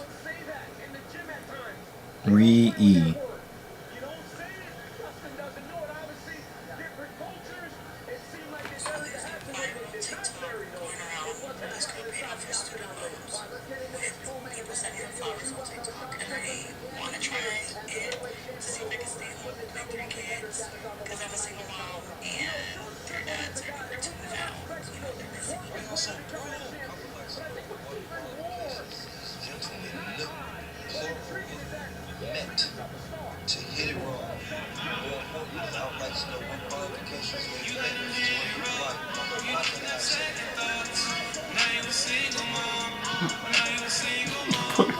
Fucking billboard, yo. This dude is crazy.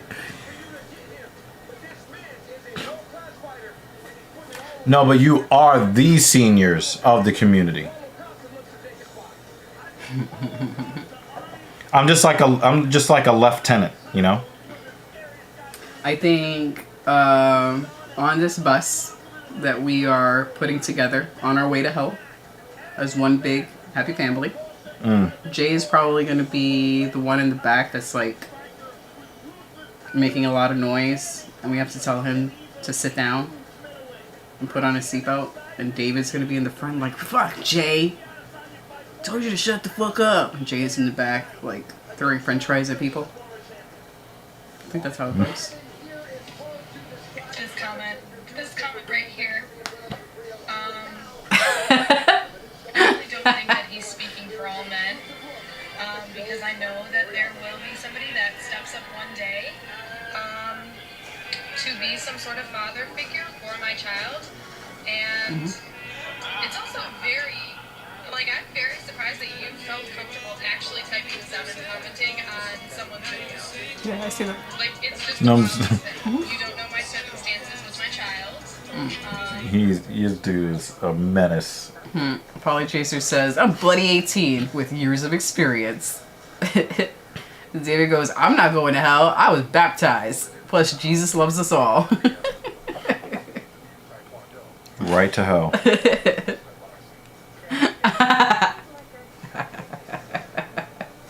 I won't read this one out loud. Babe.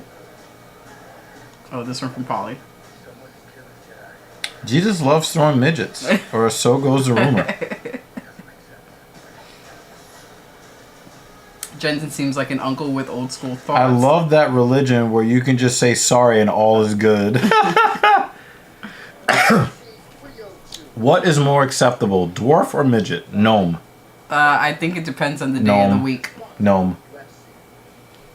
The answer is gnome. Gnome. Okay. Gnome. Vertically challenged. But that would be you.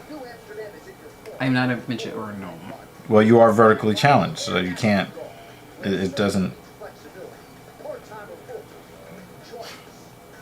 Whatever, sir. Polly Chaser said leprechaun. This is why you're driving the bus, Polly Chaser. You're the driver. Mama can have multiple different baby daddies and not be with none of them, but can also be shamed for it. It's fucking crazy. Because the baby daddy can go out here and have multiple baby mamas with different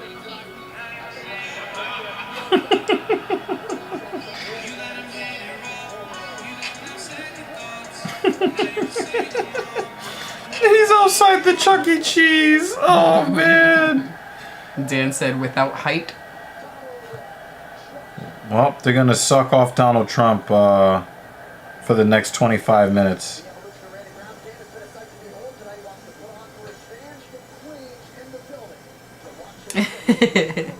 Polly says we're headed straight for a cliff. But no worries, people. You sit first class. Okay. He wants to have his notifications down. That's okay. That's okay, because see, now you got me. Just think about how mad your baby mama's gonna be every time you answer the phone. And you're in such a good, laughing mood. And she knows exactly what.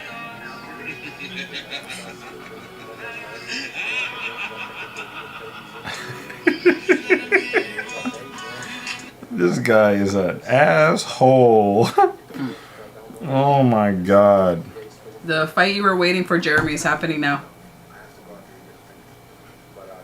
If you're driving, do not comment this. Just giving you an FYI. It's happening now.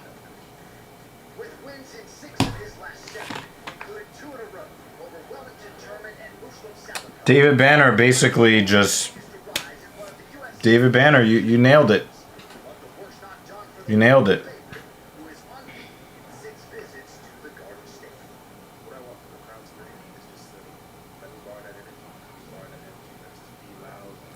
All right, last 20 minutes of the Rangers season right here. Let's see if they go down swinging. Because I definitely have to give the Rangers credit. They've played very well in this game. They just cannot put the puck in the net.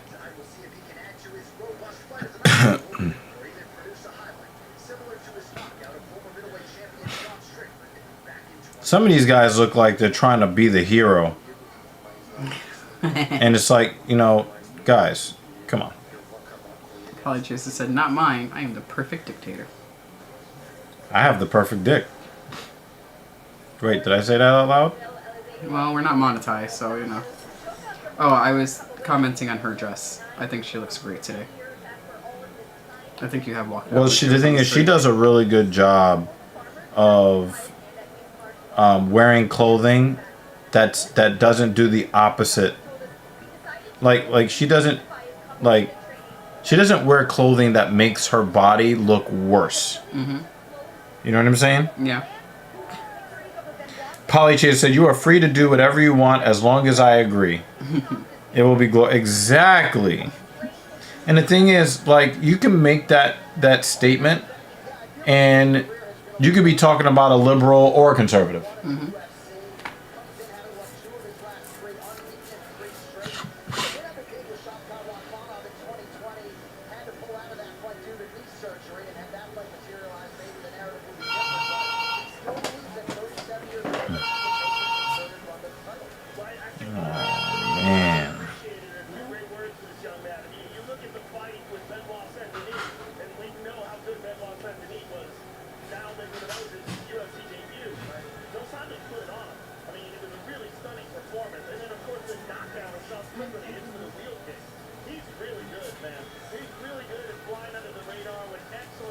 I'll probably eat dinner before the cake thing.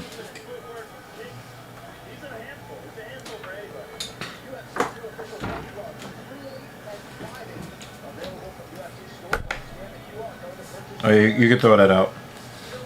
That was the other lady's water bottle from last week. So you can like put that in the plants.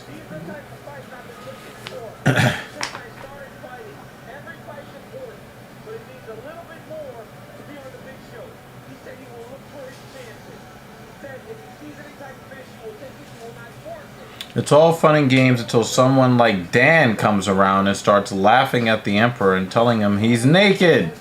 Then shit hits the fan. Absolutely. Could you have done that closer? The microphone. Hello. You made it. Oh, thanks. How are you? I'm okay. Hi. How are you? Oh, happy first day of Pride. You're a faggot, yo. I fucking hate you. That's what I got. Here you go. It's good chocolate.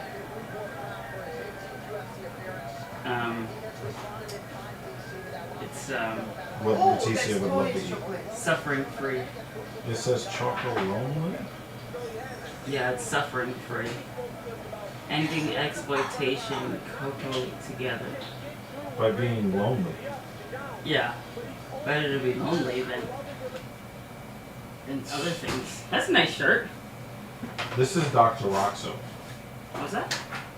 This is Dr. Roxo. Is that who that is? He is the rock and roll clown. He does cocaine. It's a spitting image. He does cocaine. That's nice. I'm wearing this as a PSA. Oh, is that right? Yeah. To do cocaine? Everybody needs to know who Dr. Roxo is. Oh, and to do cocaine? No. That's what he does. Oh, we should know who he is and then what he does. And what he does. Yes. And then what? That's it. And then you go about your life. Yes.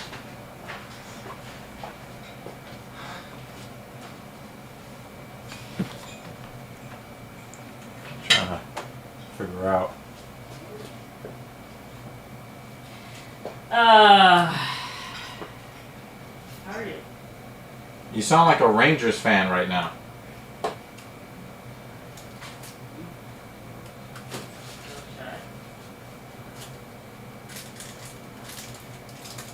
I gotta figure out a new way to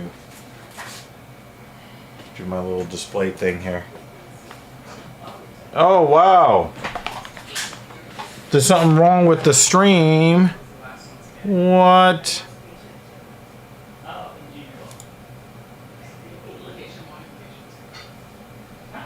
That's crazy. They're like, yeah, we're just gonna like stop playing what you paid for. The last 16 minutes in the Rangers season.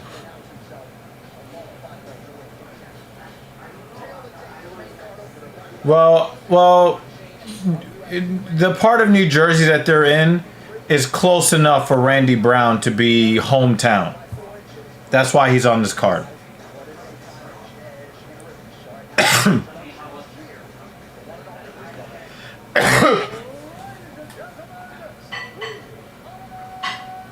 I like Bruce's jacket. I like this jacket. That's why I can't trust y'all ratings anymore. I can't trust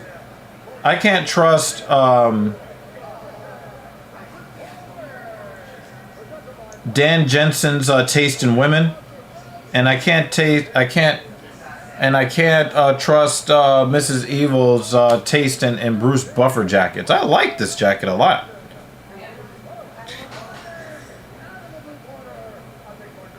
Oh yeah, New Jersey is very New Jersey smells like bad tuna. Can we go home?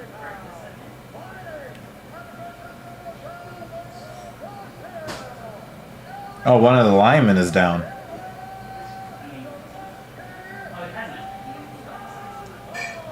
Did he get hit in the face with a puck?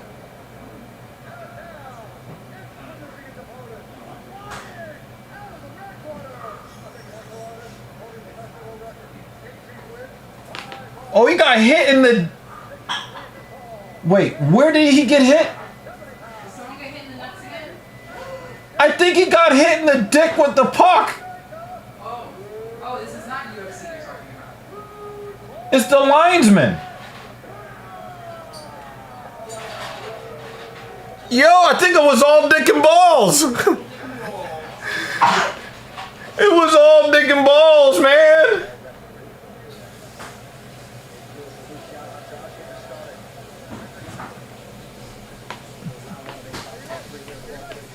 It might have been in his bread basket, but I think it was all dick and balls.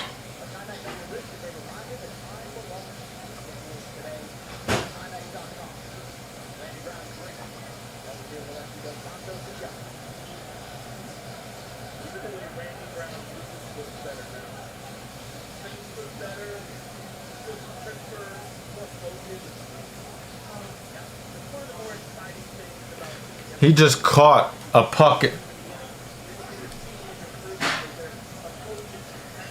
in his Victor Henry's.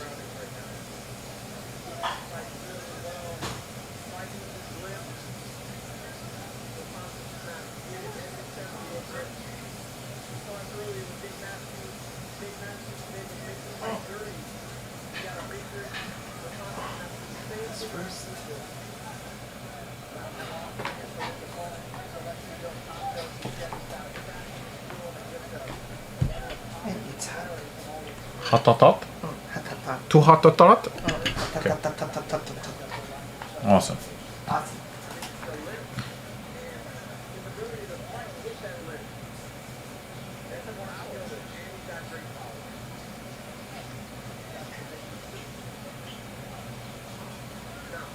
Wow, the height and reach disadvantage that Zaleski dos Santos is at.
This is the main card, Poly Chaser. The final 5 fights of the card, culminating in the main event.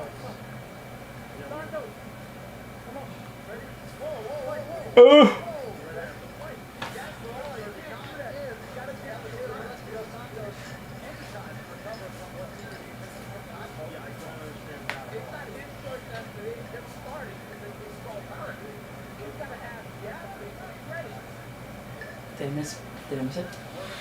This is the main card. This one, and is it next? Did I miss it? Hmm?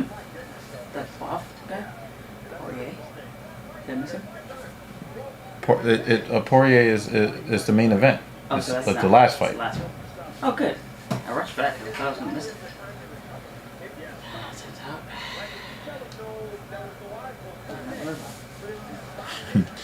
Banner, you're funny.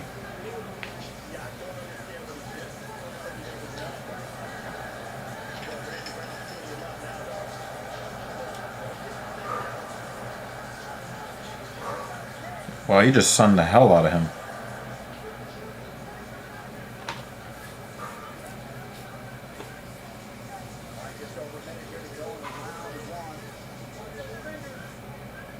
I don't know how Randy Brown is able to still put his fingers out. Like, you have to be trying to do that.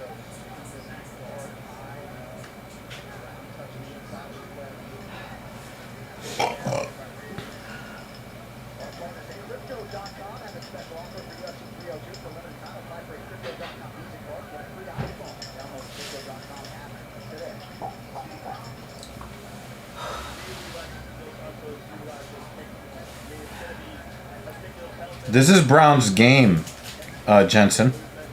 This is what Brown does.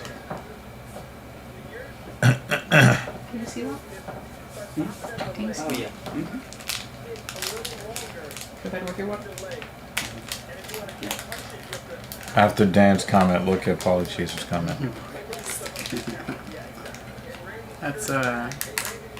That's pretty much been my solution to everything the last couple of weeks, right?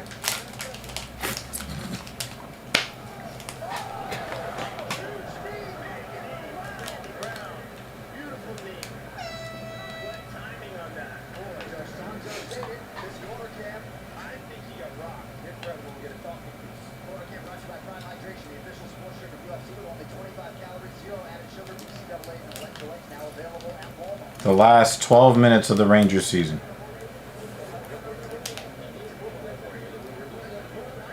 Yeah. Mm-hmm.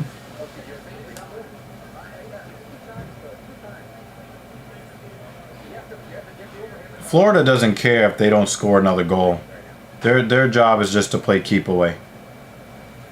They'll take an opportunity to score if presented, but they don't really care if they score again because they know that the Rangers can't score on them.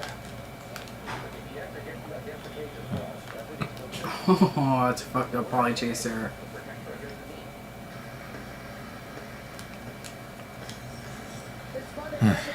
Yeah, Brown 10-9, definitely.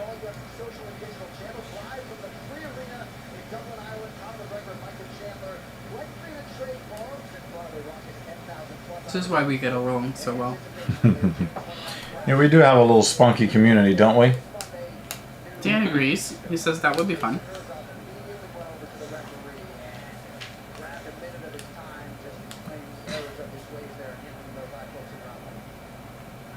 One second. Yeah. Well, that's it. Well, yeah, I'm done watching. That's Goes it. to the end of the game. Done watching that. Where are you sitting here? I'll put that over you.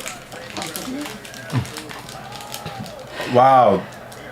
Zaleski dos Santos.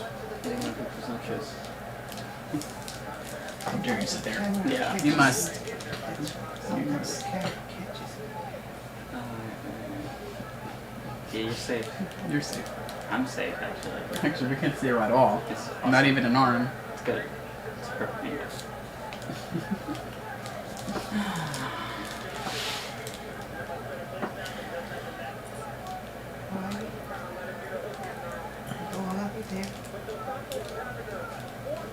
Who really wants to be there? You said what? I have no online presence. This is as online as I ever am.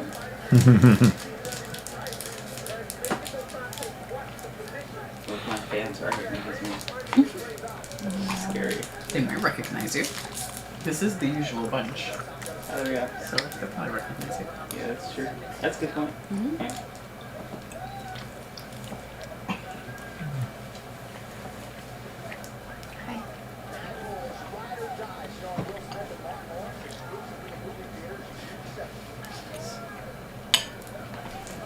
Apologies, it goes, I am new here. No, you're not.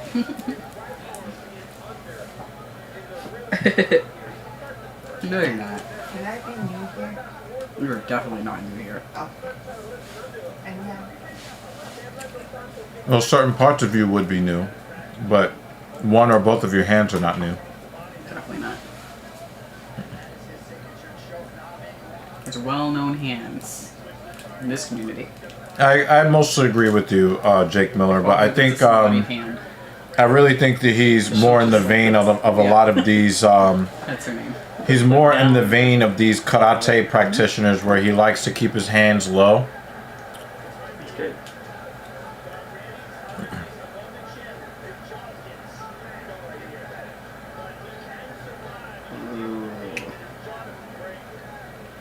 Puts enough pressure on that jaw. It's not choking him, but that shit is not comfortable.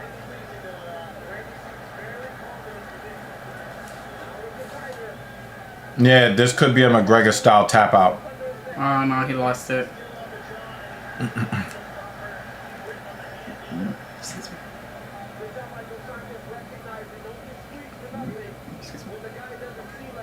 He's got to fight these hands.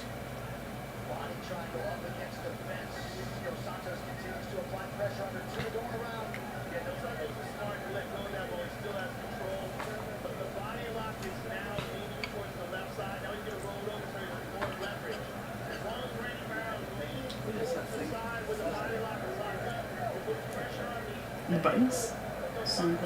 Yeah. What does that mean?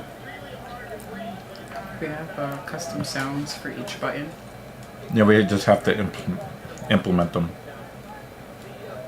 So it's not, Like, oh, yeah, like that. yeah. Click on it, That's really cool. play the sound. How do you remember which one is which? Oh, they have labels on them. There's a photo label on each one. Or, you know, on the ones that have a sound associated with that And you button. can change the picture? Or no? Brown is just trying to survive here. So, This is close to a 10-8 round. Did you ever work this one? well, I mean, I was home. I worked. I logged in. It's good. He reversed it. He reversed it. So hard. I did That was really nice. He might have saved him the 10-8. He might have saved himself the 10-8. I wonder if they can tell you sit face on me. Oh! Is he about to submit him after all of that? No. Oh my god. That's it. Actually, my 11 seconds. Oh. Big elbow. But half of the office is out this week. Alright, he just saved the 10-8 round. Yeah, he did. Because our spring break is a little late since we process applications, so we can't go on spring break. That was some Diddy shit you just said, Polly Chaser. So half the office went on spring break one week, and then half went out the other week. So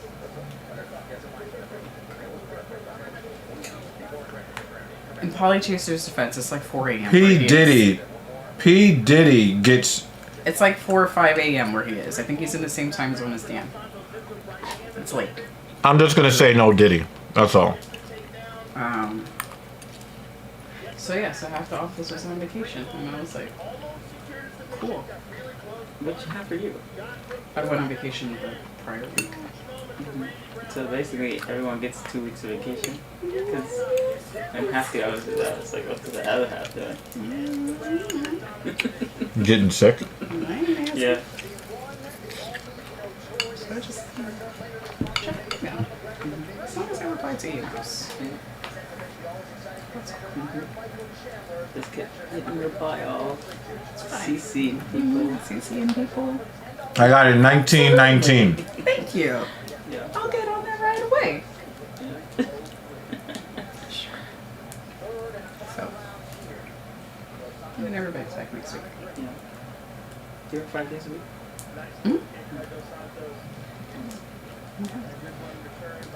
I was working on too.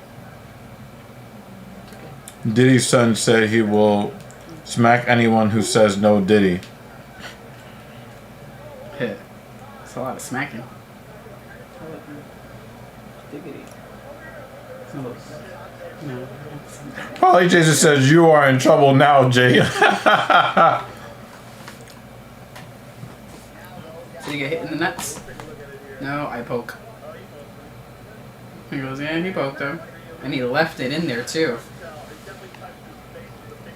It looks like he touched his face, but he didn't go into the eyes.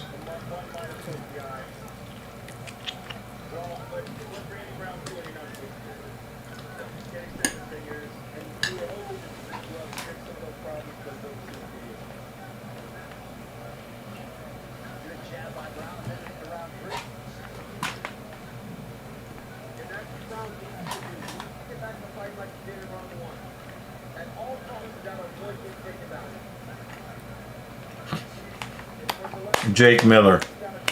Yeah, and starting a rap career after your dad's life fell apart makes his son in trouble. Wow.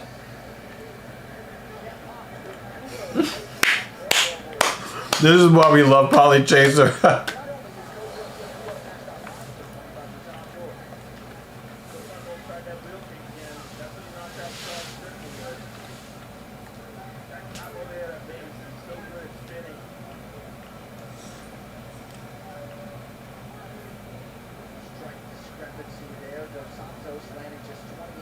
Dan said brave Polly Chaser.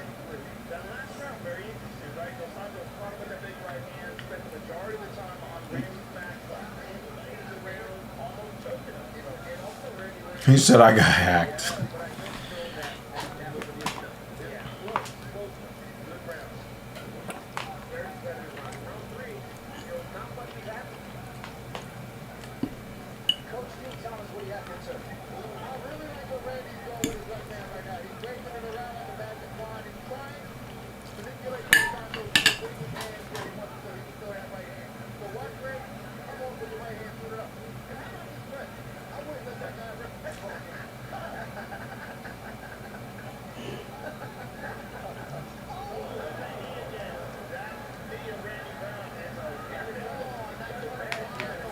Wobbly.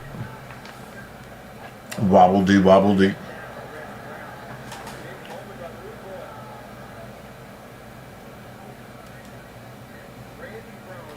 Trying to get them hands locked. Oh, there's some blood on his ear.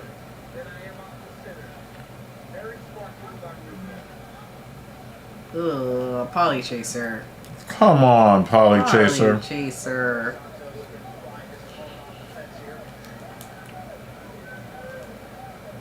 I just imagine him chuckling as he's typing it. Oh, man.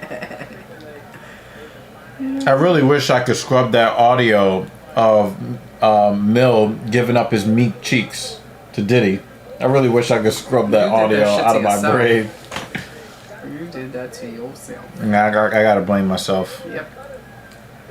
You got here in time for blood, Jeremy. Oh, look, the blood is coming from the ear. It looks like it's coming from the ear. You think the ear's gonna fall off? We saw that before. Dan just wrote blood. Ugh.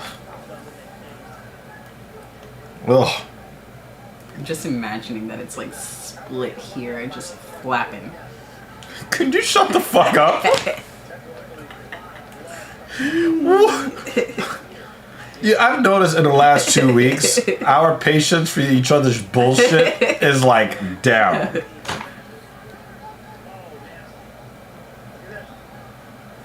That was a really stupid thing that Brown just did. He goes, his ear fell off. It's not supposed to do that. But here we are.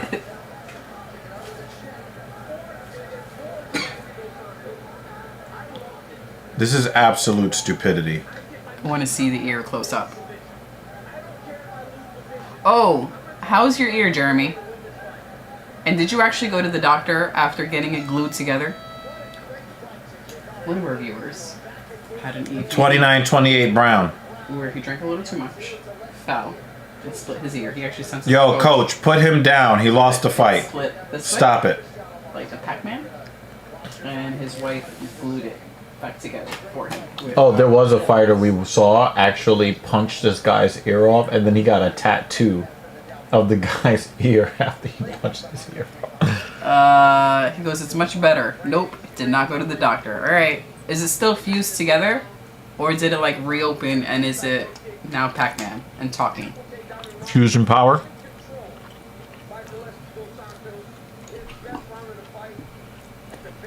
Polly Chaser goes, when I grow up, I want to be just like Jake.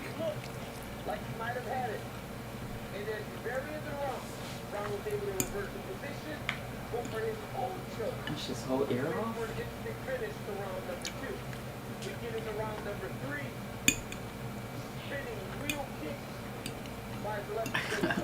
Jeremy goes, it's fused. It's a bit different after. It doesn't look bad. That is some redneck ass country boy shit. All due disrespect.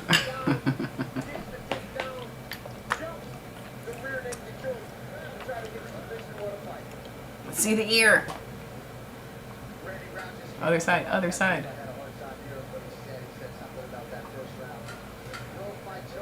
Oh, it looks like the cut is actually on his scalp and not the ear.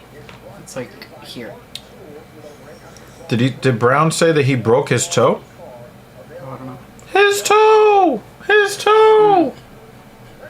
He broke his toe! And the Rangers are getting eliminated!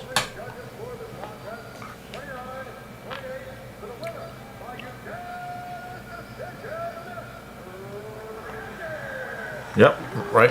Yep. He won rounds 1 and 3. He saved himself the 10-8, which would have caused a draw.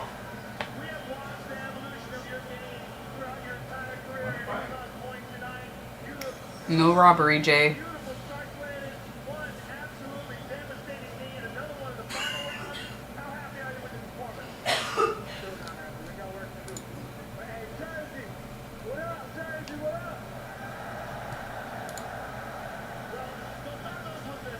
Ooh, I got a photo.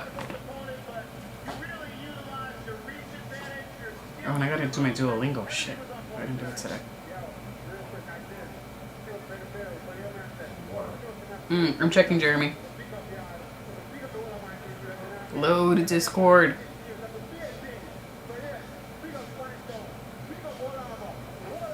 Oh my god. The app doesn't want to load for me now. Oh, yay. Come on.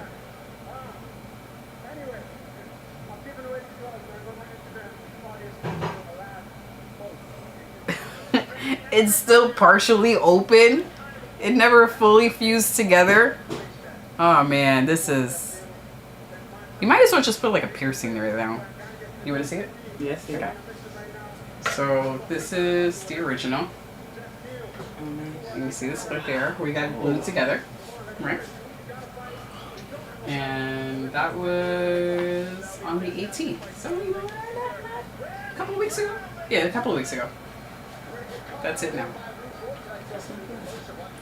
So Oh, the Rangers are not going to get shut out. it's like 95% fused together. What's the score?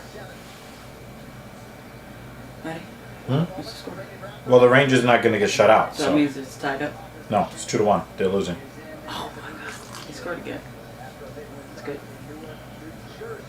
After the Panthers scored their second goal, that's when I was just like, yep, I'm done.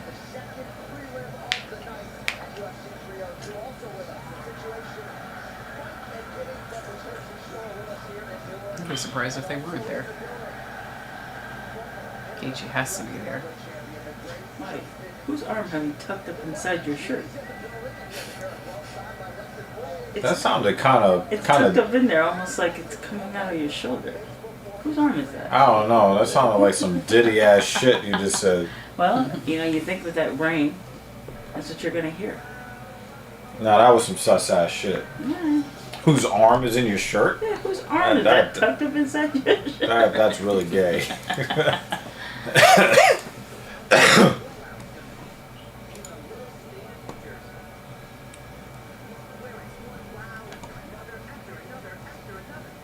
Yep, and it's still a bit split, Polychaser.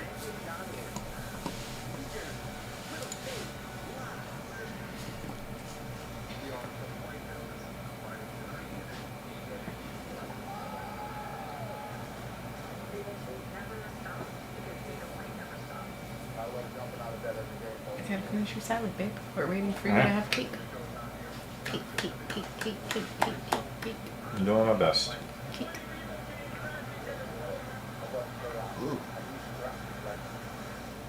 How chicken did you make? They're just thighs. We baked them. Added some seasoning. What kind of seasoning? Oh yeah, that's her. Oh, she doesn't. Who doesn't love some thighs? One time. Just one thigh? One thigh. I have eyes for thighs.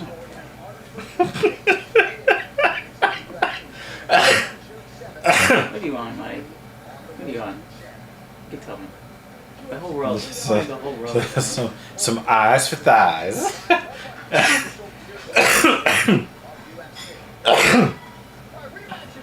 do you got, Mike? Come on. Tell me. I won't judge you. Huh? I won't judge you. Judge me for what? Whatever you're on. Oh, you think I'm eating tremboloni sandwiches? You're on something. You're on something. That's disrespectful. Yeah. When Nico Price and Alex Morono met for the first time in 2017, they were prospects running the world at the highest level. More than 7 years later, the welterweights are now better and still delivering the goods. And tonight they show up in each other's brackets once more. Homer wins over Randy Brown, Sid Means, and Alex Oliveira. Price's dynamic style has made him a fan favorite across the globe. And the same can be said for his opponent tonight, the battle-tested champion. It's the season. Arrives in New York as a first Oh, of his career. Wins over Aglio Olio. Cowboy Cerrone, serving I like this. Thank title you. contention. My current favorite. Coming up I next, like it it. should be a good one as You do have barbecue sauce if you want to. Barbecue sauce. You also have barbecue sauce if you want to. It's not that black. I need to put barbecue sauce in it. Joining us on the Filthy Casual MMA watch party, David Banner's worst enemy. Captain Paul. What's going on, man? I did listen to the Eminem song. I just I was not really impressed at all, except for one thing. What's that? He started to kind of wade into that cancellation territory by talking about people of alternative lifestyles. And, you know, he tried to, like, you know, couch it in certain things. David Banner says, Paul isn't my enemy. We just have a healthy disrespect.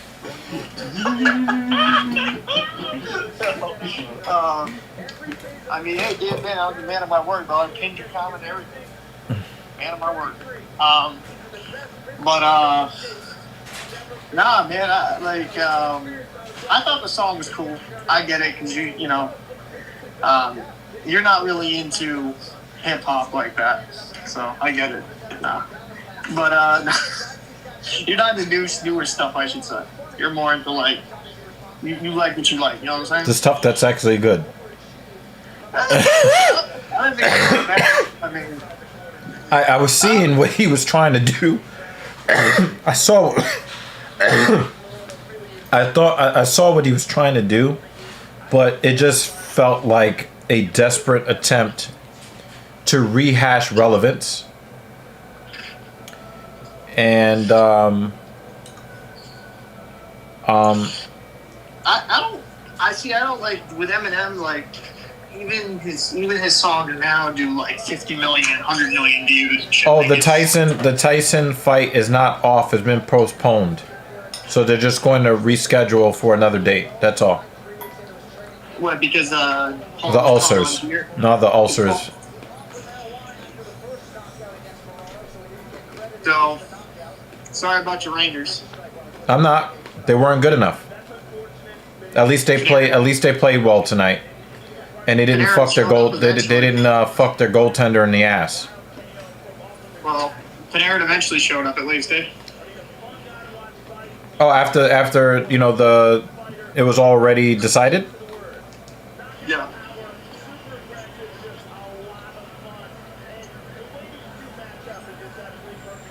Jake Miller says Jake Paul needs to wait for Mike Tyson to be Social Security eligible when they fight.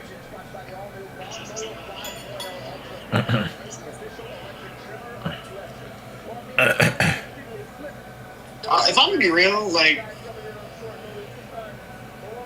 Jake Paul's a pussy. Yeah. I don't really care.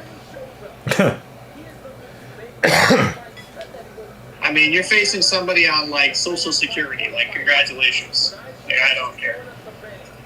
You know what I'm saying? I do. I mean, like, if this was Mike Tyson in his prime, all right, like, he wouldn't even last 30 seconds. But You're facing old Mike Tyson. And I actually still think Mike Tyson's still going to, like, you know, the last thing to go in a boxer when they get older is their power. They won't have the endurance. Like, He never had the endurance. well, exactly. But he's going to be going in there and, like, he's got... I don't think he's that great of a boxer. So it's going to be interesting. And if he gets beat up by a 57-year-old man, oof. It's over. Daryl91 says, I agree with Paul. 100% fight a current boxer, you bitch. Yeah. He's bitch. He's bitch made. I mean... Dan Jensen says, you a racist, Paul. You being trans black man. Excuse you, my trans black privilege doesn't exist. I'm persecuted by the whites and the blacks. So it's crazy. Y'all don't understand my struggle. You know? Like, I try to go to the barber shop and they just beat my ass and kick me out. It's crazy. Start screaming, get out of here, honky. The principal walked in and started to help him to stop me. I knew you'd wanted you to go. I knew exactly you knew. You knew.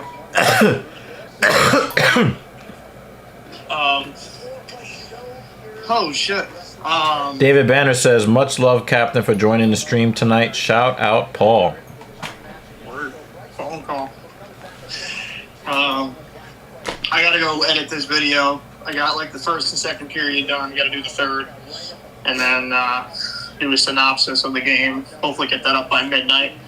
But dude, the channel's been kind of insane, bro. I'm getting like hundreds of subscribers off like these videos. I'm like, damn. You're a trustworthy content creator. People normally don't subscribe off the first video they watch from a guy. You know? Yeah, but like the wild part to me, and this is where it's crazy, I've never had videos in succession like this where it's like... Well, the thing is, you've been reliable and consistent throughout the playoffs. Yeah, but even in those earlier videos in the playoffs, like I'd have some stuff where it gets going, right? Like maybe I gained like a good 20 subscribers off of it. I've never had back-to-back videos where it's like 100 plus each one. I'm like, damn. I mean, yeah, it's just, I don't know, it's just kind of crazy. You know what I mean? I don't understand what you're saying, Jeremy. Who is hobbling down the street chasing a potato? So, but I'm gonna get off here. I'm gonna record, but just wanted to pop in, say condolences about your Rangers. At least you're not a Leafs fan. So there's. That's not a shot towards Daryl. It's a shot towards my disrespectful friend David Banner. So, but yeah, we gotta record something. Look at what he's doing to Nico Price's arm. This looks funny as hell. No, you gotta read David's comment. Like, hey, what the fuck? Yeah. So. So Jeremy Lewis, he said he wanted to call himself a trans black man. I was just saying, regardless, he's still chasing a potato down the street, whatever that means. That sounds like bland black transphobia to me. That's crazy. Skin phobia? There goes your bullying accusation. We got 2 in one night. Banner said this is on the brink of bullying. he said you're a big bully, you know that?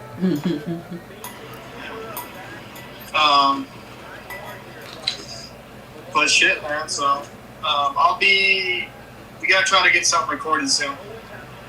Yeah, there's a couple of things. They're already asking us our opinion of the whole Trump thing, but I think that we're just gonna put that behind that's gonna members be only. That's gonna be it's gonna be members only on that one. Yeah, I'm not putting myself up to the retardation of the public opinion. I'm good. So. you know? Mm-hmm. Bunch of fucking mouth breathers. Polly Chaser says, we're all the small bullies like the old days, while people are obese today. I don't know. I think That was the weirdest fucking punch I've seen. He punches like somebody who does not know how to fight. Oh, by the way, I saw your fucking thirst trap on Facebook. I want to say the word that is accurate. I wanted to say the word that's accurate, but then, even though it's not monetized, we'll still get kicked off of YouTube. No, so like when you made that, or you just like, I gotta like take sure to get all these pictures. You know, great. That was straight. Listen, it's Pride Month. I support you.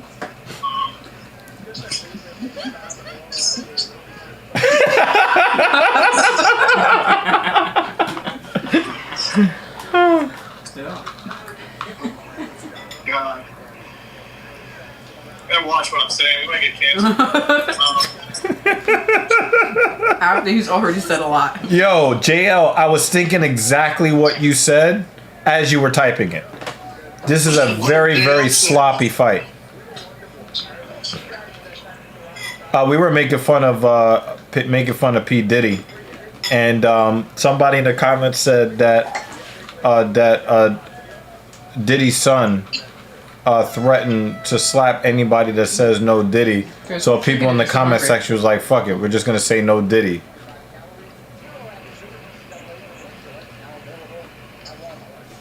Diddy's son is a fucking fruit cup. So, like, he's a fuck what he says. Fucking trash and rapping. Dad's trash. I mean, I don't know. He's probably not even his like dad's kid, honestly. Yeah, because it's kind of hard. It's kind of hard to cause the birth of kids when you're jamming your meat up Meek's cheeks. Yeah, like, was Meek the mother? That's crazy. Like, has science come that far? Pretty fucking wild. Fucking Christ. I hate this universe we're living in now. Yeah, I completely agree. No, Jay, this is not pay-per-view worthy. Not at all. What's that? Responding to one of the comments. We have a terrible fight happening on the main card where it actually costs money. Can you answer before you go, Cap? Can you answer this question for Jeremy Lewis? Oh boy. What's that? How many Diddies did Diddy really Diddy if P. Diddy really did no Diddy though? Really thought that shit out. So if you're gonna say Diddy to the third power, that's a lot. That's a lot of graped men. that's a lot of gang. Oh man, yeah, that definitely gives gangbanging a new meaning. Yeah, like so, and this is an honest question before I go. So like when Diddy was going inside Meek's cheeks, under the sheets, going yeet yeet yeet. I don't even think there were any sheets involved. Yeah, that was just pure. I hate myself. That was just pure dominance, right? You know who really hates himself? Meek Mill. No, he's a dream chaser, or cum chaser, whatever that's called. Something like that. I mean, how can you as a grown man think, you know what? Somebody is telling me the only thing I have to do is pull my pants down and bend over if I want to be famous. Okay, let me start undoing my belt. What? Well, but yeah, my thing is though, there's a lot of dudes that like. I'm not surprised. Jeremy Lewis said there was definitely a bunny suit involved. Ew. I'm just saying this, bro. Like, let's be real, man. Like, Meek was probably undercover for a while, and now he's kind of, I don't know, man. But like, no straight. He wasn't given any covers. Did you just bent them over? Yeah, not true. But I would have to say, like, Meek was definitely gay. Sorry. Like, he's definitely gay for all this. Like, nobody... Yeah, I don't know. We had this whole discussion on... I don't even know if I have it on the air. But remember that conversation we had about... Yeah. You know my opinion on that. That there's no such thing. You're just, there's no, well, because it's money. Like, no, you're just gay. And that's fine. Right. Play with another man's tree trunk if you want. But you're gay. Nah, the tree trunk was playing with him. Yeah. Polly Chaser said his girlfriend said no Diddy too, and look what happened to her. Damn. That's a bar. That's true. Daryl 91 said Diddy said you're a dream chaser, right? Meek, I can make all that come true. Yeah, bro, don't take my joke. It's true. God damn. Yeah, man, that's true though. I think Meek is Meek. That is what it is. I mean, I'm not completely surprised. Like, when you listen to his music, Yeah, his cheeks are very peaceful.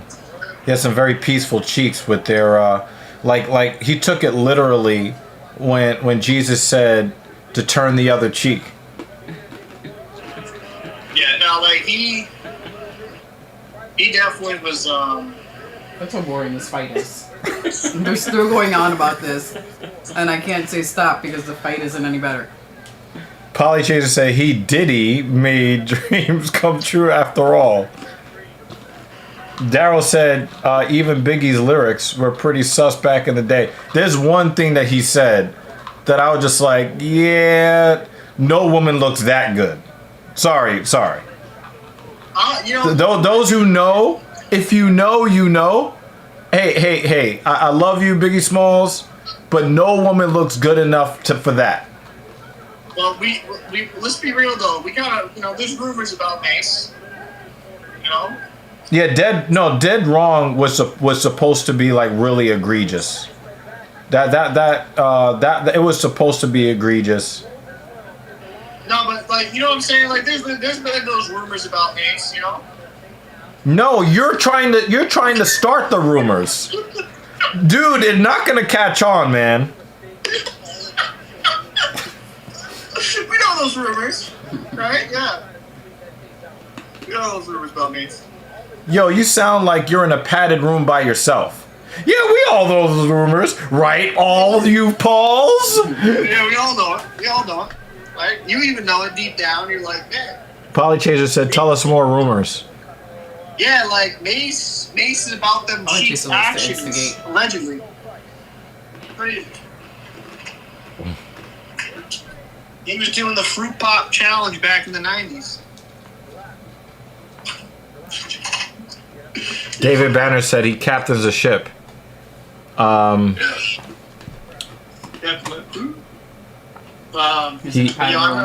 He is in a padded room. But yo, I'm gonna get out of here. I'm gonna go record, but I'll hit you up in a little bit, bro. All right, man. Just don't go to Diddy's recording studio. Nah, man, that's all you, bro. You're the ones posting thirst traps. Shit. Diddy might hit you up. Nah, son. No Diddy, son. Yeah. I'm good.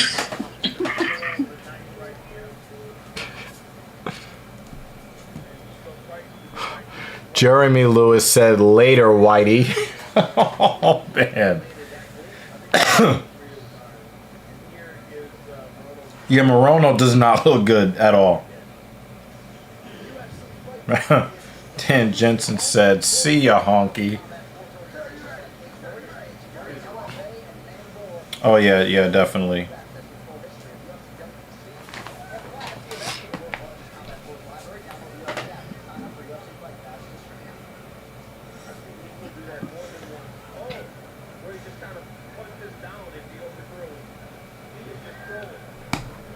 I made sure to send your comments to Captain just now.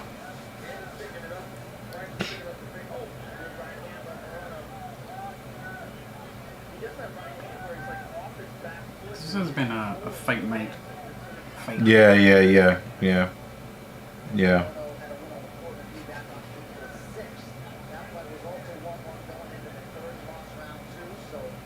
These guys look like they don't know how to fight. Mm-hmm. Especially Morono. Well, look at Jay's comment about him. Yeah, I've been saying, yo, like, you know, I don't know how Morono got the record he has, man. And how do we have 2 unranked fighters opening Oh, no. pay-per-view? But Almeida is in the prelims. Like, this is not $80 worth.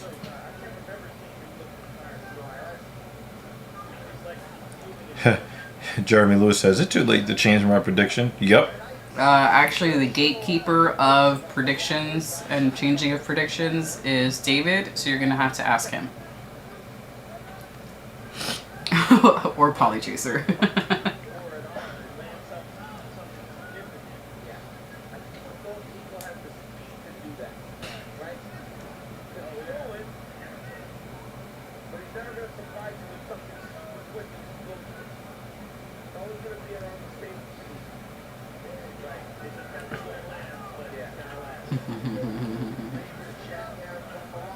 He called him moron. Oh.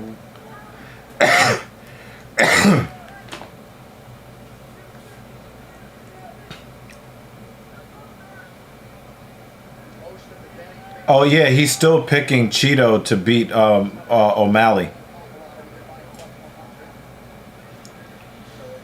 No, I'm just saying, if anyone wants to change their pick, they have to run it by David first. Morono's in a lot of trouble. No, he's not, because Price puts him on the ground when he could have just knocked him out. No, Morono pulled him down to the ground.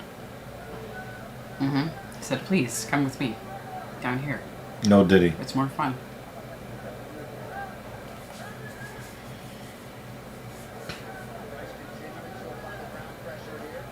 I'm sorry you visited us when there was a boring fight going on. I think people are here for the main event anyway. Hopefully the next ones are a little more violent and entertaining. She's a non-violent woman, you know? You don't want to see people get fucked up? Yeah. That's partially what we're here for. I saw some blood earlier. That one guy was here. That's like a lot. I'm gonna eat another salad. I didn't expect Second salad of the stream. the ear. I didn't expect that. So that's cool. Hopefully we get a little more. Yeah. Okay. Yeah. Make it worth the travel. That's true. Also, hopefully he finishes that quick war. Took us back to the Vietnam War, Yeah. Oh. That's right. taking people's ears off and What? shit. Oh, I was wondering where you were going with that. You thought I was about to get racist with it? I didn't know what was happening. Okay.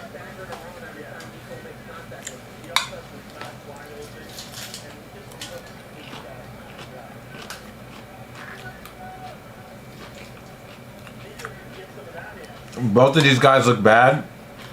Morono just looks worse.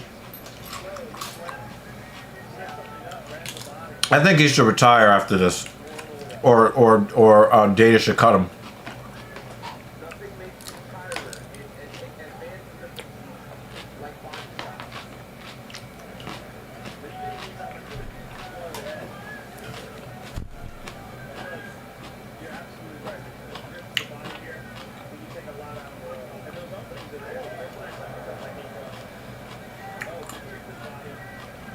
These are some sloppy shots. If Morono would have knocked him out with that spinning back fist, I would have just gone to bed.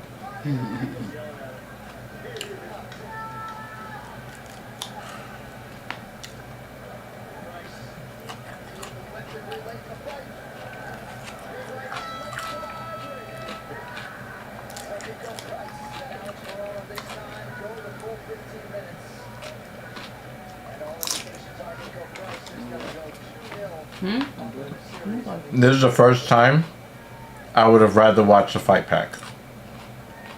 It's bad. No nonsense, Keith Peterson. Was I think that our domestic violence episodes would be more entertaining. Just put us in the cage instead of them. That was awful. Well, you know, I'll shoot for the knees. Oh, you're a clock sniffer. Well, I prefer that anyway. I'm sure So. as fuck. What am I supposed to do? Yep, I chose right, y'all. Everybody always wonders why super tall guys choose super short women. Chop down the tree. It's because they're always in the perfect position Chop down the tree. to do what's needed to be done. Aim for the knees.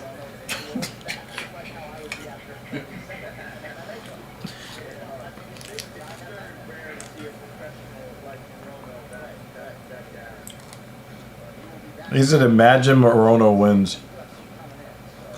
It might. Nah. You got that one judge who is closing his eyes during all of the fights. Stop to me.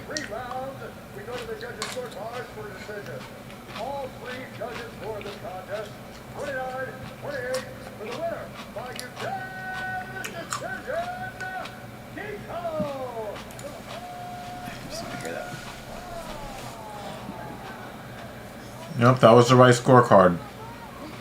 If No interview. No interview. he's looking around for an interview, but nobody cares. No interview. If we could pin a loss on both of them, I that would be good.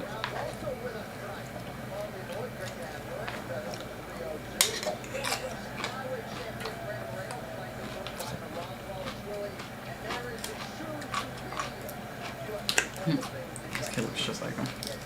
Brandon Moreno looks a lot older than he did just a year or two ago.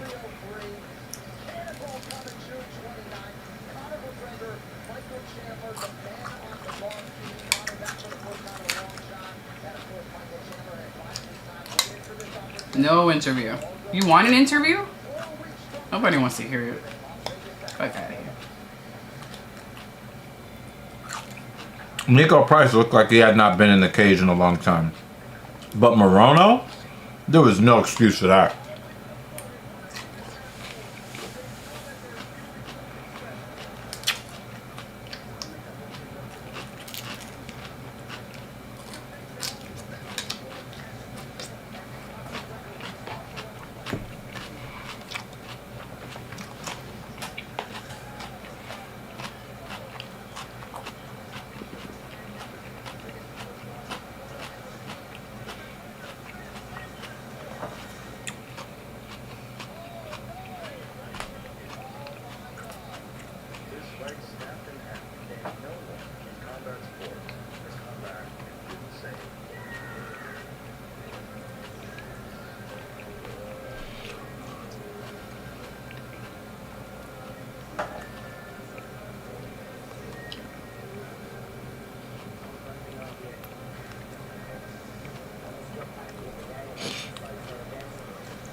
Morono looked like he's never thrown a punch before in his life. I don't want to hear he was in the gym.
JL, you're a wild man for that comment.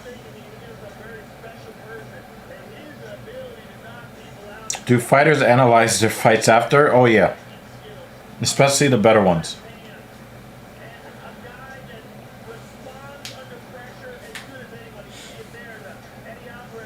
Yeah, they're still wearing the Reebok gear.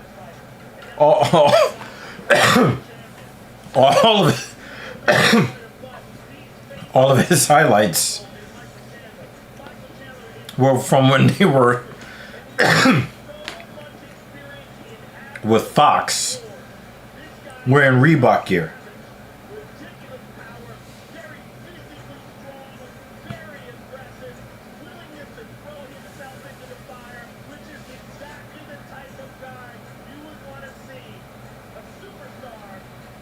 The cartoon. The way that they.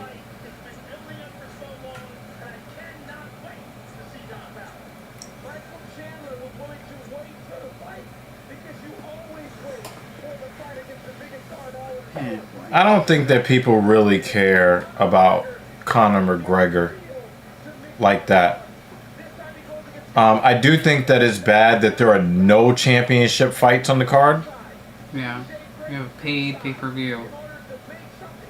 No belts. And to be honest with you, this is not a lineup that I want to pay $80 for. Just saying. I didn't even think about at the end of the month. I didn't even think about we might only cover the prelims on this one. Yeah, this is the one you were talking about earlier. No, it's about 309, the John Jones card in November. Is John Jones only fight in November then? Every other November. Every other November.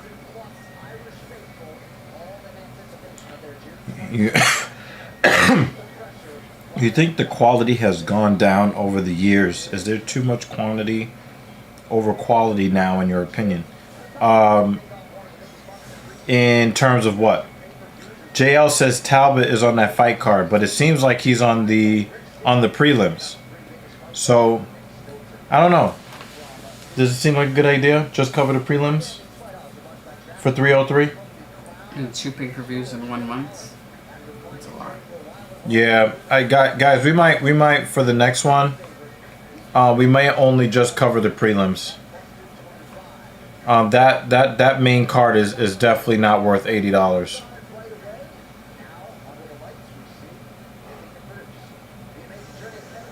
In terms of the amount of fights and the levels of it, no, the quality is going up. The problem,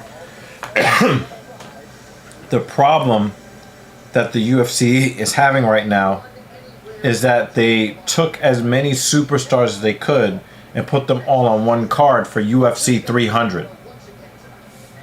So they had to move mountains to make that card happen. So the other cards after it just kind of falter a little bit. But they'll get back to where they're supposed to be probably, UFC 306, 7, 8. If 309 doesn't have other compelling fights like championship fights, we're going to skip that one just on principle.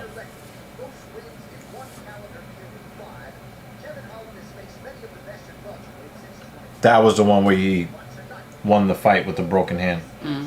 He had broke his left hand and then knocked him out with the broken left hand. Mm-hmm.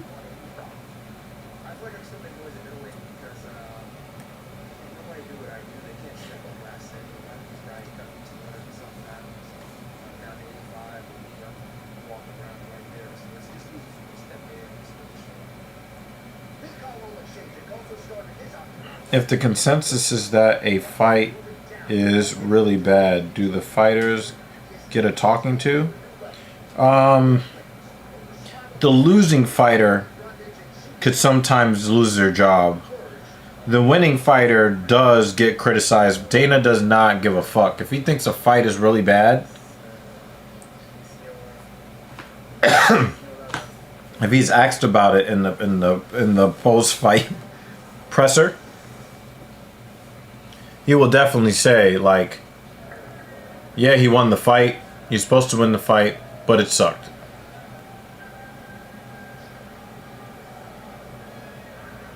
I don't think this fight is going to end well for Kevin Holland. Olasechuk just does not. He does not play a lot of games.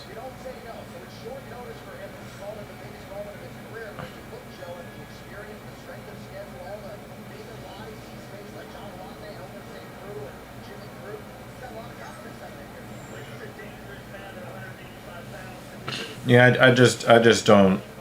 I don't know. But the thing is, it's really not about what kind of Michael Olasechuk we're gonna see today. We don't know which version of Kevin Holland is coming to the cage. That's the problem. This guy's really antsy. He's ready to go. Looks like he's about to explode. Hey, yo. Excuse me, sorry. The last pay-per-view was kind of thin too. The name value is going to be thin for a little while. They had so many champions and former champions up and down the card for UFC 300. Kind of left the cupboard bare for the events afterwards. So they've been having to cobble them together.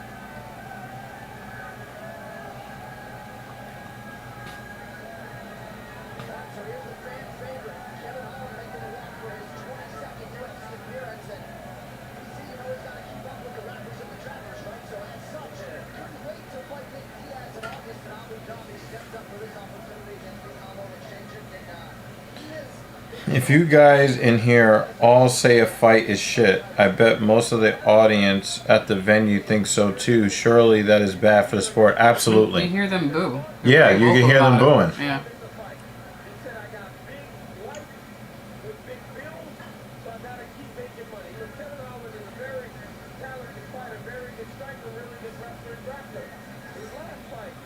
I don't ever want to hear DC ever talk ever again. He's a really good wrestler and grappler.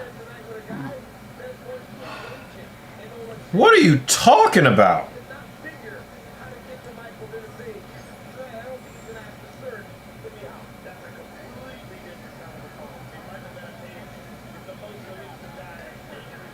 Finished last 6 wins because he didn't win all of the last 6 fights. The only predictions I gave were for the next 3 fights. And I hope Kevin Holland wins. Right, because Michael Olasechuk is like a fucking NPC as far as fighters go. I mean, if Holland is on the card, I'm going to vote for him. Unless he's fighting someone we really like again.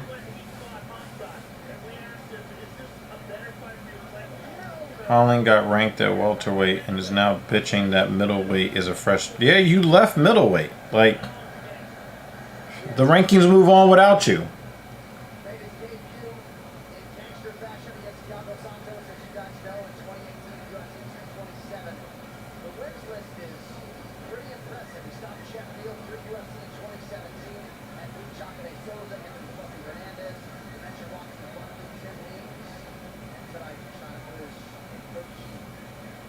I just want to see, like, the thing is, I think from a skill perspective, there's still a couple of things that he can learn. But really, it's his heart that's the problem. Mm-hmm.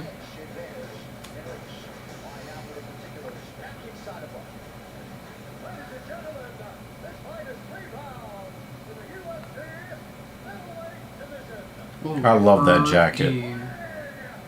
That jacket is so dope.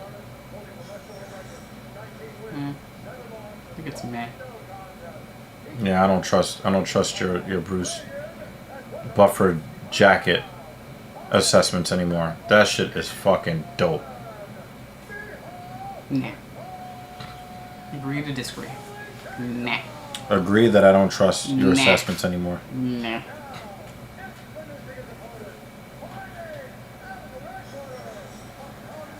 Have you seen Kevin Holland fight before? It's going to be entertaining one way or the other. They're either really great or really disappointing. Really bad, yeah. I hope we get the really great version. Please. Well, when he's performing badly or well, he does not shut the fuck up. What does that mean? He runs his mouth throughout the entire fucking No fight. way. Yeah. That was strong. He said, Herb Dean! I've never seen anyone fight before tonight. Well, I'm glad that we can, be the first group of people that you watch fights with.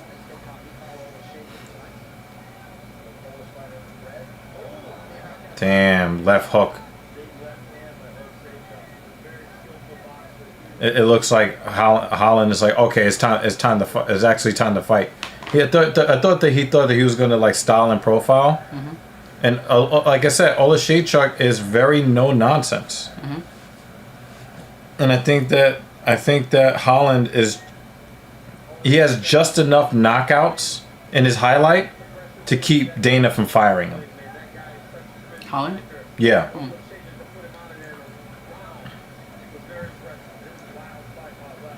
We also have. Oh wow! No. Did he just get knocked the fuck out?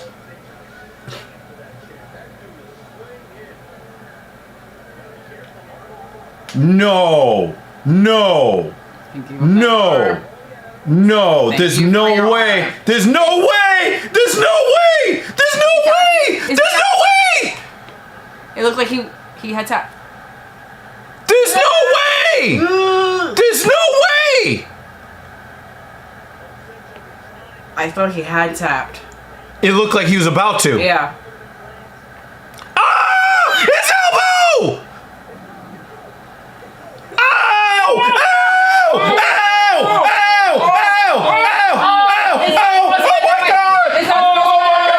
He broke his arm. Oh! His fucking arm.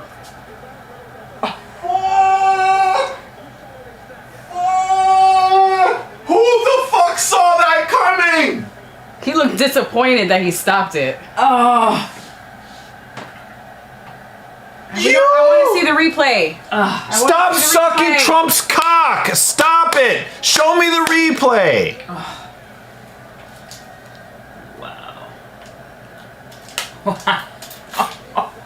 Yo!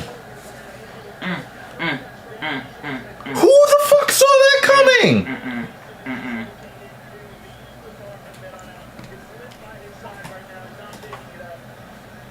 He said it is. And then he was arguing why the ref stopped the fight. Not Holland, the other guy.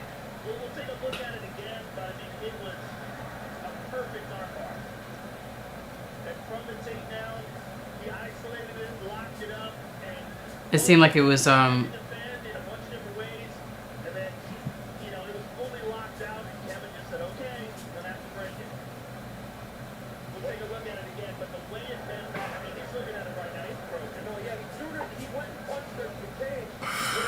Oh my god, the way they're cradling his arm. Oh my.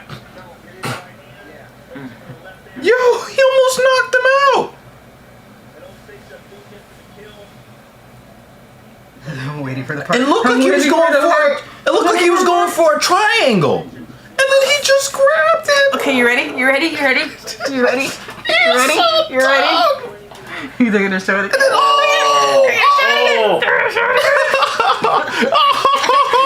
Watch it. He's like, really? And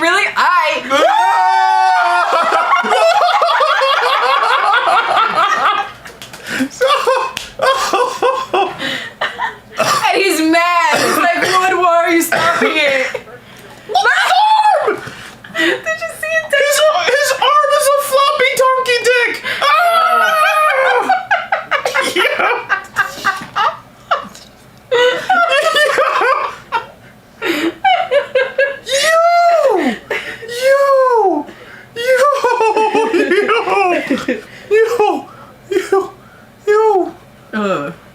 Dan said, walk it off.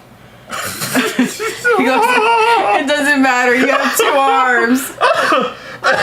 You can't even use your arm. This is why we love Holland. I'm glad this version showed up today. Man. He knows he's not gonna have to lift that arm too. It was still a shitty version of him. He left his chin up in the air. He basically almost got knocked out there. Yeah. That was crazy.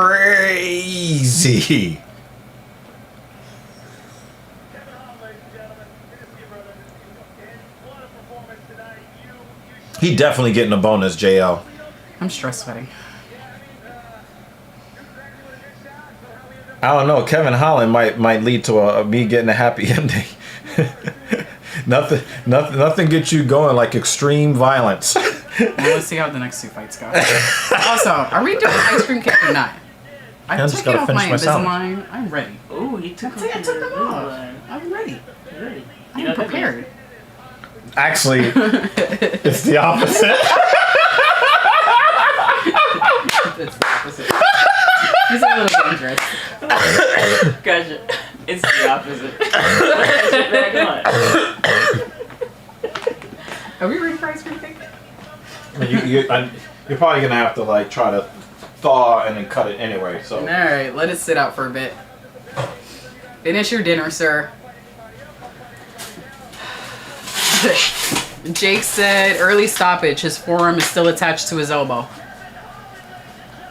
That's what Luck would say. Dan says no wanking off tonight for him. Rounders, you say? And cake. And the cake. My clients had this sent to the house. Oh, really? Yeah, Yeah. they had it delivered. Aw, That's really so sweet. nice. And then they FaceTimed us. This is heavy. Huh? What happened? Oh, damn. I don't get it, but yeah. You don't get what, but what? That maybe 1.5K? I was wondering. You only is got that 14 years. Today's one. If that's today's That one. is right? today's one. It's the current one. Really? That's weird. That it is error? weird. It's claiming we have I 20 cannot. viewers Yo, right now. he just snatched the arm off this man. Maybe it was a lot of people popping in, but that's Yeah, nuts. Still nuts, yeah. That was crazy. I don't think anybody saw No. Holland snatching the arm off this man. I appreciate that Holland was like, no, all right. Like, he Yo, tried to that go was easy on crazy. him. And you saw the look on his face. He was like, no, all right, fine. I'm just going to wrench it. Yo, no. The worst part about it was when right before he went to adjust the arm bar. Did you see the smile on his face? He was like, "Oh yeah, Okay, I got you." Wow, that was nasty. So we've got Carvel. And, oh, you show the other one after. But you want to leave this up for now? We're going to let it, tap! Did you see what happened? Oh my god. Did you see how this dude nearly got his arm? Well, that's what pulled happens off? when you don't tap. I mean, yeah. Yo, I who had that? I didn't have that on my bingo card, no. Can you imagine?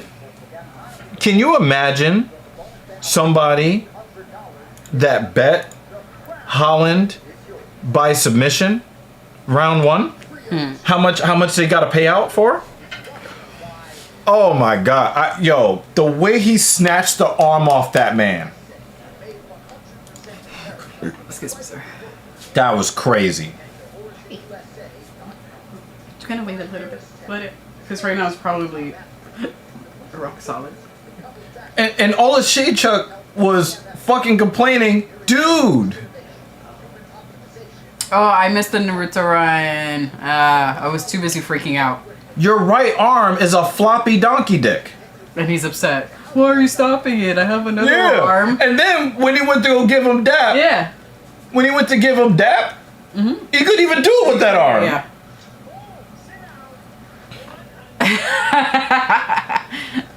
Polly chases and sadism brought to you by masochists. That was crazy, yo. Tap says getting submitted by Holland is nasty work. They gonna beat his ass when he go back to Poland. Yo, dead ass, yo, dead ass. That was crazy. That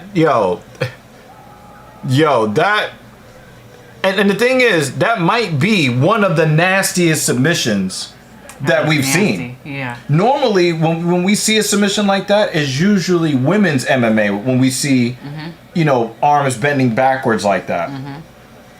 That was disgusting. Oh my God. That was disgusting. I was real stress sweating on that one. Oh my God. Just in case someone new pops up, we'll see that pop up there. Yeah, that was crazy. He was in his defense. He can't feel that arm since the nerves are snapped. Good point. The way the doctor was cradling his arm, I was like, ugh. Oh my God, that was crazy. That was crazy. Jay, I clearly felt a tap. No, he clearly felt the snap.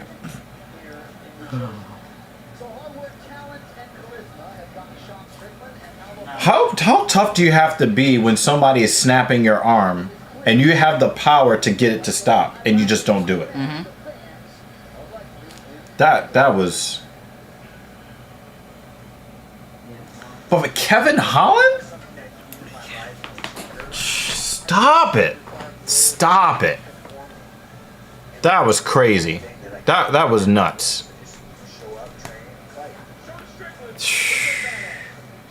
How much of the $80 was that? Did it? I feel better. I feel a lot better. Yo, you're a real nasty sadist, Joe. I do feel better. Let's see how the rest go. I mean, I'm glad she was able to experience a good fight. The other one really put her to sleep. Yeah. Yeah, that was exciting. That was great. I feel a lot better. Polly right? Chaser says ripping someone's arm off with a smile also takes a certain kind of person, right? John Anik ruined his podcast by moving it to a gambling site. Well, we have some content coming up on TSP talking about the effects of gambling on sports in general. Even we have a couple of things in the pipeline to really address some really important topics out here in these streets. So definitely, I know that you guys come here to watch MMA, but definitely come by and watch some of the stuff that we will be recording. It's a bat. Oh, isn't that funny? It looks like a bat. It's a bat. Well, it almost look like a drone. Oh, I kind of see nothing. Yeah. I mean, there's nothing out there but animals. It's just funny. They thought there was something on the camera, so they get the notification. It's a bat. Pretty cool. I agree with you, Polly Chaser. But what we do here on TSP I've ever seen this spring. is, at least here when we talk about things in the context of mixed martial arts, This is a yard, big open field adjacent to this, and we look at in the back it's the Vegas odds to help us analyze That matchups. area is mowed, so it's all But green area. we don't do the gambling And stuff here. there's trees. And the guys that come to the stream, I'm like, listen, instead of gambling, just send a super chat. At least you know where your money's There's a lot going. of deer, oddly enough, which is good. But there's like a family of foxes that live back there. And like the other day, I was talking on the phone down there. And it just As far as Anik ruining his podcast, I mean, yeah, his podcast might be ruined baby raccoon. by, I don't know what it was. It was just this basically giving in to these gambling companies. and all these turtles. But if you're John Anik and you like money and they're going to pay you a lot of money to do it, that was the cost of his soul. So many animals this year. That was the cost of the soul of his show. And, he is comfortable with selling out for whatever amount of money the gambling platform offered him. So, what can you do? There ain't shit you could do about it, right? Oh yeah, the goslings. Oh man, look at these. these things. And they're all speckled. Are they speckled? Yo, that clip of Adesanya doing what Diddy did to Meek Mill. As I get bigger. Yeah. So when I go for my runs. That was a crazy scene. oh man, it's so cute. That was a crazy scene. Look at this little. So cute. Two more. I'm gonna pop it in a second. Adesanya, humping his meek cheeks. But the cutest part is that I mean, obviously that makes Adesanya look like mom's legs. crazy suspect, but Mom is so calm. that it really did emasculate Paulo Costa. And it wasn't just that he got knocked out by a skinny guy, but the emasculation at the end of it really killed the mystique that was surrounding Paulo Costa before he fought Izzy for the title. So cute. Oh, look at that. Where's your phone? Well, I have a stream on. Look at those babies. They're the little penguin babies or something. They really do. Oh, so cute. I think the geese here are probably laying their eggs somewhere else, or they're a little late because I've only seen one family. Like we have a lot of adult geese. And I think I've seen two babies so far. Or last year we saw a bunch of babies. Yeah. I have videos in here somewhere of last year's babies. What am I gonna do every spring? Yeah. Keep track of the people. I've never, There's a new video. I've never seen it so much. Like, finally paying attention. Like, seeing all these things give springtime. Like, they all having their babies. And they're all crossing the road and stuff. Yeah, so cute. The goslings are so cute. The geese are. They're not that cute. I think one family, one pairing is about to have babies because they. I don't think Costa knocks out Strickland. Strickland's striking defense is weird, and is weird enough to keep people from knocking him out.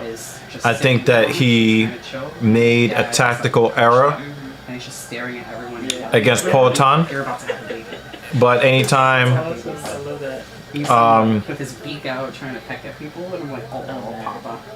anytime he goes in there Aggressive. trying to win, They don't fuck around. or at least trying not to lose, A little bit of PTSD when it comes to geese. you know? Like, they'll make me jump, and as soon as I hear them go, "Wah," and I jump out of my skin. You nailed it. Sound, by the way. Yeah. Because my sister, Middle East was important. Actually, my mom was pregnant with Middle East. I don't know if we told you this story, but we were chased by geese. And ever since then, we're terrified. Good. You should be. We respect. Respectful distance. Yeah. But if they come at me, Yeah. and then they just look at me, I'm like, oh my god, I'm sorry. So I was walking on the trail the other day and I seen like a family of geese. It was like, mom, dad, and the babies. And they're walking. And but they were like, maybe a couple hundred feet. He leaves his body wide open, but most of these fighters are head chasers, head Getting hunters. more nervous, like, So are they gonna leave? Because I don't really. a lot of these guys, Paulo Costa is not really the type to really go to the body. He's a headhunter. Just like get closer. And finally cross back to where they. What percentage of fighters are able to retire after their fighting career is over? Like, Yo, I'm not Bobby Bear. the fight game retires everybody. And I keep getting asked why I don't be on my walks because Able to retire. there's a bear that lives near my job. With all of I've seen it a couple times. the And it's one of those things CTE. Like, and they're black bears, so they're not aggressive. They're not like you see. But, Costa wins by kicks. Goose that is on the trail of all the animals I've ever seen. Very few fighters get paid well if they're a UFC fighter. Very few fighters. Only like the fan favorites and the guys that suck up to Dana White.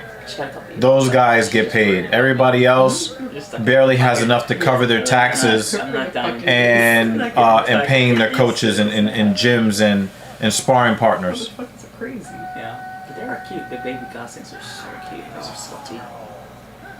No color. They're just, I guess they're yellow. yellow fluff Yeah, balls. yellow, dirty yellow. Yeah. Buffalo.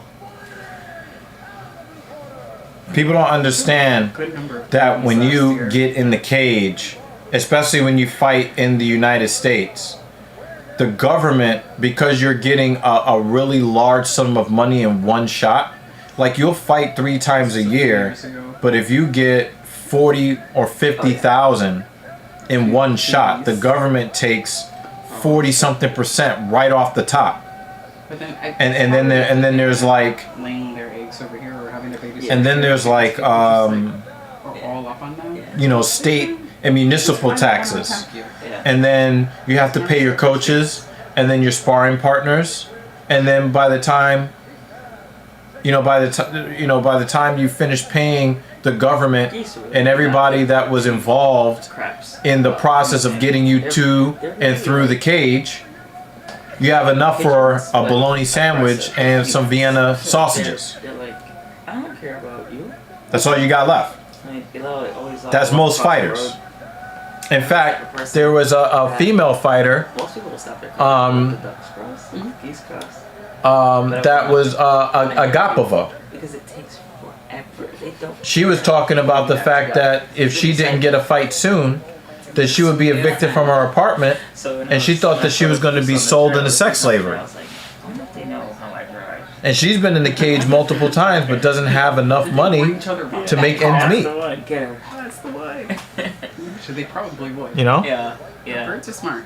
Yeah. They're like, shit on that car. Exactly. You know, the other promotions, the fighters always talk about how well they get paid. Very few fighters are happy with what they get paid from the UFC. Very few. And that's another reason why I don't want to pay for UFC 303. I don't want to. Conor McGregor has 1 win since Obama was in office.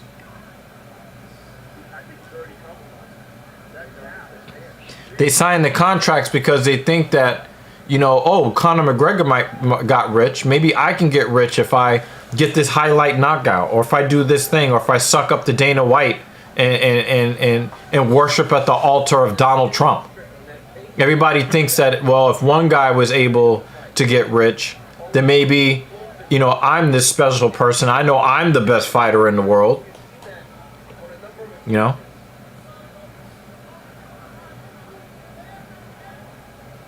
You know?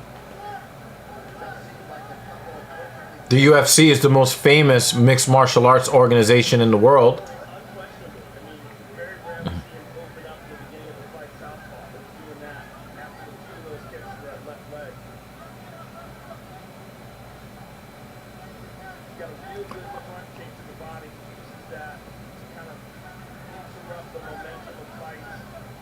It looks like Costa's trying to set him up for something.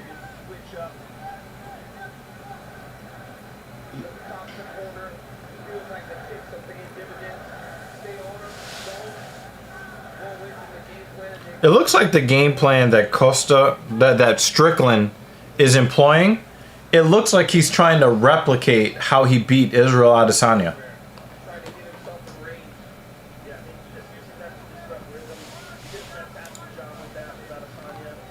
It's very strange, because Costa is definitely not the same style of fighter as Izzy. But I think a lot of these fighters look at Strickland as a very low skill fighter that's just very rudimentary.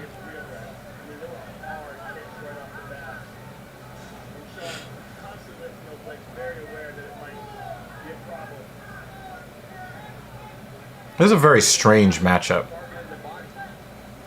Strickland is very strange. It just doesn't march forward, march forward. Yeah. Pull at you.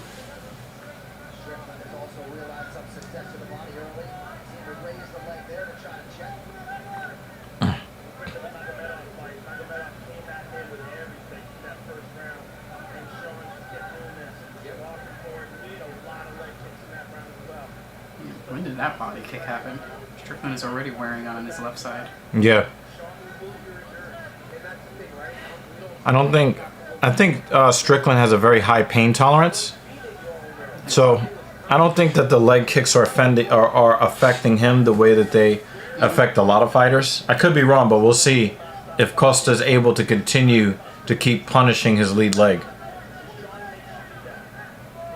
you know, there's a chance that he might take so many kicks to that leg that he kind of becomes a little numb to it. Mm-hmm. And then he just kind of stays in that conventional stance. What he's doing is he's doing like this high knee, like march. Mm-hmm. And I think that is supposed to kind of discourage Costa from trying that leg kick. Mm. He's starting to check that leg kick now.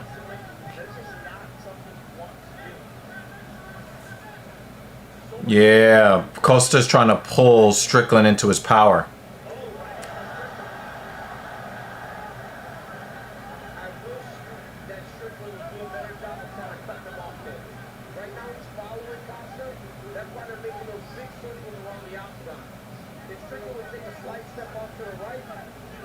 I don't think Strickland's the type to cut anybody off. Nah. He's just gonna follow them around. Yeah, like I said, he's a very simple fighter. Mm-hmm.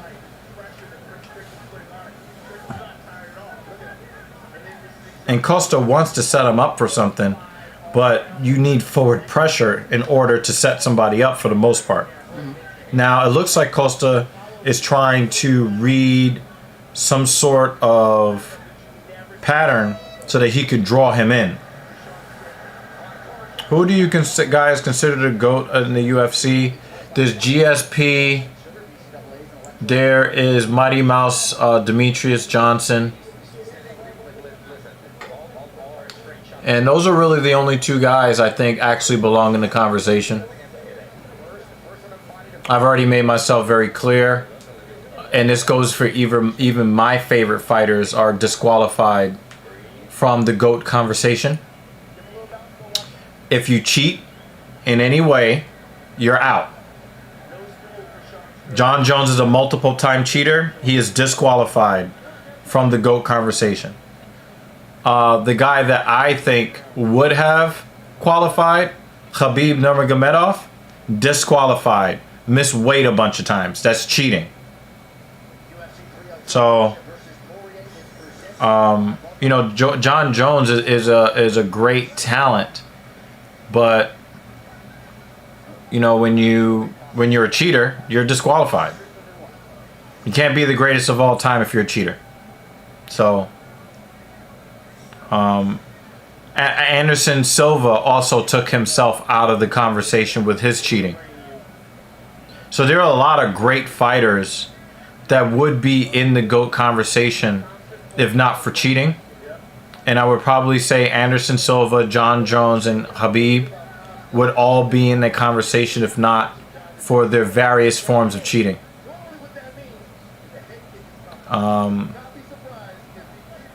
So yeah, the only guys... Oh, wow, he put his foot right in his crotch.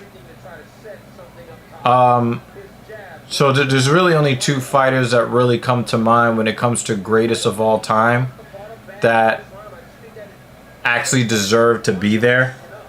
And that would be GSP. And that would be Demetrius Johnson. I can't think of anybody else at heavyweight that would qualify. Light heavyweight. Welterweight. I know Jose Aldo gets a couple of votes, but he's lost way too many fights. And he's lost fights in super embarrassing ways, like that fight he lost against Conor McGregor. Those leg kicks are working now. But the thing is, the forward pressure has not changed. So I would need to see Strickland. Yeah, there were moments where it was interrupted and that knee is starting to buckle in. Mm-hmm. So something's happening. Oh, this is a 5-round fight too. Uh-huh.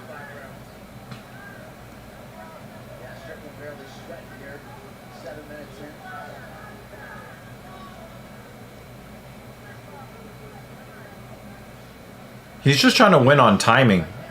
Strickland is trying to win on timing. And Costa is fighting in a way he does not want to fight. He does not want to fight moving backwards. Mm-hmm. He likes to crowd you. And sometimes, you know, I think that skill-wise, Costa is a more skilled fighter than Strickland, but styles make fights. Mental approaches can make fights as well.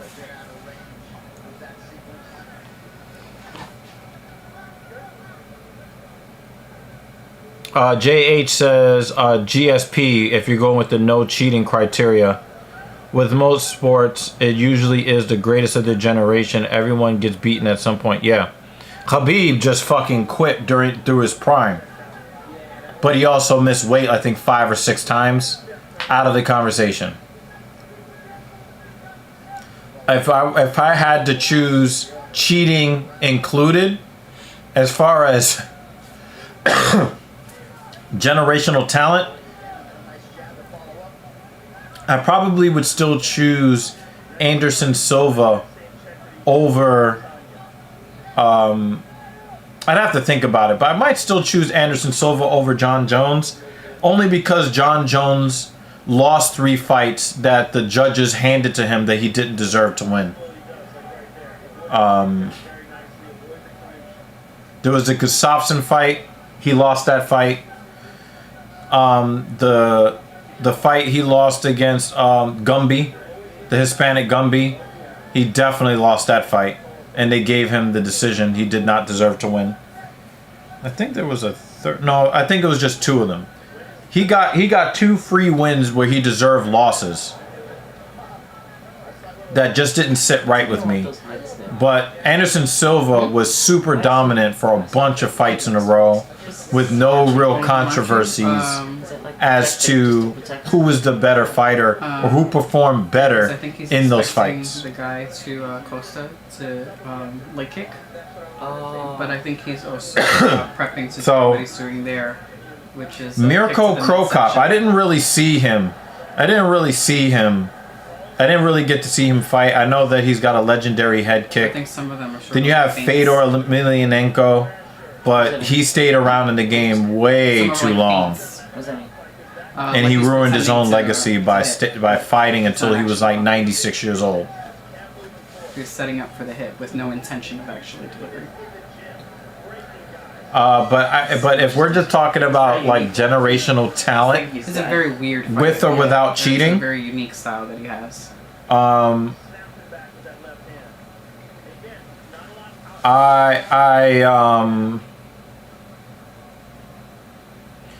I would probably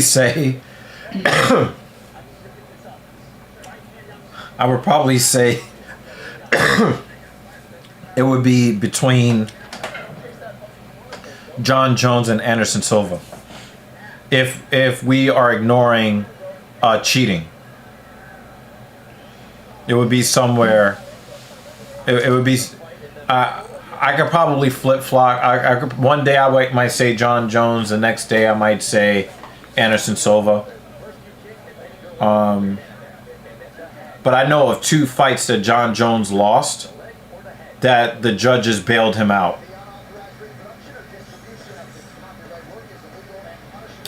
Alistair is a generational talent, but his striking defensive IQ was just fucking horrible. That dude has been knocked out so many times. Incredible. Costa can't move forward. That is the effectiveness of Strickland. He forces you to move backwards against your will.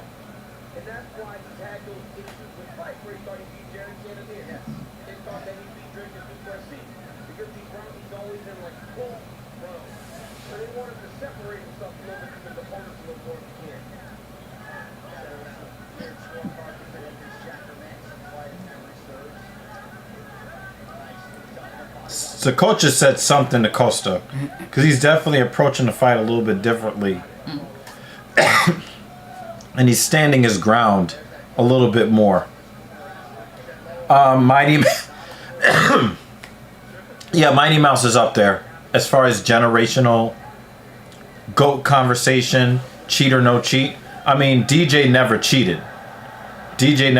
So obviously, like I said, you know, the true GOATs, there's really only 2 guys that I really put up there. But if you're talking about just generational talent, I mean, Demetrius Johnson caught Ray Borg in a fucking Marvel vs. Capcom air combo. That shit was crazy.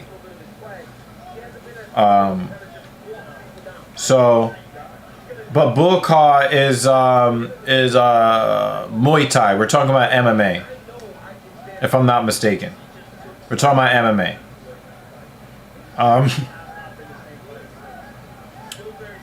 Yeah. So Costa hurt himself with that one. what he wait? Did he get a kick checked? Yeah. And it hurt him instead. Yeah. Yeah. That's why he was doing that high step. Yeah, he did do K1 again, but that wasn't really his career. His career was in Muay Thai, in Thai boxing, and kickboxing. That he was not a legendary MMA fighter. If I'm not mistaken, he still fights. And he's like in his 40s. Or 50s even. DJ flying armbar and the Showtime kick on Benton Henderson are the best MMA finishes ever. I would also say the one that kicked the head off of Kasanganai. Joaquin Buckley. Oh yeah. Joaquin Buckley. Didn't kick yet. Yeah, that was some video When game his leg shit. was That was caught, yeah, so that he was did the spinning kick yep. with his leg. And the his way that hand. he fell, you said Yeah. legendary. Also, the dude that knocked out Johnny Walker when Johnny Walker said, "Wee!" When he got knocked out. Oh man, that was so funny. It's the only person who could be annoying getting knocked out. Like, That shit was hilarious. Yo, the way the way he got knocked out.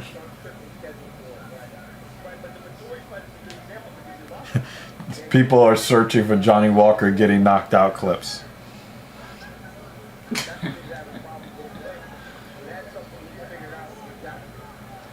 Johnny Walker getting knocked out, but it gets increasingly more hilarious. That's not what I did. Come on.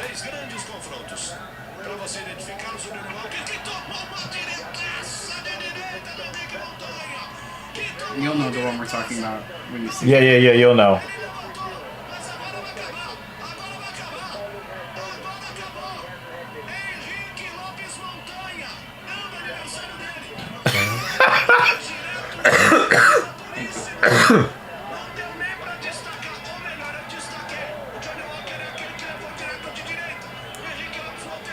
Wow, he crashed.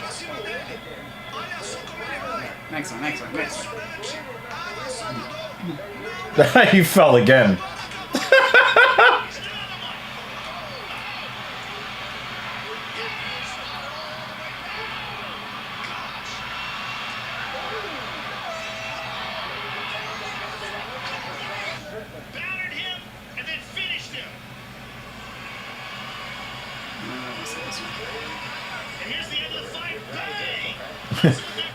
He did it. That was a nice dance he did, though. Hey, big thumb. Thank you.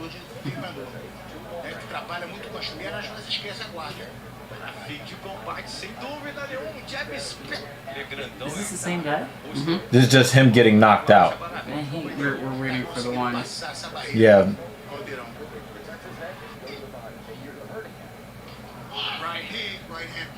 Look. Whee! It's more ridiculous than meat in real time. Though. You can't get knocked out like that.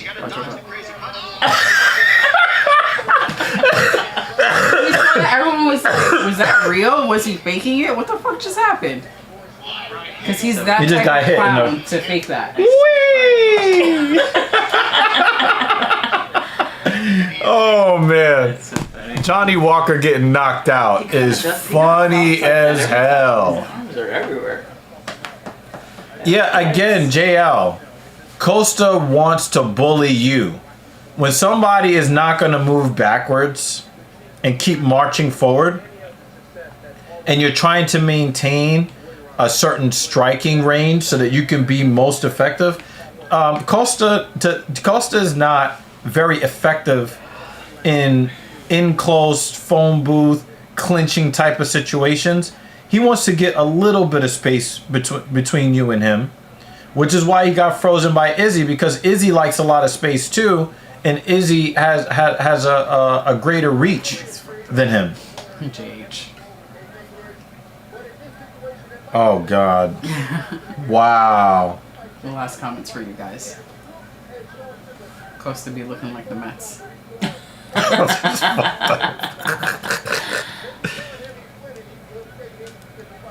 That's just messed up.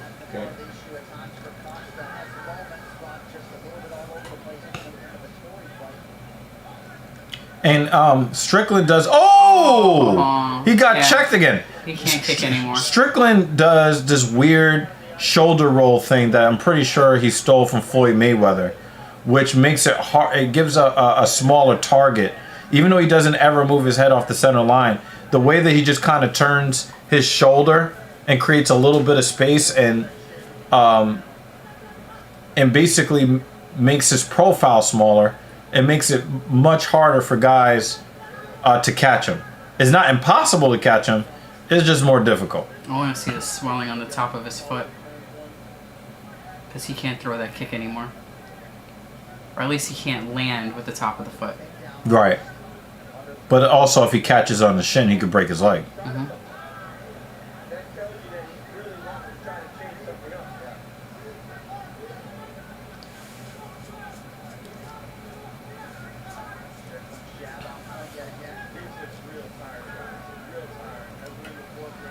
He's had Costa on his bicycle the whole time.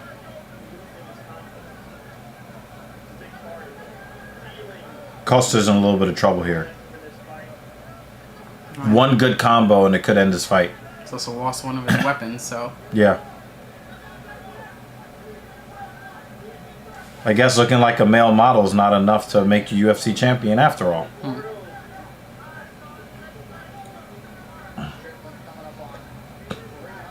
He should have thrown that high kick a long time ago.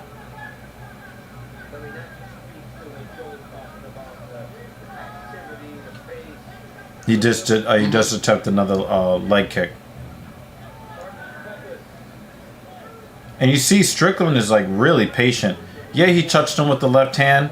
He's like, all right, cool. No problem.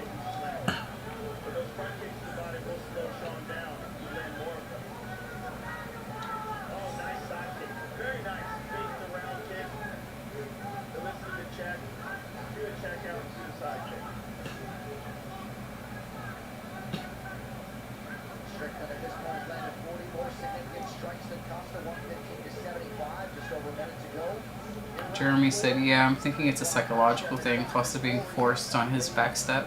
Not only that, but even when Strickland is not looking to make contact, he is throwing his hands regardless. So it freezes Costa, because Costa is looking for a big timing.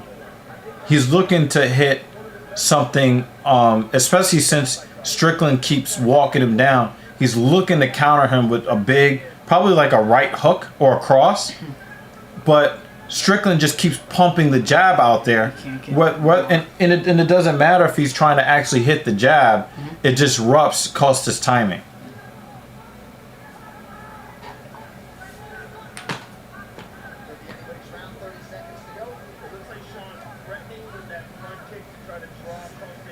Yeah, a low lead hand and sink back into your back foot.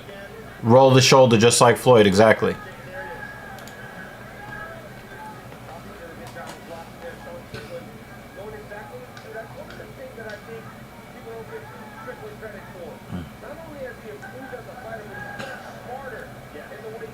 And basically, he's reduced Costa's chances of winning to a puncher's chance. That's 4 rounds for Strickland, right? Yeah.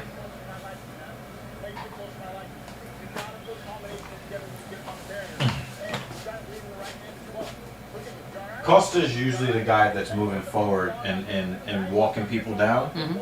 He normally is not the type of guy to have to fight off of his back foot.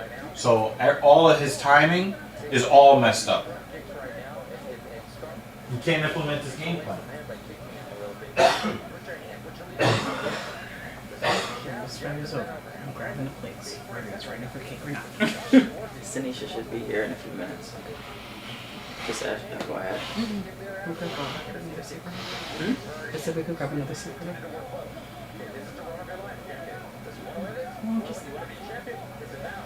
We'll make it work. You know how to smush together.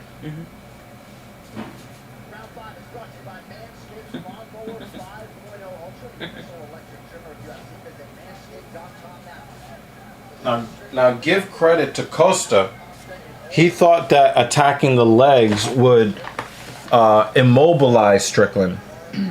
But he forgot you're dealing with a backwater hick. That shit ain't gonna work. That shit don't work on those guys. Those guys drink contaminated water and they skip math class. They don't care about you kicking their leg. They're just gonna keep walking you down anyway.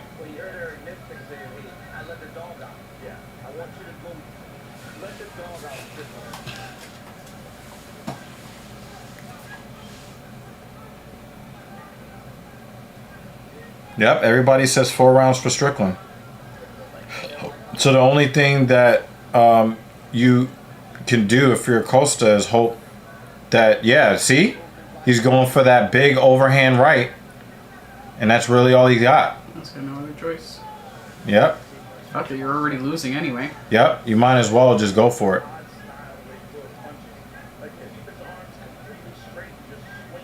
And now Strickland is seeing that leg kick coming.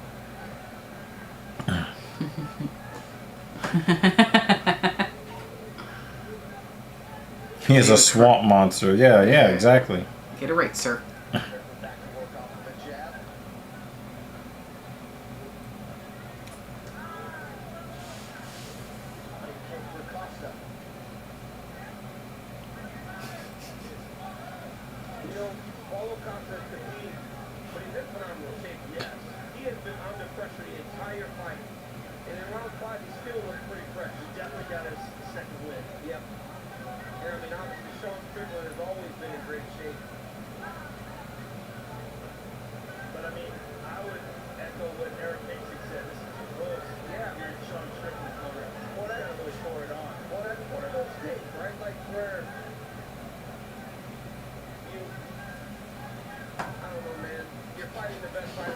Says there were plenty of studies that agree too.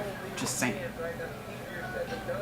Yeah, they were talking about the chemicals that they found back in 1996 before all of this Alex Jones stuff. So I know a lot of liberals like to make fun, but scientists have been studying the whole thing with the frogs and all of that for a while. So.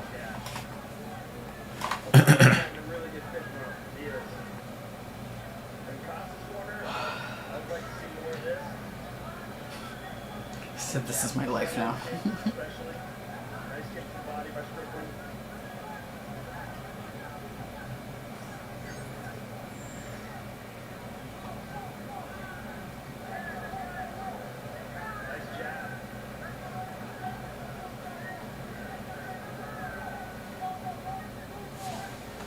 Well, they're booing because it's not really Yeah, this is like the striking equivalent of lame prey to a certain degree, from a boring stylistic perspective for a lot of fans. I mean, I don't have a problem with this. You know, can you solve the simple? Right? I think that there's something to be said for solving the simple. Right?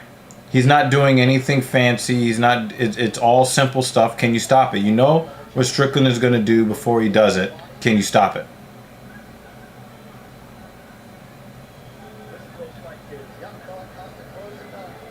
This is not a close fight. Costa's got to go for broke here. Yeah, I mean, Costa's still standing, he's still throwing, but I would not say that this is a close fight. No, it's not. They keep saying that this is a close fight. No, it's not. Stop it. Stop it, guys.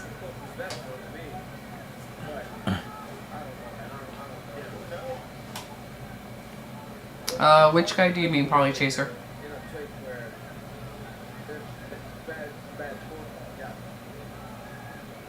Strickland does not have good footwork, no wrestling. He's got some rudimentary striking. And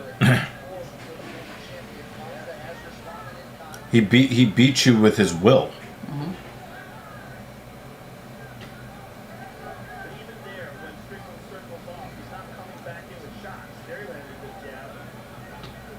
That was the slowest back fist I've ever seen in my life that actually landed. Mm-hmm. Costa finally got what he wanted. Mm-hmm. Oh, he kicked him in the head. Kicked him in the head again. He bullied his ass. That was a bullying. Oh, man. 50-45. And the thing is, Costa was winning round 5. So I was going to say, 49-46. That flurry at the end made it 50-45. Oh.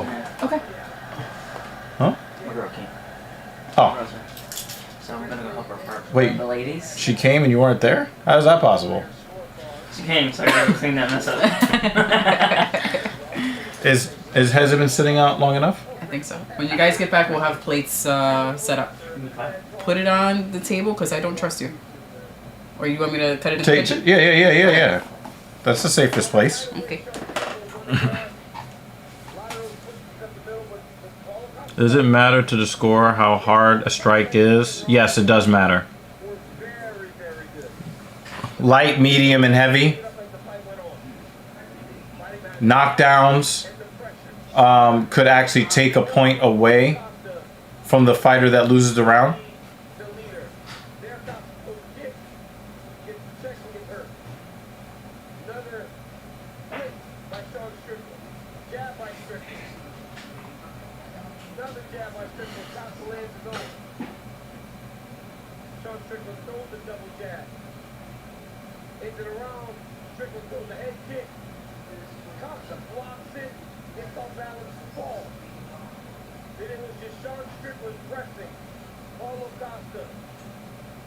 Yeah, I got it 50-45.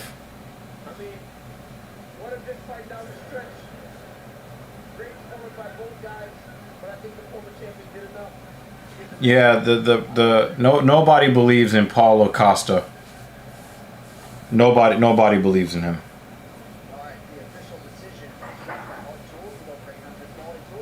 It's just that once they hand him the microphone, I'm just gonna mute him. I don't want to hear him talk about politics. I realize that I don't want to hear liberals talk about politics. 49-46 Costa? Really?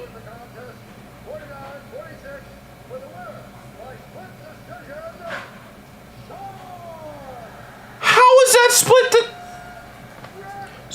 Somebody gave it. It's that same judge who's been fucking up. How many matches is it now? 4 or 5? 4 or 5 matches where one of the judges does the complete opposite. And even the commentators. Oh, he's gonna go suck Donald Trump's cock now. And even the commentators. Oh my God, sucking his cock. God damn. Even the commentators were like, who is this judge? Can we see his scorecard? Yeah, for real. Like, what the hell? And they were saying that in the first one.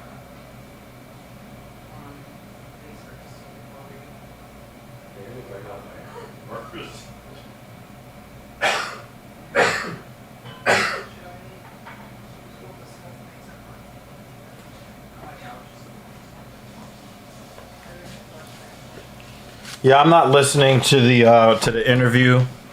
He definitely deserved the win, though. Again, if you like whoever the judge is that gave it 49-46 for Costa, he cannot be allowed to judge fights ever again.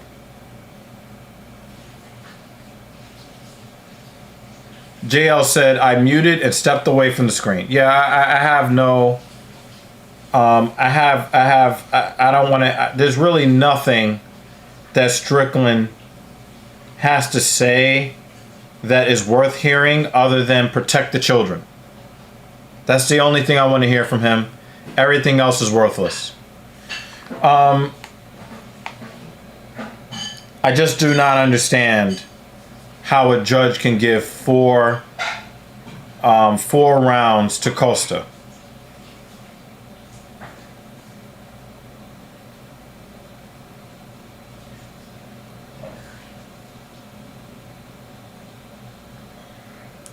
Come on, get him out of the cage. Get him out, get him out, get him out, get him out. Bye. Go back to the dressing room. Donald will be in. He'll be dropping his pants for you to suck his cock.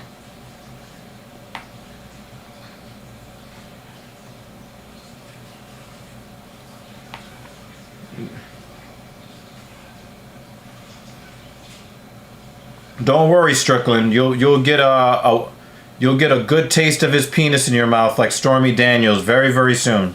Just go to the back. Donald will be there for you. It's fucking gross.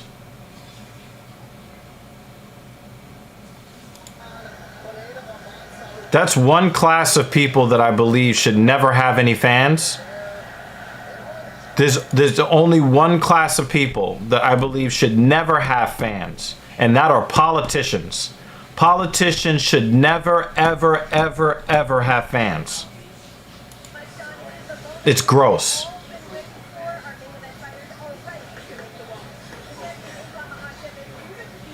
Polychaser, you're crazy. So Chimaev wins. He fights Sean next. I haven't heard anything about DDP fighting anyone yet. There's a push to push. There's a push to put Khamzat as the next contender. Period. Not fight another fight after he wins the next one. They want him to fight for the title after his next fight.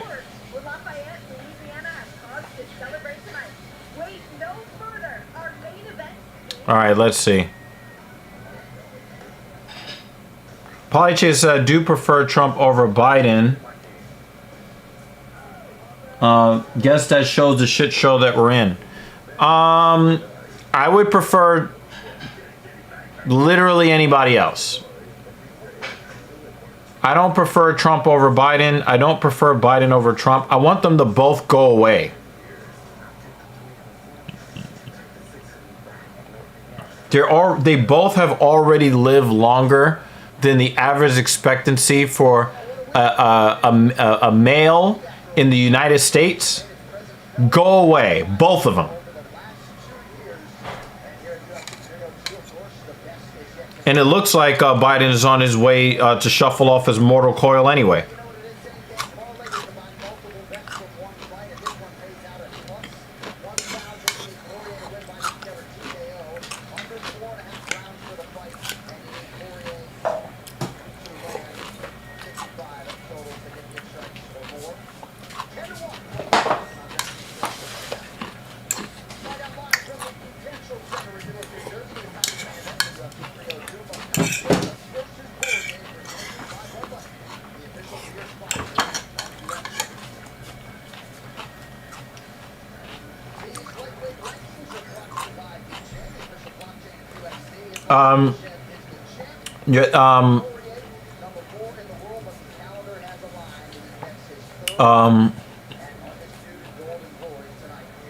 Jeremy, what he did,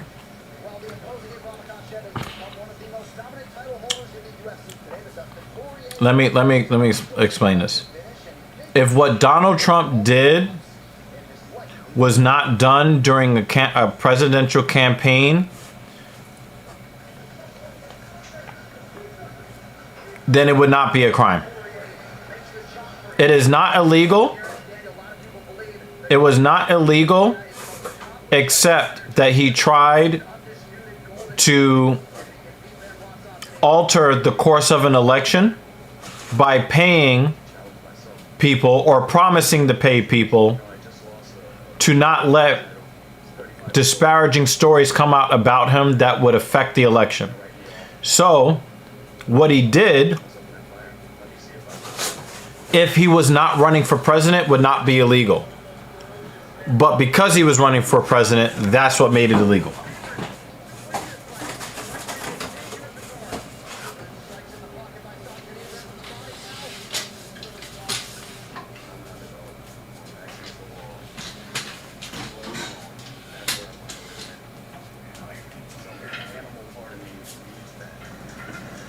Make it spicier.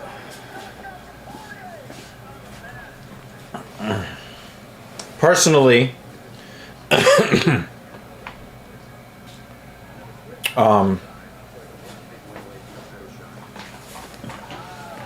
I really don't think that the crimes that he committed, I really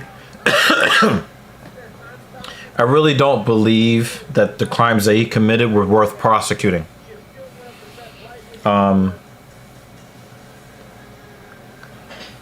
I just don't think that those charges were worth this whole dog and pony show. I think that some of the things that he has done is actually way worse than paying off a porn star and falsifying records to cover it up. But the fact that he tried to falsify the records means that he knew what he was doing was wrong. Thank you. So, anytime you try to cover up something that you've done, that means you know what you're doing is wrong. But that said, I don't think that that case was worth adjudicating at all. And I think that he has done things way, way worse than trying to pay out some hush money over sex. But that's just my opinion. We'll talk about it on TSP. You know, me and Paul will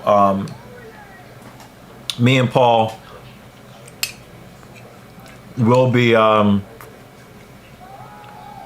giving our thoughts on that whole deal. So save your arguments, Jeremy, for that.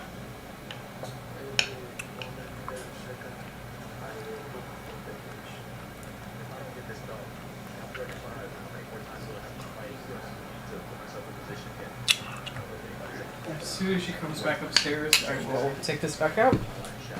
She's starting to get melty and slicey.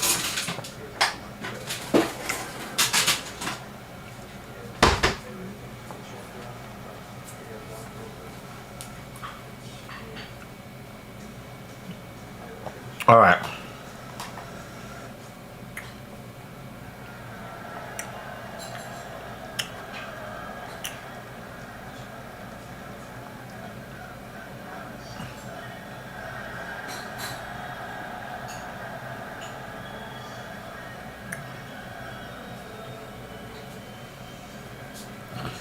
One of the things that I don't like is whenever black people are charged with crimes, everybody's like, lock them up, throw them away the key.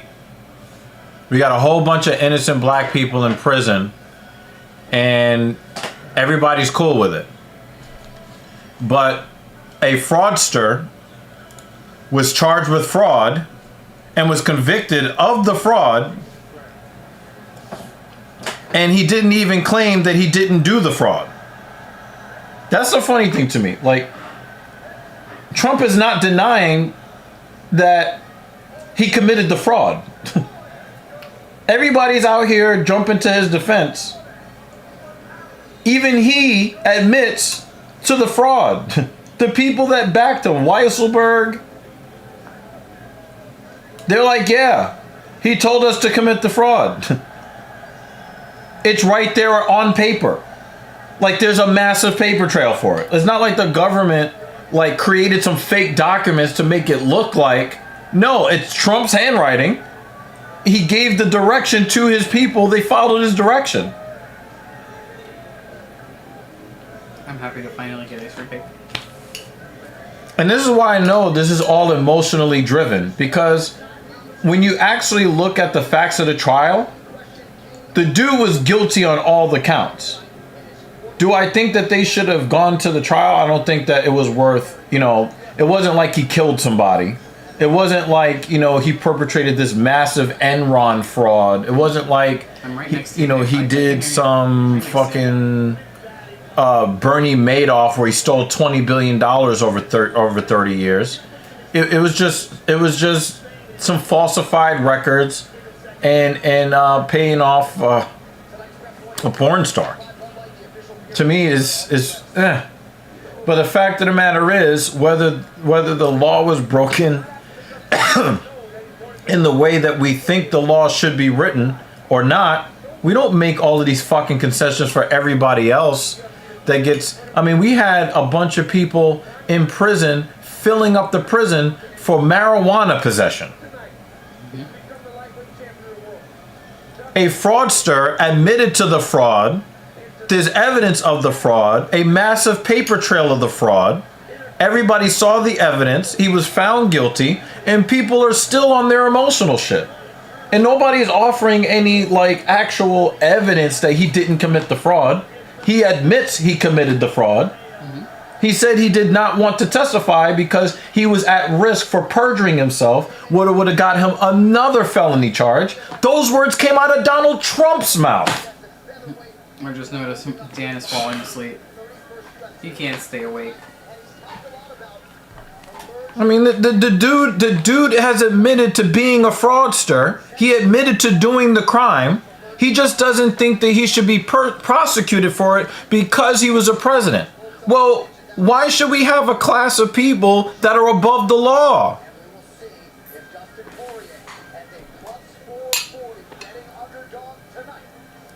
If it wasn't a crime, he would not have been charged. And if it wasn't a crime, he would not have committed the fraud in the first place. There would be no reason to cover up a payment to a porn star if it wasn't a crime to begin with. There's no reason to try to cover anything else up unless you know what you're doing is wrong. Have you ever tried to cover up something that you did that was right? I mean, this is just like basic like logic. Why are you letting them fire you up? It's the logical fallacy that riles me up. Because I don't care about Donald Trump one way or the other. You know, the whole thing, the case that the election interference in Georgia is way worse than keeping a couple of documents from the White House.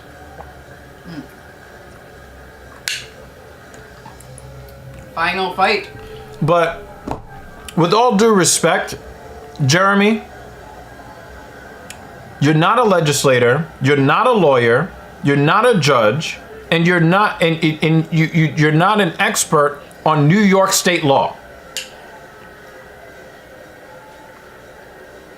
So the claim from the outside is not a crime when the defendant admitted he committed the crime and then tried to cover it up because he knew it was a crime, and then he got caught covering it up because he knew it was a crime, then that makes your analysis emotional, not based in fact. That's all I'm saying.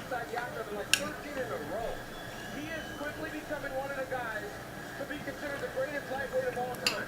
He has all the skills. He's a tremendous wrestler, tremendous grappler, but it's his striking that separates him from most. He's a really high-level striker, the guy that carries a ton of confidence. I remember being in the gym with the kids. Daddy Trump wanted to cover it up, but was too cheap to pay for it, but pay for it from donations. And that's another thing. I think one of the ways that he violated campaign finance law is that he used donations, excess donations, because he had already won the presidency when he put the payment out, or he had Cohen put the payment out and then reimburse Cohen for paying Stormy Daniels. He used campaign funds to do that. That's illegal. Everywhere in this country, that's illegal. It's illegal on the federal level. It's illegal at the state level. Dan's just at home chuckling. He's like, this is like the Jones defense.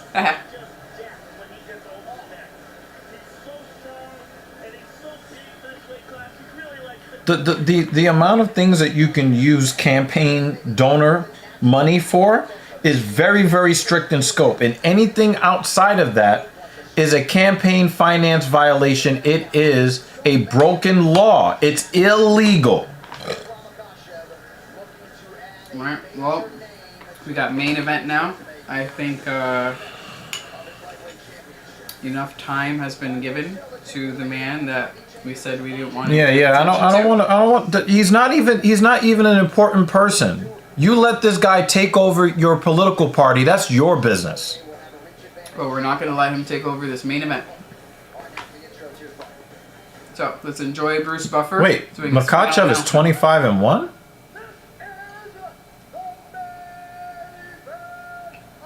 I gotta check Makhachev's record. I want to see when he lost that fight. I'm enjoying Bruce Buffer. I gotta.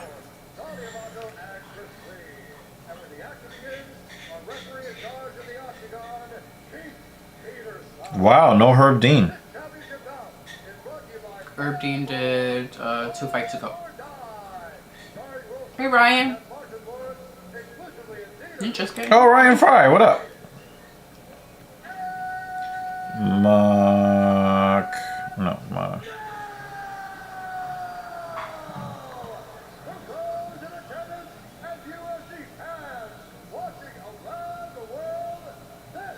Wait a minute.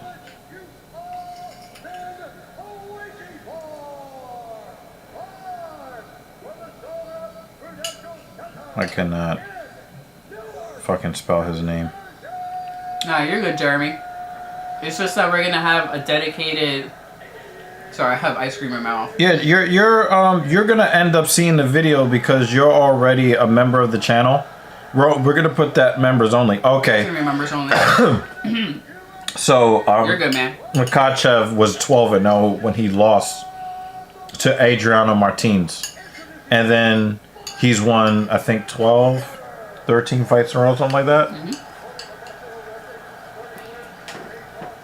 Yeah, you're going to be able to see the video because you're one of the members of the channel. We're not even going to put it up on the regular channel. People just get too goddamn emotional over their fucking politician of choice who don't give a fuck about any of you. That's another thing that kills me about all these fucking arguments. Donald Trump does not care about you.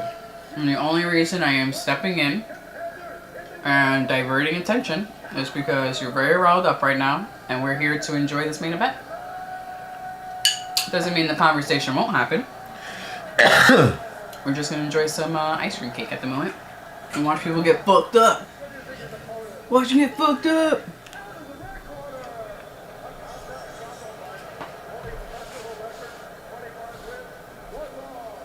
That was worth it. That was delicious.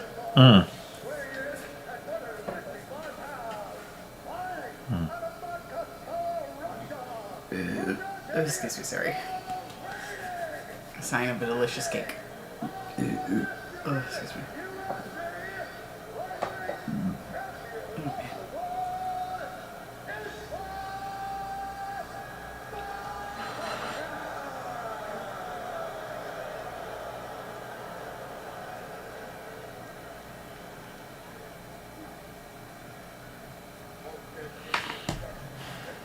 Yeah, I come on. If we're just gonna be,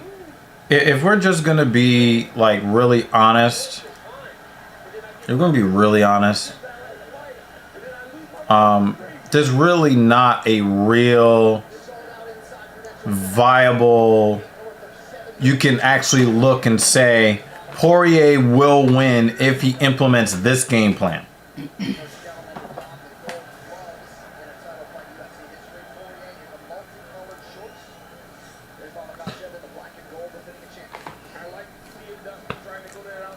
Yeah, Makhachev doesn't care about custom shorts or any of that shit. He's just like, I just want to get in the cage, win, and go home. I like the gold gloves. It's tacky.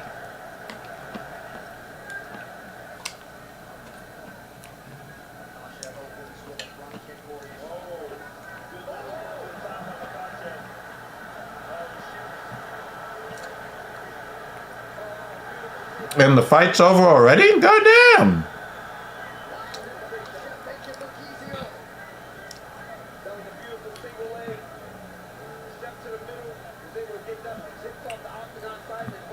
Is it over already?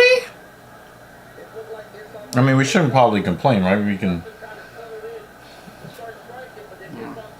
Obviously, you don't want to see Poirier lose, but... Yeah.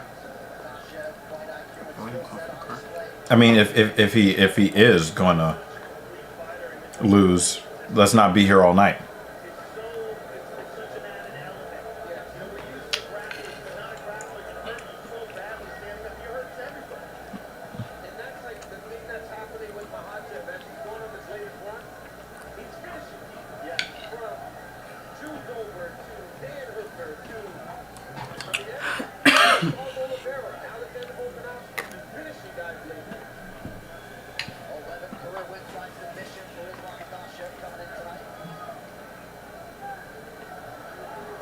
I agree with Polly Chaser.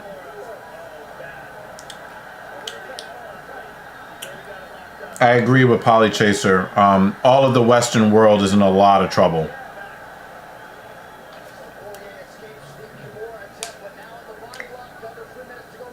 Liberalism is killing the world. Conservatism is also killing the world.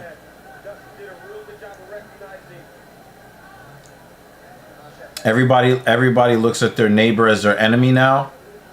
And that's pretty much going to be... Everybody's looking for the big nuclear bomb thing that's going to end the world. Nah, it's the hatred that neighbors are having for neighbors and family members for family members over opinions. I think that's the real World War III. And it's being fought out, is being fought on the internet, is being fought with flags on lawns. I think that's the real World War III, and we're already living in it.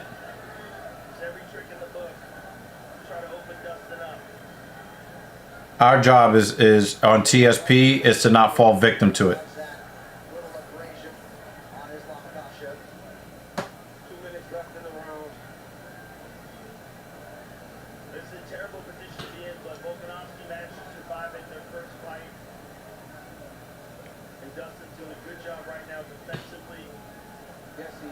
Nope. Yeah, he's doing a great job defensively. Almost gets choked out.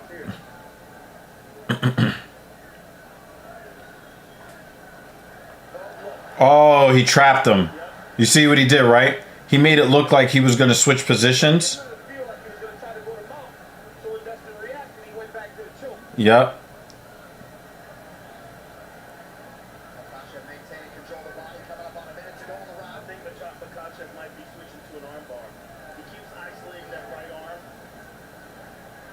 He's hitting him in the back of the head.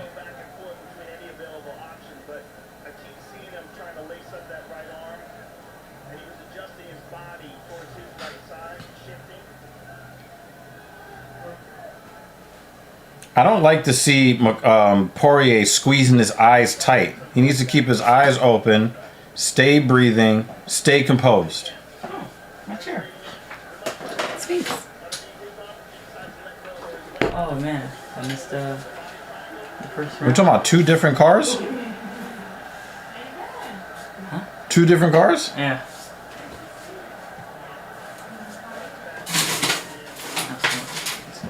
Good defense from Poirier when he got into these positions. The problem is, I don't see him being able to avoid being caught in this position. It was too easy. It was too easy. Not a 10-8. Not a 10-8. but a very, very strong 10-9. There is a chance. There's a chance I think a judge might go 10-8, but I think it's a strong 10-9. Godsod wrote a great book called The Parasitic Mind. Some great insight. Yeah, he's a pretty intelligent guy.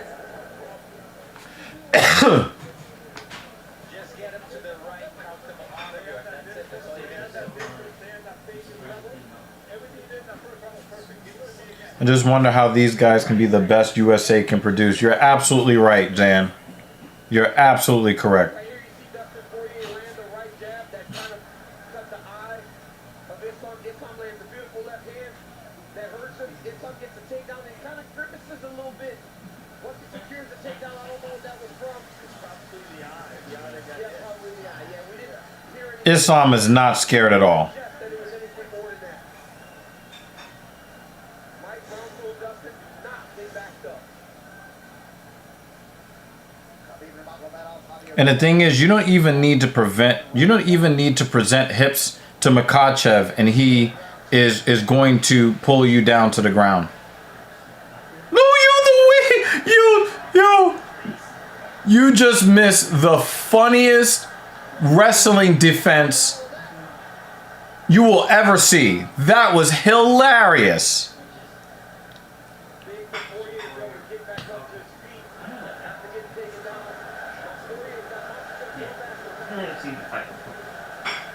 That was the funniest wrestling defense I've ever seen. Yeah, but he scooted out of it like remember when the Little Mermaid wanted to be a human and wanted to have like real legs? That's what it looked like. Hilarious that that's the comparison you made. The way Remember that scene in The Little Mermaid? it looked like that's how she would have gotten rid of her flipper. And just pulled her legs out of it. That was hilarious. Oh, single leg. Oh, another big escape. Nice elbow from Poirier.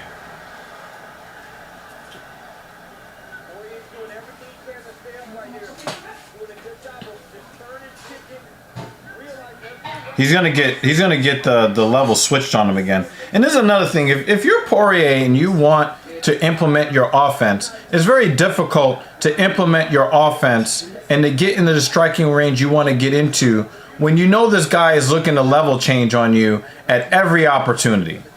And so you can't really get your offense off. You're always constantly worried about him switching levels on you. And then you can't really box the way you want to, so you're a little bit late. And then Makhachev is getting off on you, and he looks like a better boxer than he actually is because you can't implement your offense because you're worried that he's going to level change on you and just grab one leg and pull you to the ground. This is why it's very difficult for me to see any real viable way, like a viable, non-emotional, just strictly reading the fight styles. I can't really find a way to say Poirier wins if he does this. My slice is done. See, look at that. He just reaches in, grabs one leg, boom. He's trying to get this underhook right here. Yeah, he fought. He got the underhook. He's trying to keep the hands from being locked. But Makhachev has got control of the wrist. He's going to try to... Okay, now he's got double underhooks. Wow. Poirier. I wanted to see if she pronounces it. Poirier. I just thought it was like... I thought it was a V. A little dirty boxing in the clinch here. Wow. Poivre. We're voting for Poivre. Yeah. To win. Wow. Which means pepper. Go away.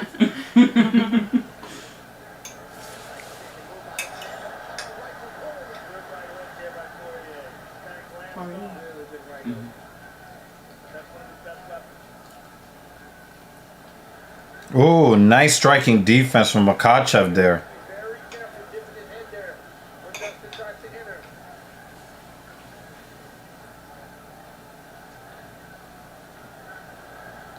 I think Poirier. Yeah, I think Poirier landed the left. Poirier is also doing a good job going to the body whenever possible. Yeah. If you root for the wrong person, sometimes that person wins. Poirier is like, yeah, get into a firefight with me. Don't level change. Let's just box. More uppercuts. Yeah, he locked the hands. God damn it, man.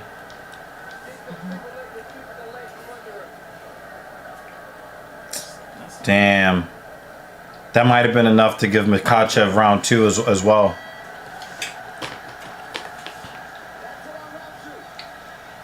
Yeah, you gotta give you have to give round 2 to Makhachev as well. Some people are gonna say he's up 3 rounds after 2, but I'm just gonna say 2 10-9s. 2018.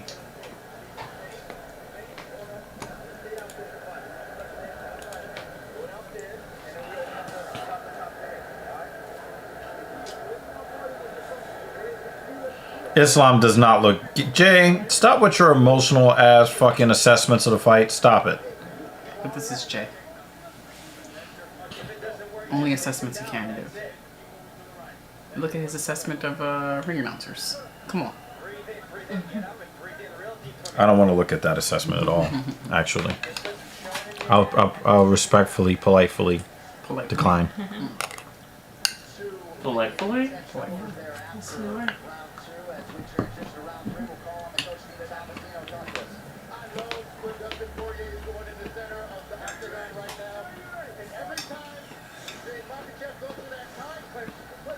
Hey, man, did you make a wish?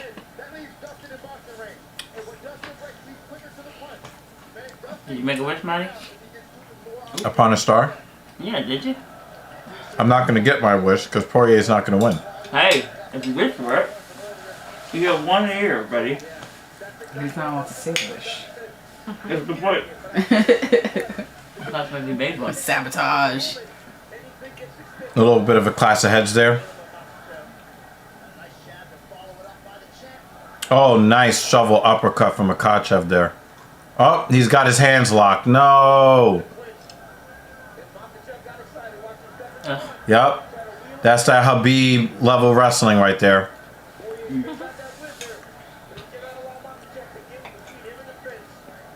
And he gave it up. Yeah. Yep. Yeah, I think we might be looking at the end of this fight right here.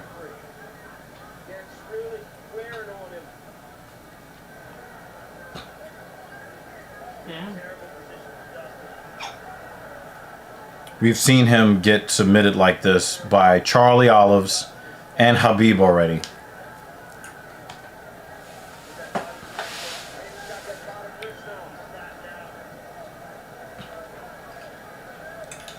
So he's right back here playing defense again. And he's bleeding too. Yeah. And the thing is, he's going to be in full survival mode. This is another lost round already. I don't see him being able to get back to his feet. Everyone follow David's directions, or we'll send Jay after you. Nah, we'll send Jeremy Lewis out of you after you with his emotional political commentary.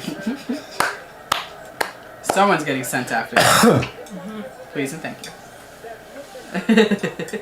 It says, shout out Jeremy for sponsoring the stream. Oh yeah. Shout out to Jeremy, and also Polychaser as well, for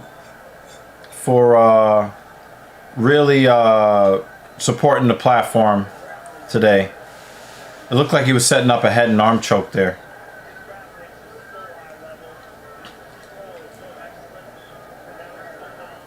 It doesn't look like Poirier is going to have the opportunity to jump guillotine. Oh! thought he got out. Holy shit. But I think he's going for an armbar here. Ow, we don't need to We don't need to see another one of those, One right? of those. Oh, he got back to his feet! One Wow! guy who got an armbar in it, and I think... Yeah, broke his arm. Yeah. And Yeah, it was broke just, his arm. Twisted in a way that it should not be twisted. He turned his arm into a floppy donkey dick. So they look all bent out. And then he was No, just not that. there. Not this way. This way. This way, but then slightly twisted though, in one way or another. And then he was upset that he lost. That's not pleasant. It's like, but your arm doesn't work anymore. The understatement of the night. That's not pleasant. There's nothing delightful about it. It was so quick. There's nothing polite or delight or delightfully. I think it was in the first round. Politefully. First round? I have to remember. I'm a little scarred. I know, me too. Because I It's just remember great, you guys though. were like, oh, he's going to talk through no now I fight. see And I'm that. like kind of getting ready for it. And it was over so And then fast. as the guy who's doing the arm bar, he's just smiling. He's like, oh, ha ha ha ha ha ha. He's like, oh yeah, you don't want to tap? I got you. Right? Yeah, exactly. It was Right. It was hard to watch. Yo, Dan is crazy. He said go for the red spot. Where, like, we're like, clap. Like, He is. Like, Oh, Poirier's got a problem with his eye. Well, Makhachev is not throwing things hard, but he's touching, and when he throws, he's landing. Poirier did a good job of turning back to the center of the oxygen there. I don't know. Maybe Strickland was right about these gloves. You're starting to see these guys really like pawing at their eyes after just getting grazed by the side of these gloves. There might be a real issue with these gloves. Nice straight right from Poirier there. They caught each other with that. But it looked like Makhachev got the worst of it there.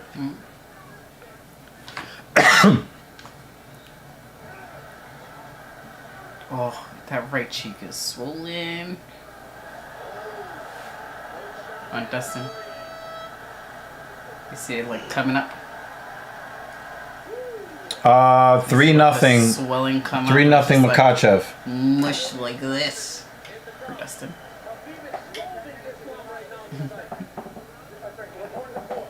Look at it. Look at it. Mushed like that. does he have any chance to win this fight? Not on the cards. He has to He finish. can't win by decision I now. know, so he's gonna have to. He's gonna have to get a finish. Does he have the ability to finish? I mean, a puncher's chance, yes. In our hearts. Poirier's nose always looks like that, Banner. Look at him just like massaging it. David said he has a mouse under his eye. That's the clash of heads. Oh, that's the broken nose you were talking about. Yeah, that was the clash of heads, though. Oh, fuck, I missed it. Ugh. And then his nose was smushed. Oh, he reseated his nose. Oh man.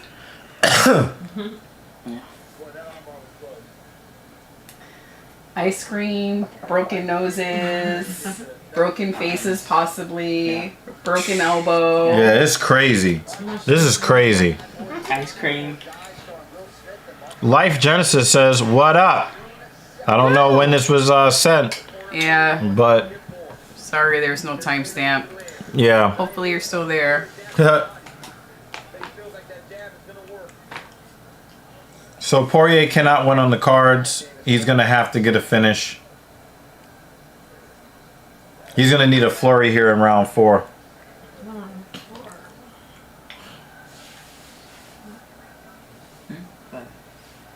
DC, you saw Khabib Nurmagomedov fairly urgent. Did you pick up on anything he was telling us? Oh no, he's speaking Russian, but he, I thought the body movements maybe no, it's probably level change, right? Let's go, kind of understand and fight him. Yeah. But they feel like, obviously, that is probably the chance Dustin has. The back fights are The like fight on the 5 ground or is something. what? Keep this level. Good shot in the body there by Dustin. Dustin takedown. It's the main card, right? Is 5 rounds The main fight, yeah. Yeah, the co-main was also 5 rounds, which normally doesn't happen. Oh, okay. So it's usually only one fight every. fight. Damn, he's making Poirier look Asian. Yeah, 1 or 2. The last fight is always 5 rounds. Yeah. Unless there's some special circumstance. Oh, which is rare. He just dove at his hips there, but I don't think that was a real, like, legitimate attempt to get a takedown. I think he just wanted to slow down Poirier's boxing. Oh wow, what a combo from Makhachev there.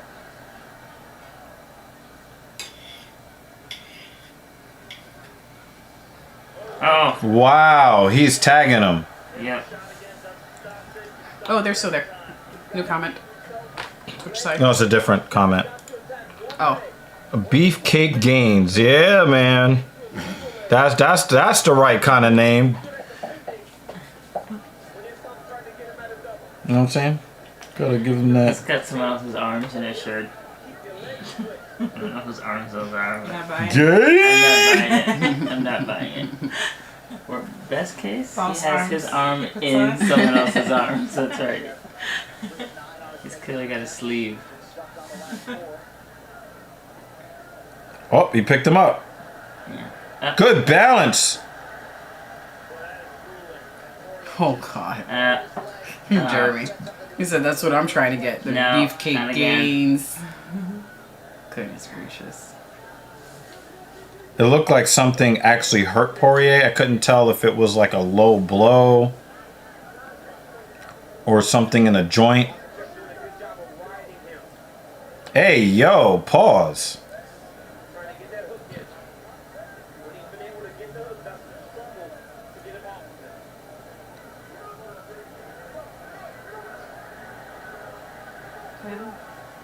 His nose is leaking again. She just wiped his blood on the floor. Shout out to everybody who's on Twitch. I think it's the YouTube that froze on there, but the Twitch didn't freeze. Yeah. That's why I had to have this one open on the side. Yeah, Poirier, do not. Oh, what's going on with Makhachev's forehead there? Is that Poirier's blood on his face, or is that his own blood? Oh, wow, he's killing him to the body. No, he might have his own cut. Yeah. He might be busted open. Yeah. Oh, nice elbow. Poirier. Knock him out. Knock him out. Yeah, Knock him out. hey, Knock him out. Hey, I would not be mad. He telegraphed that. He's still ripping him to the body. Oh wow, he went. Stop. He does like 3 and then stops. Right. But the thing is, he can't because of the threat of the level change. Obviously, But he would had like. enough time he would to love. give him that he would stank love face? he would love to throw combos.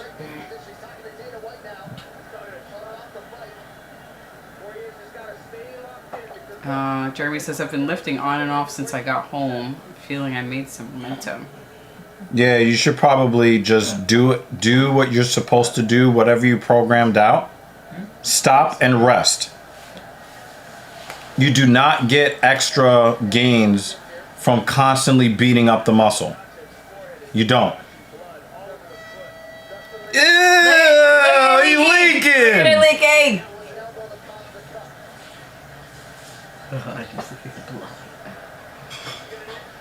Yeah, wish granted. I want to see the cut. I want to see the cut. Yeah, Dan, you're probably right. Let me see. Oh, it's little. It's little.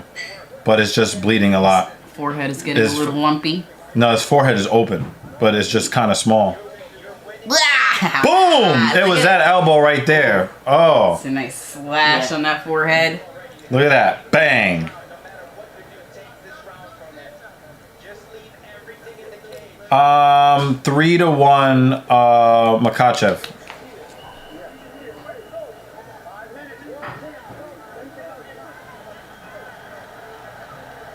Last round.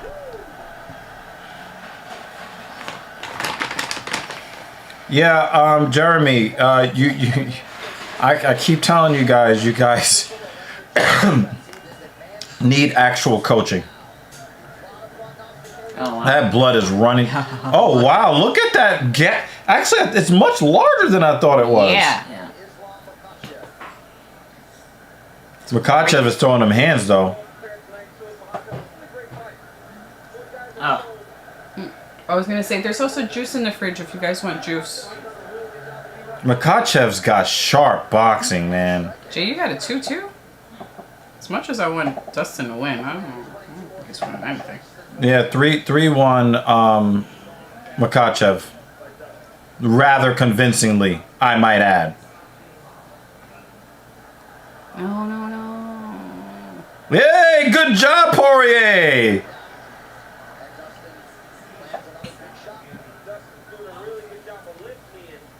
Nice combo from Makhachev. Yeah, like you said, Jeremy, do your program and rest. I really wish that Poirier would have gone to the body there. He was trying to get that little Daniel Cormier in the clinch uppercut thing going. He should have went to the body. There you go. Go to the body, man. He's like, come on.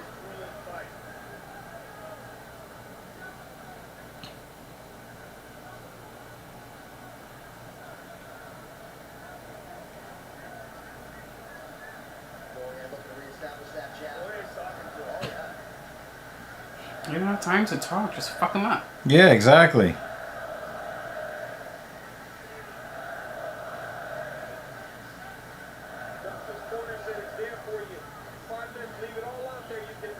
Oh, left hand! Do it again. 3 minutes. His blood splashed like the 300 movie.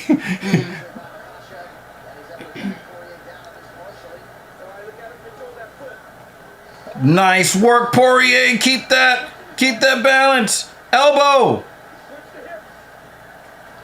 Oh! Oh, he's gonna take his back.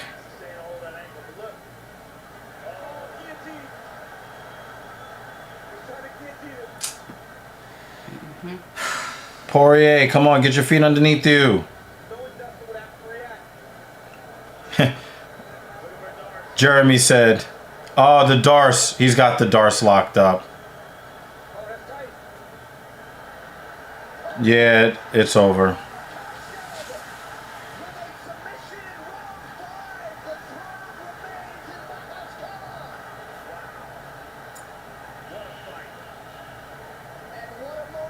Why are you trying to get him off? That's his team, his corner.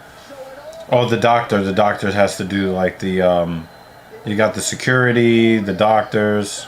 Or did someone else run in there? Because they were just pushing someone out of the octagon. Damn, man. It seems like they just pushed someone out of the octagon. I think maybe someone went in there who wasn't supposed to. Did anyone catch that?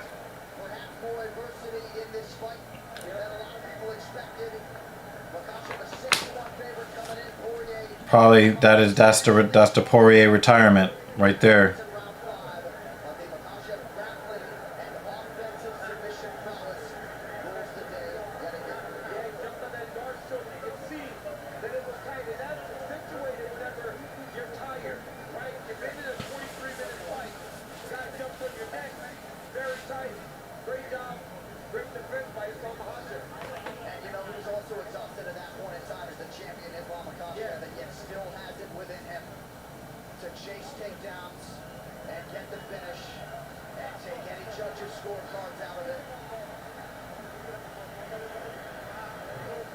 Moody.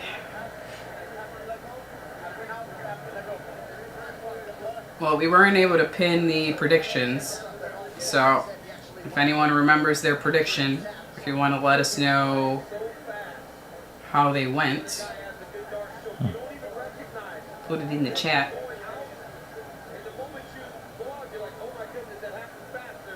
And if you change your prediction, David Banner's going to find you.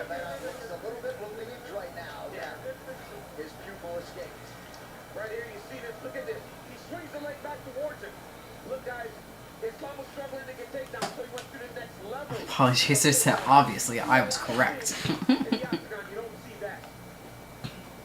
Yeah, definitely not a great pay-per-view, but you know, it had its moments. I didn't notice that Dustin said sorry about your forehead.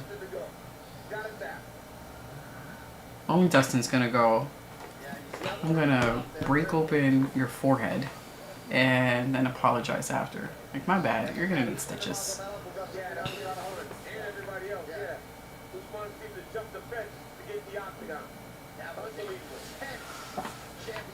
Yo, JL is a Dagestani hater.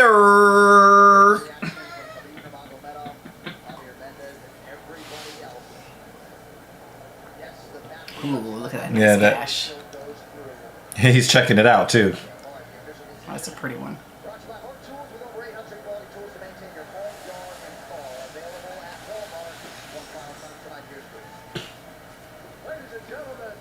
We all like our ankles, Jay.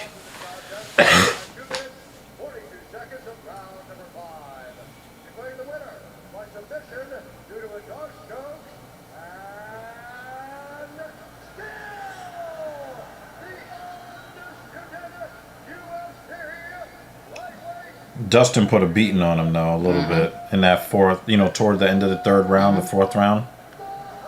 Yeah, towards the end, he made him work for it. He also proved that people can defend his wrestling.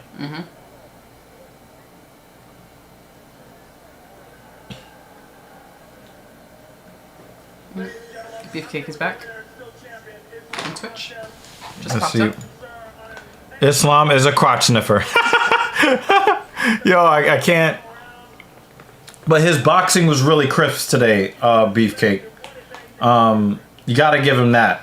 Yes, he got a whiff of the jock strap many times, but his boxing was really good.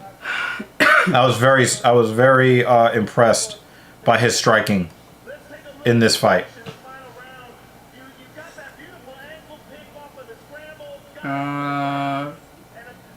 Beefcake and anyone else who is in the Twitch chat, I'm gonna add the link to YouTube. Well, he's on Twitch, so he's not going to see that link. No, I'm gonna put it. I have Twitch on my phone. I'm gonna put it in the chat. Okay.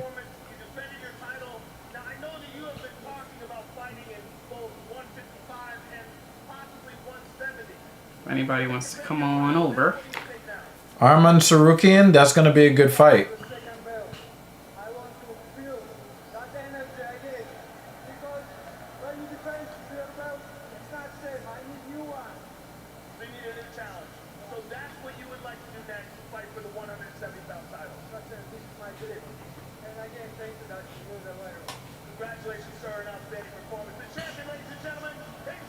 So he wants to move to a different weight class? He wants to challenge for the title at 170.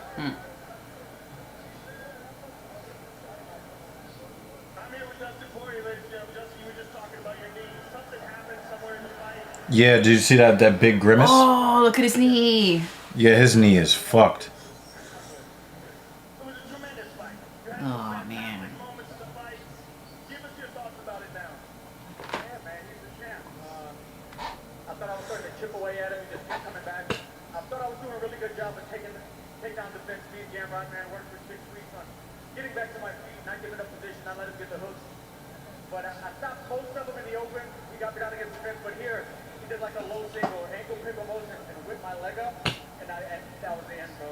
Oh, maybe that fucked up his knee. Yeah. Coming into this fight, you were saying you're 35 years old, this might be your last shot, but after such a competitive fight, an amazing fight for the title, what are your thoughts now? I mean, I know I can compete with the best of these guys. It's just like, if I do fight again, what am I fighting for? Just to fight? It has to, I've done that 50 times. You know, I don't know. I got a little girl I love, and I gotta see. I think this could be it, honestly, Joe. Well, if it is it, congratulations. He just pulled out AJ Styles. I don't know, is he going to beat the shit out of somebody now? Thank you, sir. And I'm not 100%, but if this is my last fight, I wanted to dedicate this journey to the people who made me the man I am, and that's the women in my life. to my grandmother. I miss you every day. And I know I'm still protecting So the men in your life didn't, to my mother. they don't, We've had a crazy they life. don't deserve. Okay. I love you. Thanks for always having my back. And to my wife, I love you so much. I wouldn't be standing right here without you. And babe, Jolie, I don't know if I'd be breathing honestly if it wasn't for you. And to Parker, Daddy's fine. I love you so much. I'm so proud of you. We all right, baby. Always chase your dreams. It's a beautiful thing. You're an incredible man, Dustin Poirier. Thank you very much for everything. Dustin Poirier! But they say, you know, you hear. That's hard to follow right there. Yeah, tough. I know how much it meant. He's gonna thank the women in his life because the men in his life didn't play any role in that at all. Okay, whatever. That was weird. Anyway, we expected that outcome, even though that might not have been the outcome we wanted. That was the outcome we expected. You guys. Oh, JH, I know that Islam in Leon is not what you want to see, but Donald Trump is trying to get a meeting with Putin through Nurmagomedov. Yeah, they're still sucking Trump's cock every time they get a chance. They're just sucking him. They're just sucking him dry.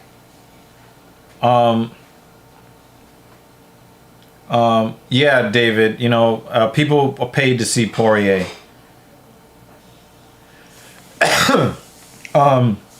The thing is, Leon may not be the champion. It could be Makhachev versus Bilal Muhammad. And that would be a very interesting fight. You know what I'm saying? That would be a very interesting fight.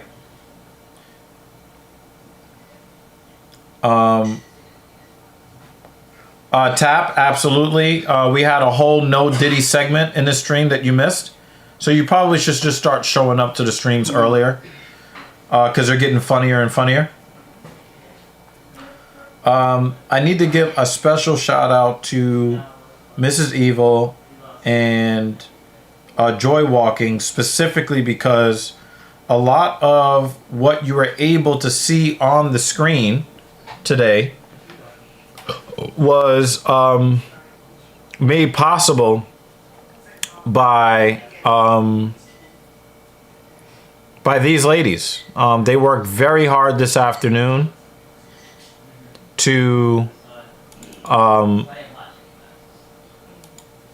you know, they worked really hard this afternoon to make this possible. And I'm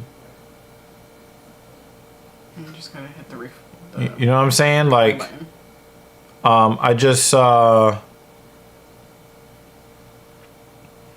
really want to thank them. They made, you know, the production value as good as it could have been. We're still working on it. We're still going to improve it. And of course, you guys really make doing these streams, whether the fights are good or not, you guys make it worth doing these streams. So I really do appreciate all the well wishes from you guys today. It's been a good day, would you say? You know? I appreciate all of you, Jeremy Lewis, Banner, JL, Dan Jensen. It was really nice to have Polly Chaser around too. That was a lot of fun, you know. JH was around for a while too, you know. Tap, man, we would really love to keep you around, man. I know you got other things to like do and probably watch or whatever, but we really do enjoy having you with us, and everybody else that joined the stream on the Twitch side, Life Genesis and Beefcake Games. You know, thank you for, you know, just coming through here. Sorry about all the coughing. I've got probably another week before this last symptom of the bronchitis goes away. You know what I'm saying? He said, I hope Bob Trotter had a bad day. Oh my god. Mrs. Not So Evil turns out. Nah, she's pretty demented. But anyway, we leave you with Kratos. Shout out to Kratos and Jake Miller too.